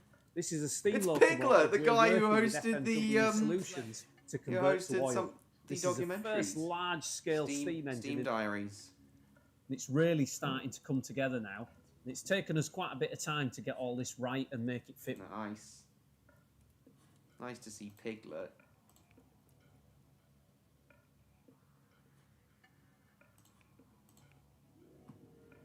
Your objective, defend the president. You've met Piglet in person a few times. Well, at some point next year, I'm hoping to finally go to the, Dispatch to all units. The president is safe. No threats reported at this time. I hope to finally, Event time and coordinates. Keep protective information tight.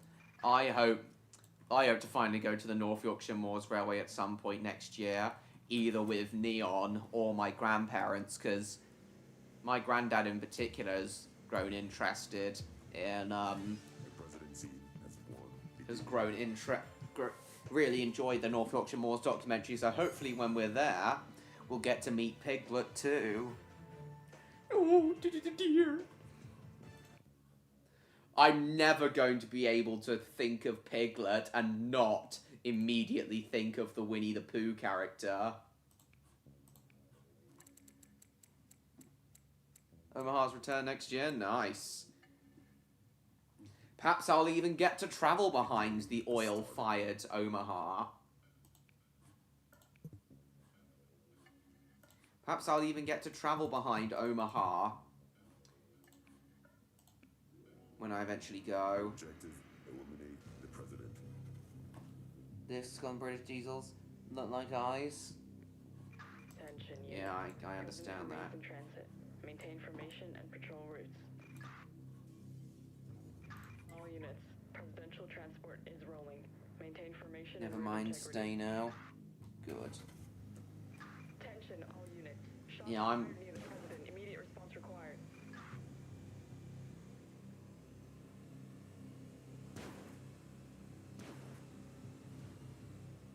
Omaha.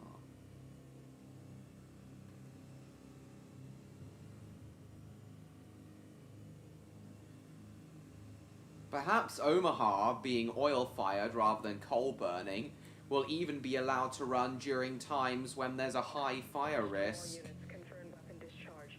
Because there'll be no... Because being an oil burner, I can't imagine Omaha would emit anywhere near as many sparks as the coal-burning steam engines.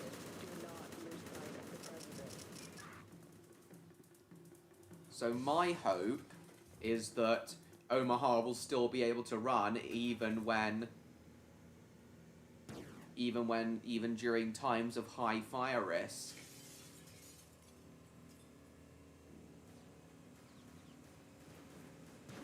Attention, all units. Shots fired near the president. Immediate response required.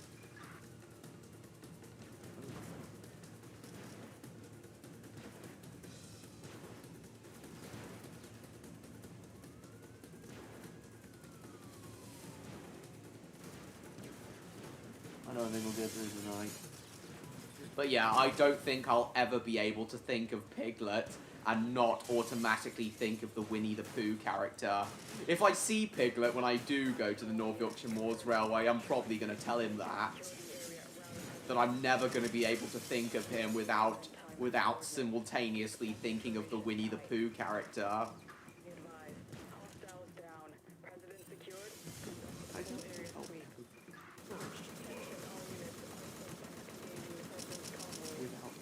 Okay, welcome back, Electro. Transport is rolling. Maintain formation and route integrity. Welcome back, Electro. He was driving his engine at Tanfield? Nice. Oh yeah, his little tramway engine, nice. Other bit of dialogue on Discord now? Nice. We're just talking about the North Yorkshire Moors Railway at the moment, Electro.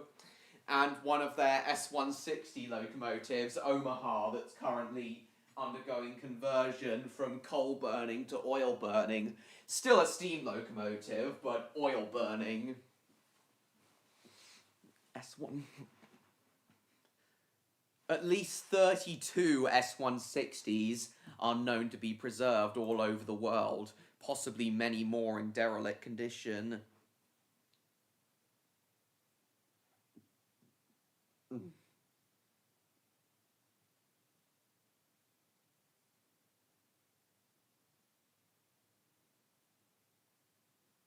Winnie the Pooh.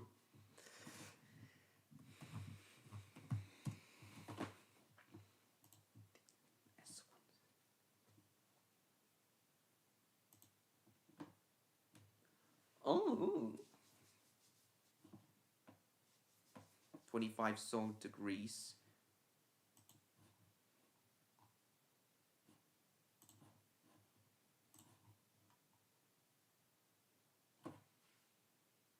At least 33 are known to be preserved.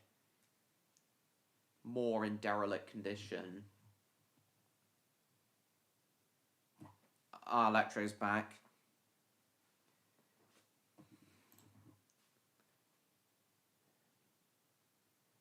Favorite steam locomotive classes? Yeah, the S160s are going to be on my top 25 favorite list as well. I know they're not necessarily British locomotives, but they were built to operate here in the UK, and they were built to the British loading gauge, so they still count.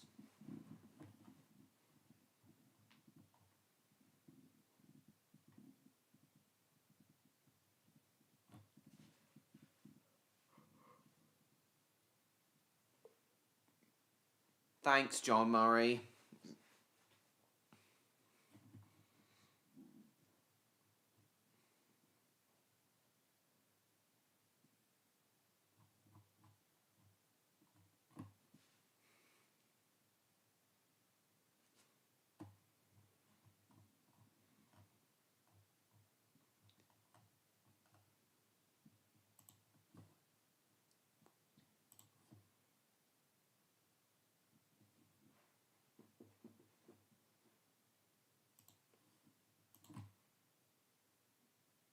Let's see what dialogue Electro's put in.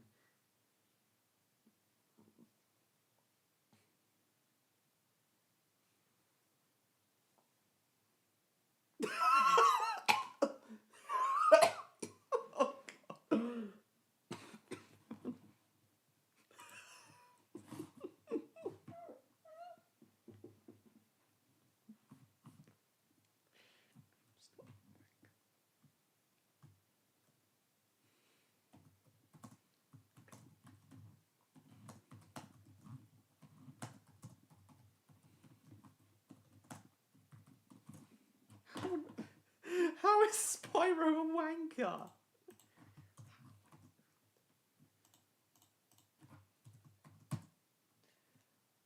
So unique, they are indeed.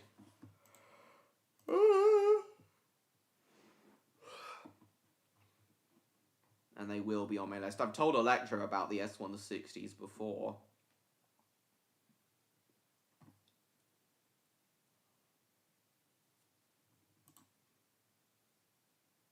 This is Omaha, the S160 that's still being used.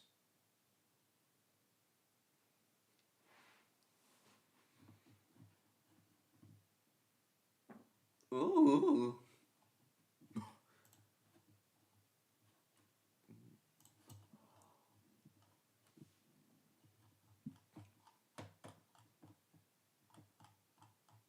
U.S. Army Transportation Corps.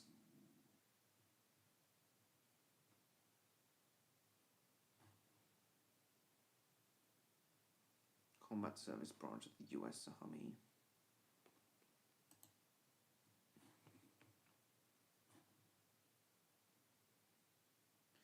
Oh, S200. So larger version, 282 S200s. Interesting. At least 2 known and preserved. Getting in a 00 scale model of Omaha next year? What is it, MLP fan? What was I gonna say now, Electro? What was I going to say now, Electro?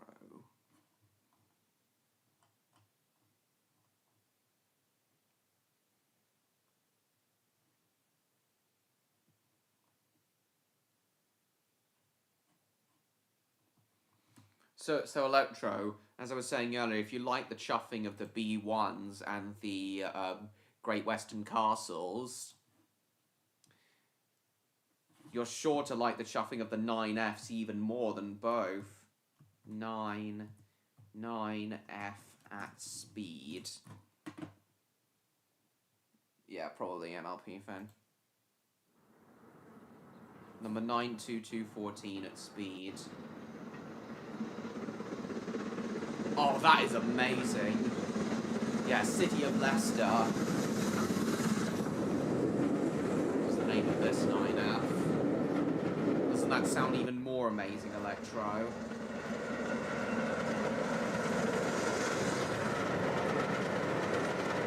Yeah, high-speed runs are sometimes done on the Great Central Railway, mainly for photo charters and galas.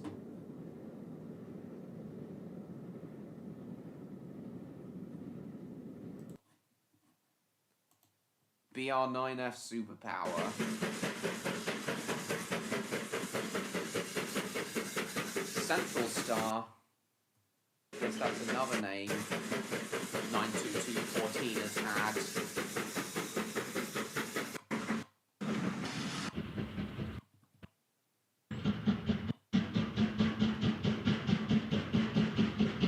Called Murdoch.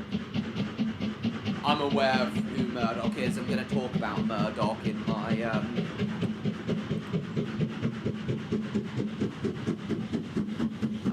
about Murdoch in my videos. So what do you think of the chopping sound of the 9F Electro? 35-mile-an-hour TPO demonstration on the Great Central Railway. Oh, double-headed 9Fs, yes! Oh, that is so good. Oh, that is incredible. What do you think of this chuffing electro? Oh, that is so good. I think there's currently only one operational 9F.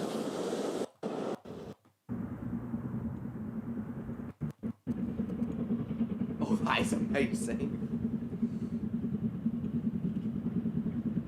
Still there, Electro. Is Jacob still there? 7 coaches. That is amazing.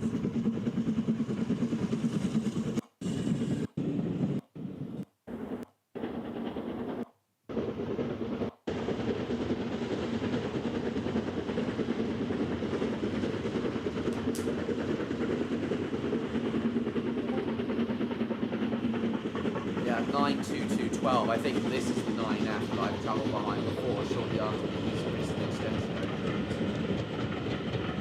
Oh yeah, Time Dock 9Fs.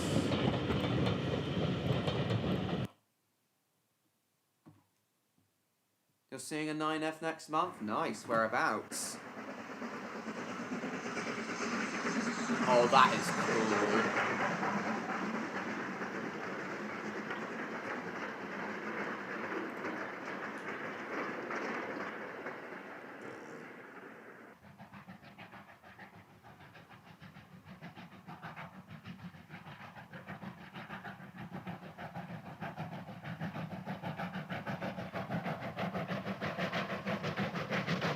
That is amazing.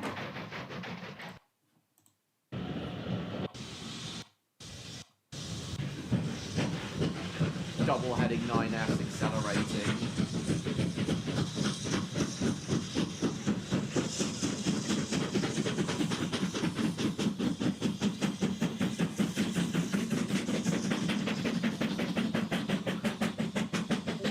That is amazing.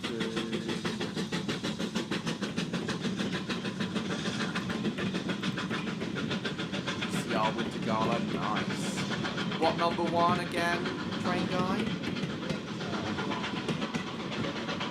It's currently an operational 9F at the North Yorkshire Moors Railway, isn't there? Oh, here's a 9F helping a failed standard class 4.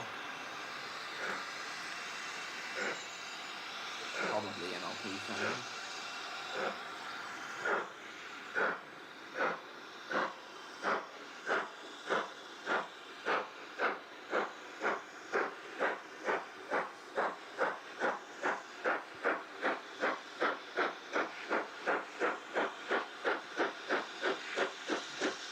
Is it the same 9F the North Yorkshire Moors Railway has?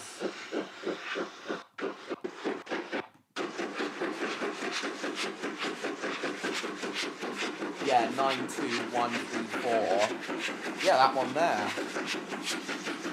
Yeah, that's currently the only operational 9F, 92134.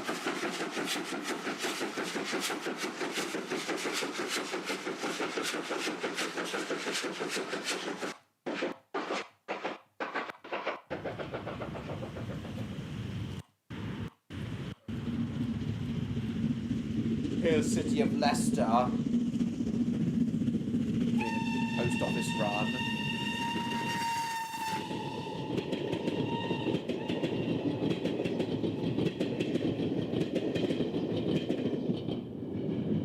City of Leicester.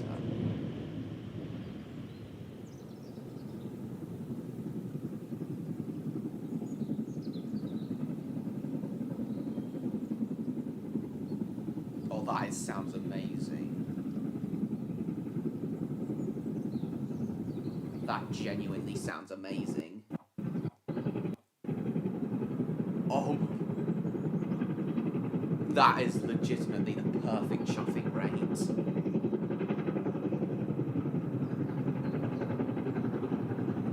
Hauling Eleni Artiques as well! My favourite class of locomotive, hauling my favourite style of coaches. Going at an almost perfect chuffing speed. That is honestly one of the best possible railway sights. Oh, Oh my god, I have to use this. Yes, 9F Thrash indeed. I have to use this shot. Towards the end of my video. My favourite locomotive of all, hauling my favourite coaches. One of my favourite races of coaches of all. The LNERTs. Perfect chuffing speed too.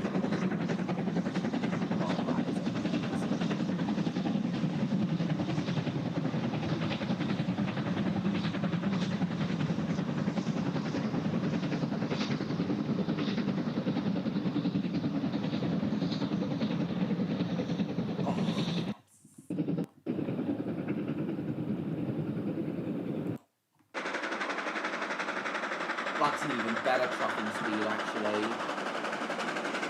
Going even faster.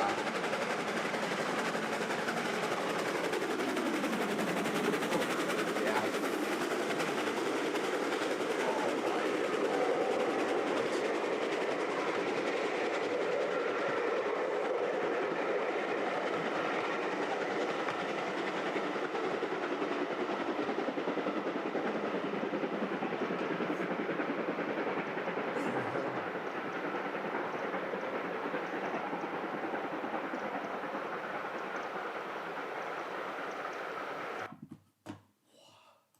Oh, yeah.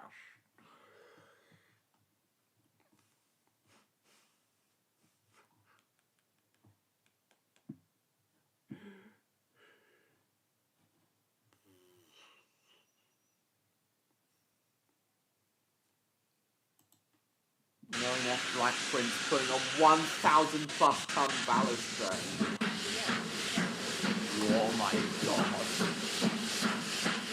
1,000 tons. My lord.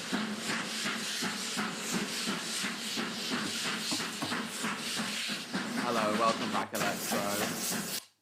So if you liked the B1 and the Great Western Castles chuffing sounds, Electro, you remember this video? Nice. What do you think of the 9F's chuffing sounds? The fact that they have small driving wheels enables them to have really fast chuffing. Double heading 9Fs, that's amazing. So what do you think of the chuffing sounds of the... Do you think the chuffing sounds of the 9Fs are even better than the Castles and B1s, Electro? This is another reason why the 9Fs are amazing. Why the 9Fs are my favourite steam locomotives. The thrashing sounds they make when at full power.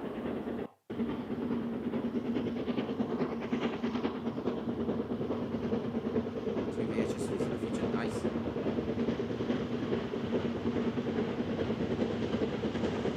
Those C-type tenders are my favourite VR tenders.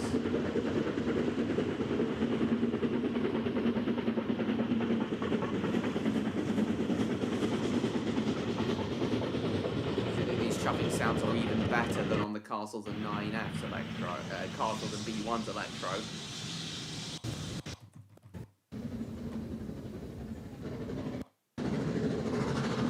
Oh, here's City of Leicester doing a travelling post office run. Zenith of Steam, yes, absolutely.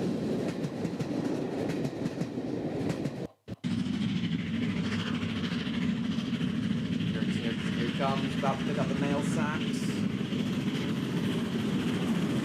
Yes. Yeah, my favourite indeed, Electro. What I wanted to know was, do you think their chuffing sounds are even better than those of the B1s and Castles?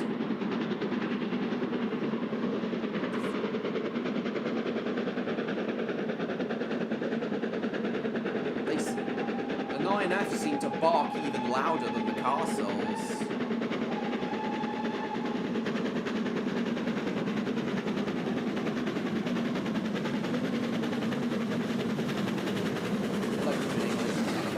They sound like a Gatling gun.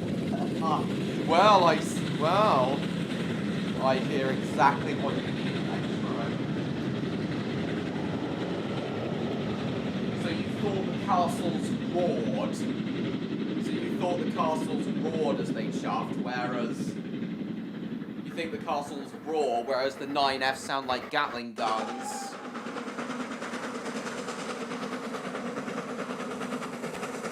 Power being released? Well, it has to have a lot of power to pull the massive freight trains these engines were designed to pull.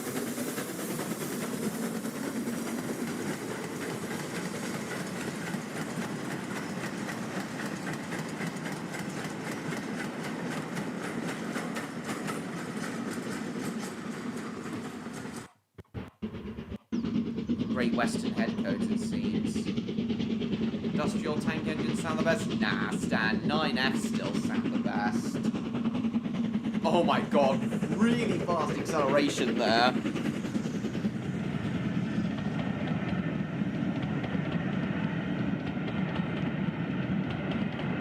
So I take it you like the sound of the 9Fs chuffing then, Electro? They sound like Gatling guns to you? Is that to say you love them?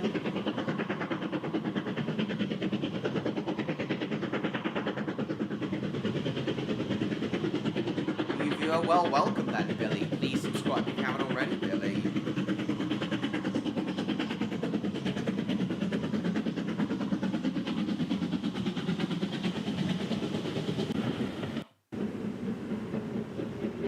Even though I still prefer mainline locomotives over industrials, there is one class of industrial locomotive that does make a bloody good noise when pulling a long train.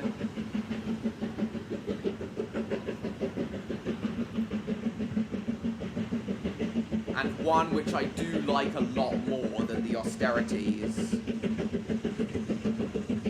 Don't like it, really.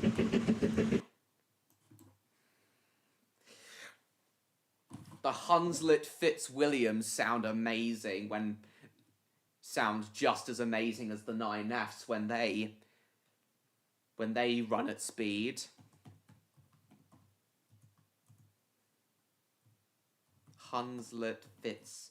Yeah, the Hunslet Fitzwilliams sound just as amazing.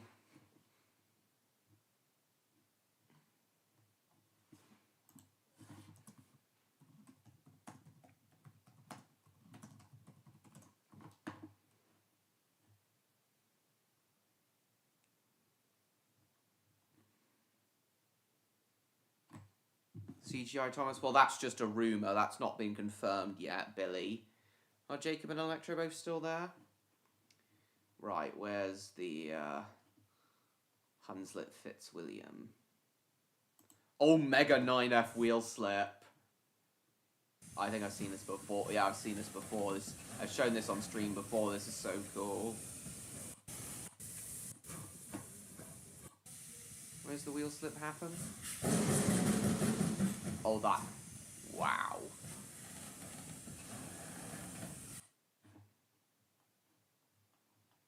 Where's the...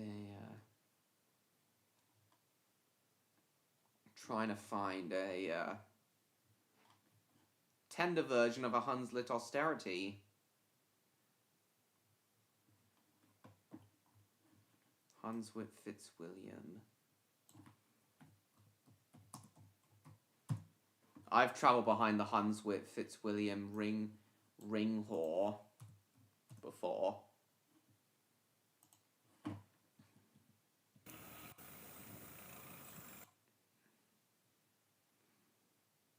Visited the Spa Valley Railway.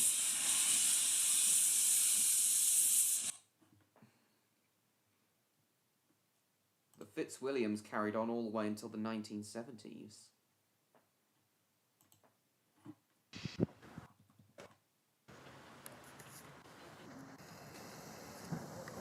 Rapido make one of these? Wait, you've actually travelled behind Ringhall before, have you, Billy?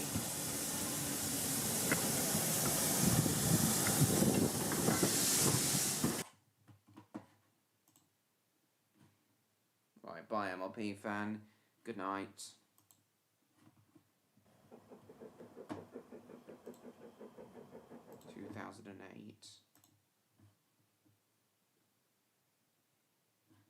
Turn of the B12.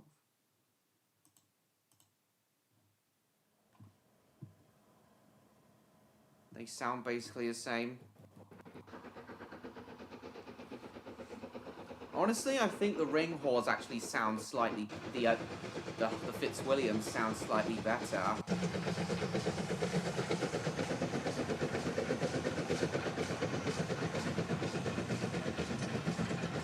I do definitely prefer the Fitzwilliams over the Austerities.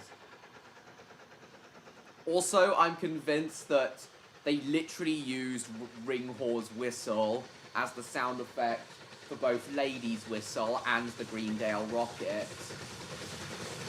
Just listen, it's exactly the same whistle.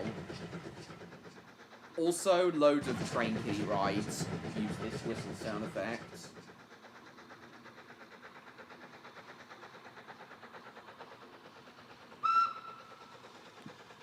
I'm convinced they literally just used Ring Whore's whistle as the sound effect for Lady's whistle and the Greendale rocket. Oh, that's a good sound. Actually, they might have used Isle of Man Railway number 4 Lodge. They might have used her whistle as the basis for Lady's whistle. But I'm still convinced that the Greendale rocket, I'm still convinced that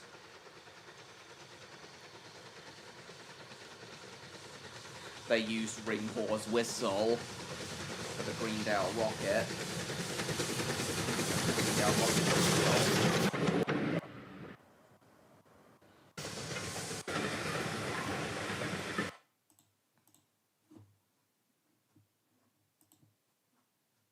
Was not expecting this. This is Ring Whore coming along light engine. It's exactly the same whistle.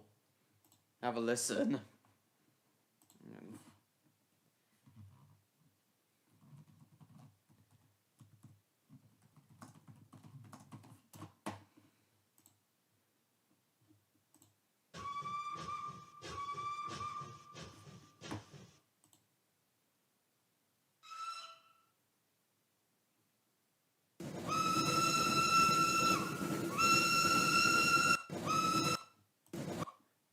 Listen to this and tell me that does...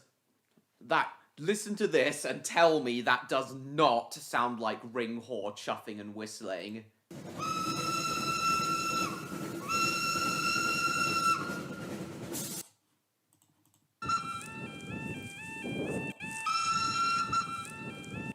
It's exactly the same whistle.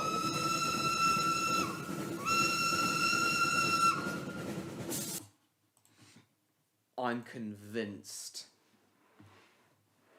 that the Greendale rocket uses exactly the... I'm convinced that they just recorded the whistle sound effects of Ring Whore and used that for the Greendale rocket.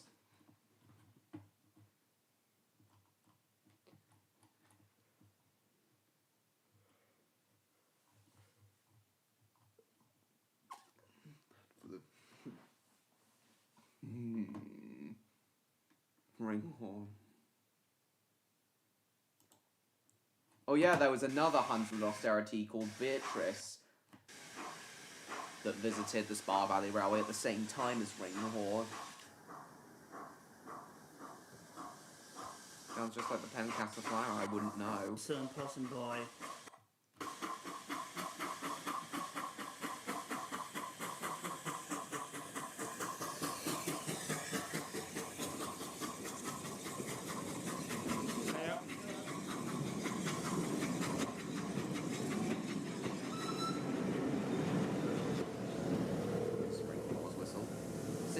Chancellor, indeed. Okay.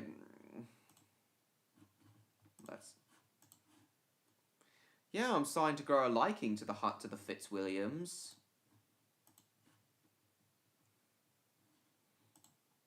Let's have a look.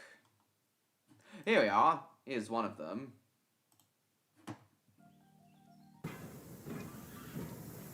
That's a Manning Wardle. Somerset and Dorset 7F.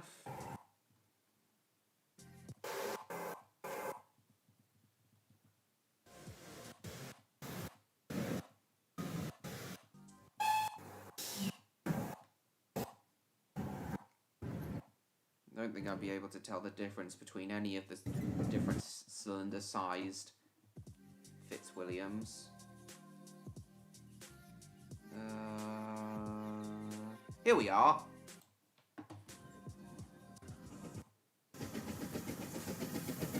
Here's one of the Fitzwilliams the train guy recorded. This one's called Newstead. Interesting name.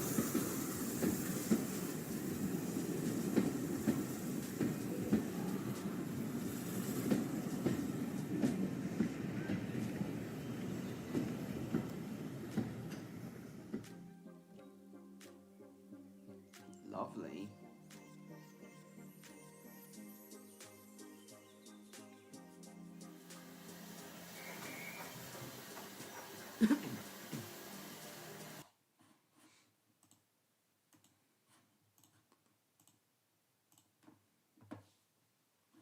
Jacob, I'm convinced that one of the Fitzwilliams, Ringhor, is literally, they literally just used its whistle sound effects for the Greendale, its whistles for the Greendale rocket.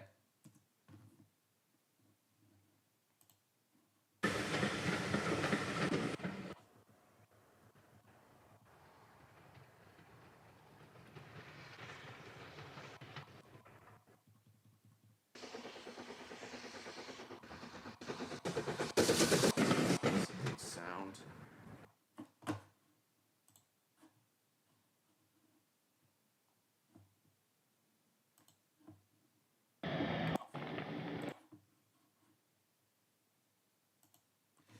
Was not expecting this. This is Ringhor coming along light engine. Just listen to that, Jacob, and tell me that doesn't sound like the Greendale Rockets whistle. That sounds identical to the Greendale Rockets whistle. Genuinely, it sounds identical to the Greendale Rockets whistle.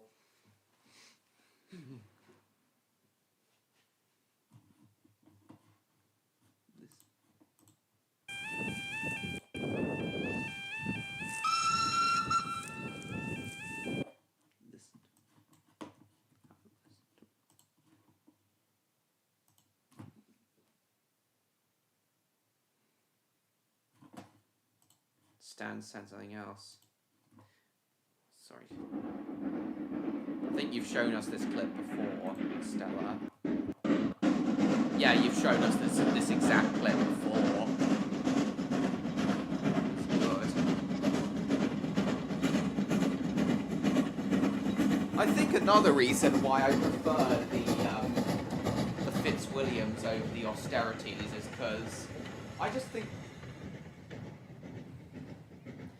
I just like how the Fitzwilliams are a bit more nippy than the Austerities.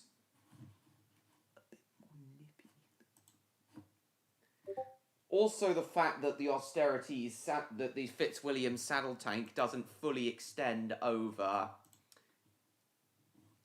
the smoke blocks also makes it a bit more unique for me.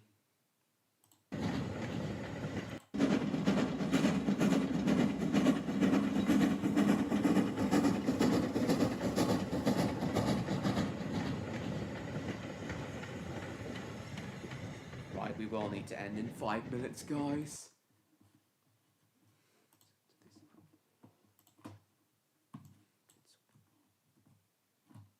Austerities are slow and rumbly. Well, I can tell.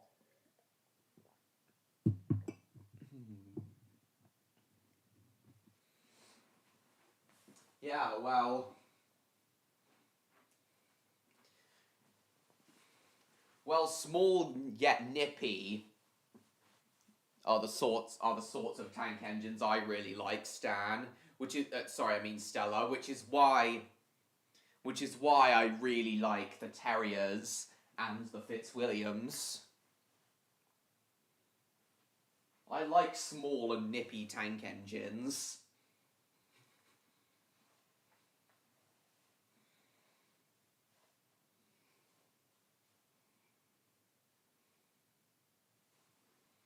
And I like the Great Western 1400s for the same reason. They're also very nippy. With their large driving wheels enabling them to reach 80 miles an hour, the 1400s. The lower pitch chuffing, yeah, I understand that, Stang.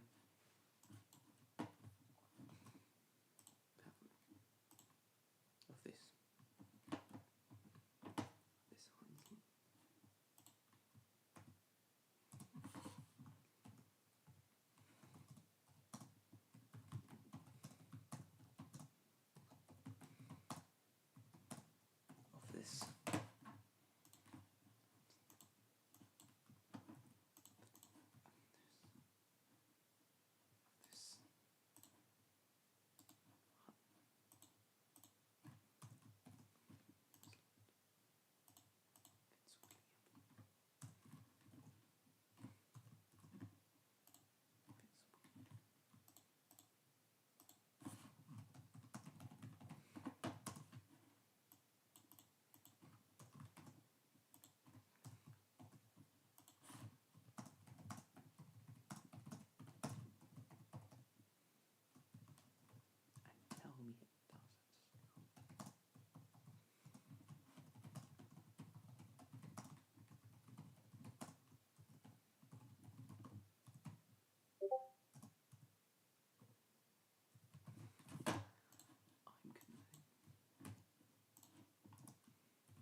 Hang on.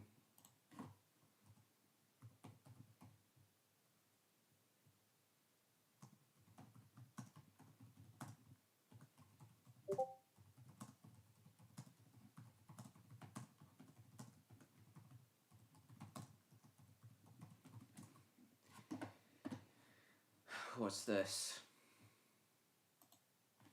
Oh, that's nice. Oh, more thrashing. More austerity thrashing, number 49.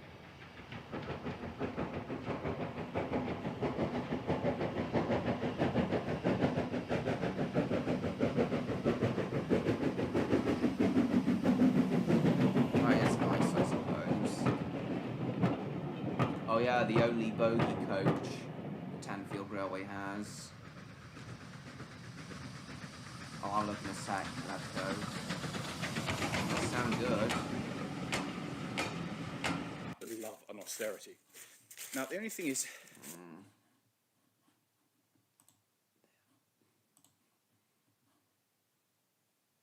These are some misheard subtitles on what I thought AJ Baines was saying in Post and Pat in the Runaway Train. Oh yeah, there are many misheard subtitles of things that I thought people were saying in previous, in certain loads of things I used to watch as a kid. Faster! Faster! Come on! Put your back into it! Pull your back and do it. Oh, pull your back! Like, pull his back muscles, like, crick them, and keep doing it. God.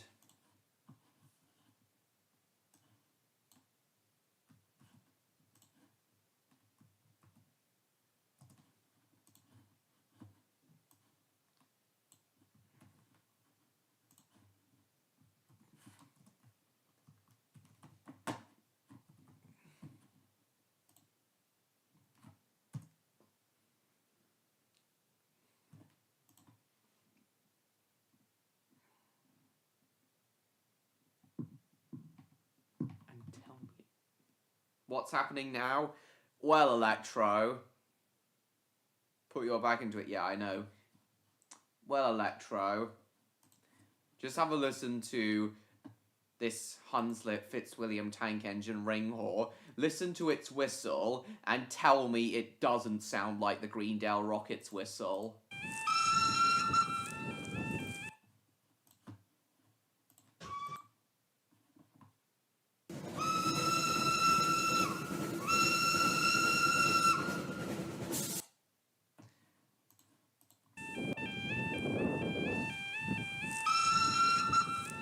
That's literally just Ringhorn's whistle that they use for the Greendale Rockets. Don't you think, Electro? And Jacob as well.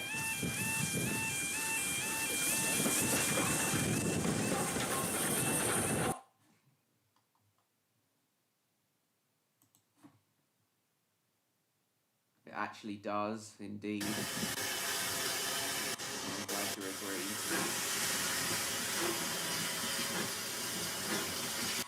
Yeah, it's interesting how they use how they use sound effects from a real steam locomotive for the Greendale Rocket.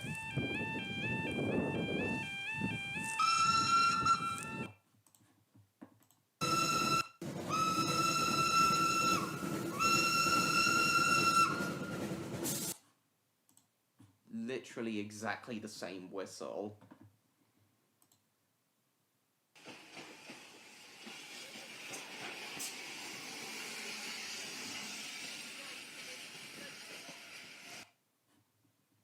I will literally eat my own hand if it's not Ringhorse. If the Greendale Rockets whistle isn't just a recording of Ringhorse. I will bet anyone £1,000 that it is just a recording of Ringhorse whistle.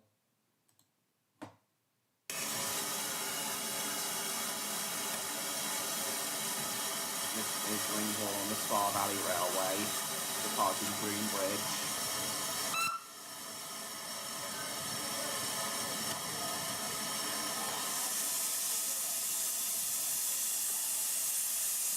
Well, I think once you reach a certain point, it just gets... Blow the whistle! Blow the whistle! Okay. Right. Two.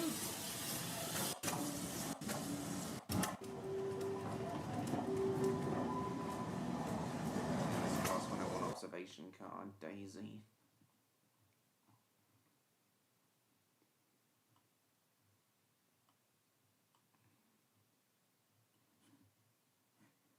All about the Greendale Rocket!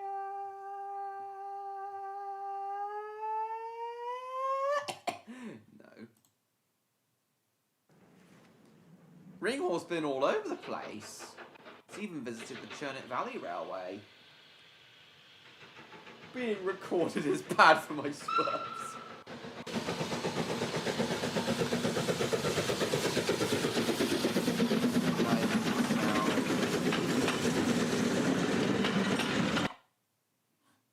Yeah, Electro, if you're still there, these engines that Ringhorse is part of, the Hunslet Fitzwilliams, they also sound amazing ducking. They all have amazing ducking sounds, the Hunslet Fitzwilliams.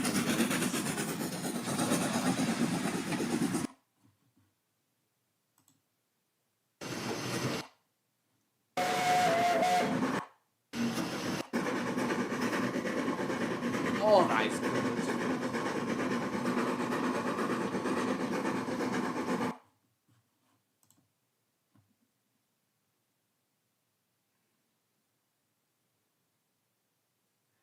Honestly, steam locomotive, I think part of the reason I love trains so much, being an autistic person who really likes sound effects, who really likes stimming sound effects,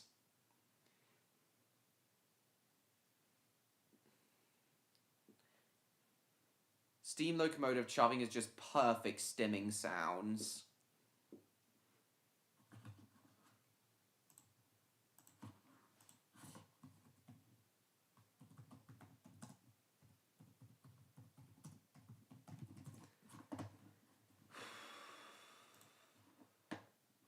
No, not like noises that autistic people make when stimming.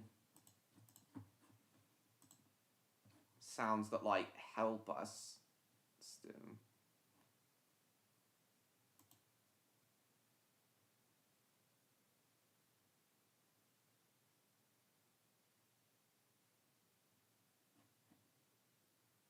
Very interesting animations. Back cricking.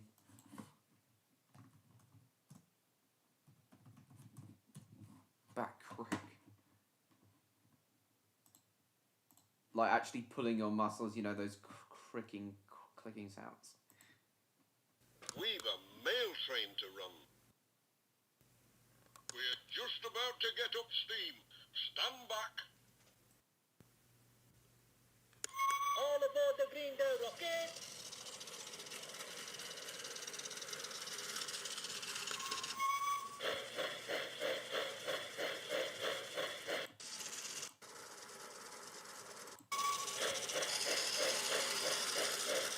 Alright, thanks, Martin.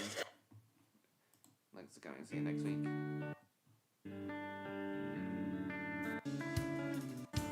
And somehow, the Greendale... Somehow we got the Greendale rocket is now a double fairly here. Version. Tickets and teas. Mrs. Coggins.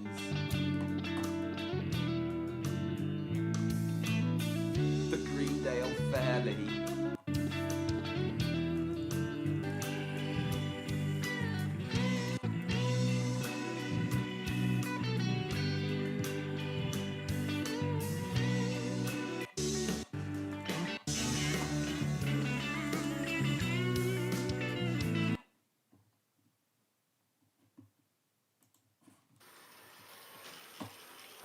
All aboard the Greendale rocket.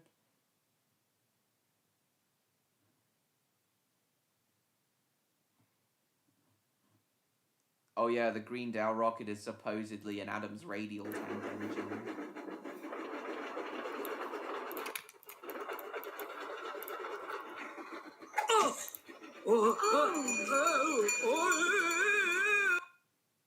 See you next time, Dan. Thanks for coming. I'm ending in 5 minutes.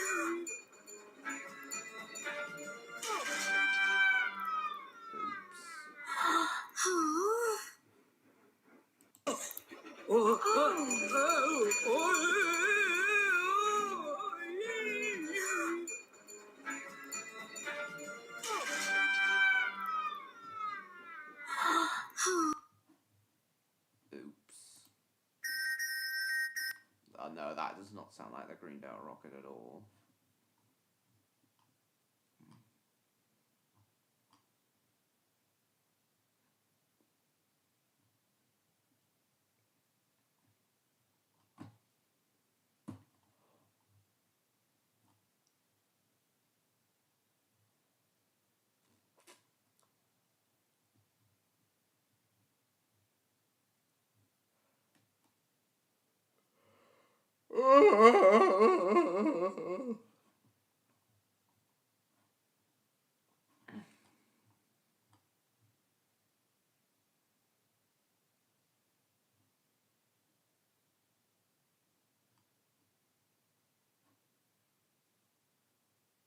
Crashed so hard it multiplied itself. In the game, in the Roblox game. Gosh.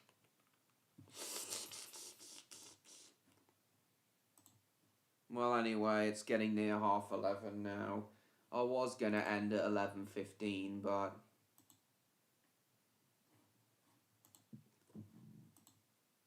it's just gone past that now. So, does anyone have any last minute things they'd like to say before I end?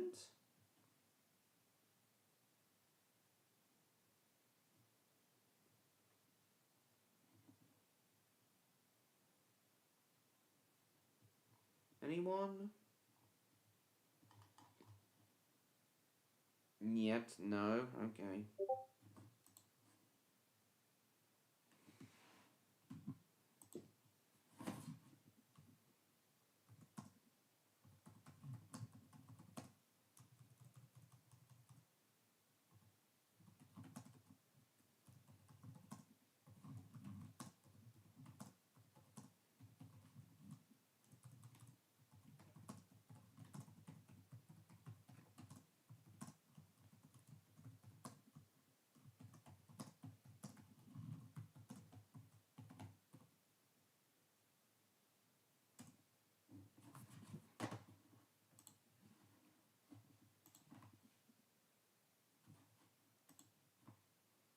since I played this. Stacks and stacks of penis. Oh, no! I'll just quickly play a little, just a few minutes of this, then we'll end.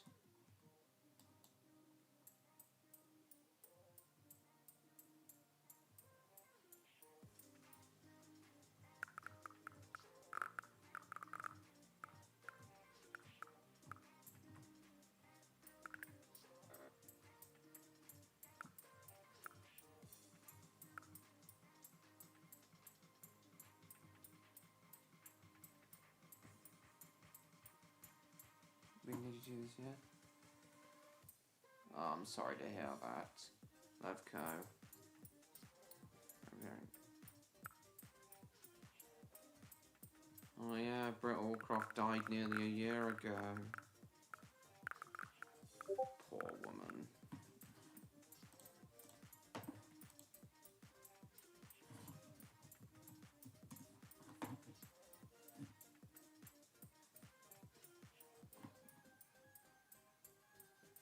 You do a power cut? Well, we haven't had a power cut for years, thankfully.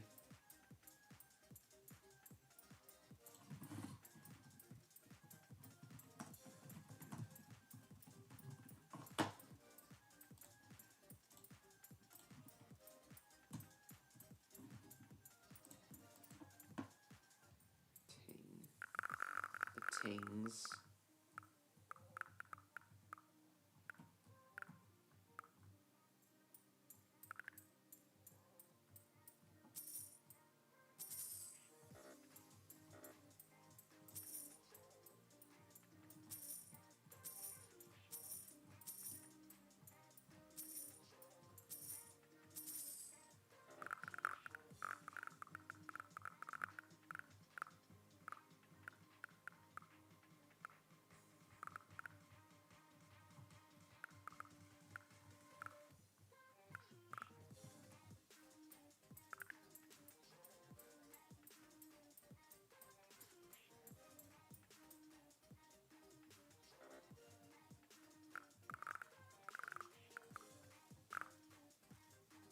Fuck it, I'll buy 50 stacks.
Alright, well, it's definitely time for us to end now.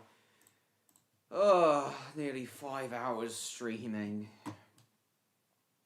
Didn't expect it to go on for this long. I expected it to end at 11, but oh well.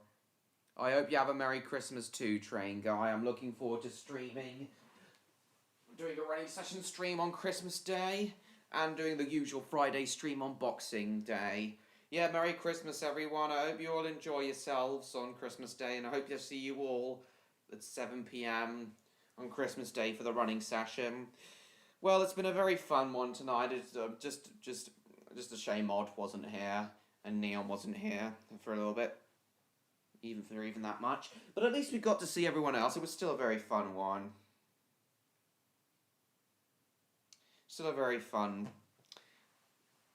stream tonight. I hope you all enjoyed yourselves tonight as much as I did, and I hope you're looking forward to the next upcoming live streams. I'm especially looking forward to my Thunderbird 6 VHS review next week, and I hope you guys all are too. Got so many videos planned for the last couple of weeks of this year and leading into 2026. I hope you're all looking forward to them as much as I am, and yes, I really am going to crack on with Raptordogs once my 3,000 subscriber special is complete. So thank you all so much for watching, everyone. I hope you all really enjoyed tonight's stream as much as I have. Please like, comment, share the stream with your friends.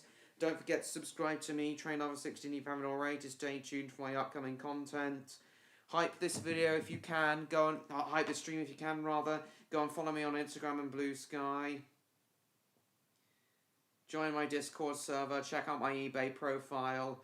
Go and buy my novel, The Spy and the Superdog, if you haven't already. And I will see you all in my next video. Goodbye, everyone.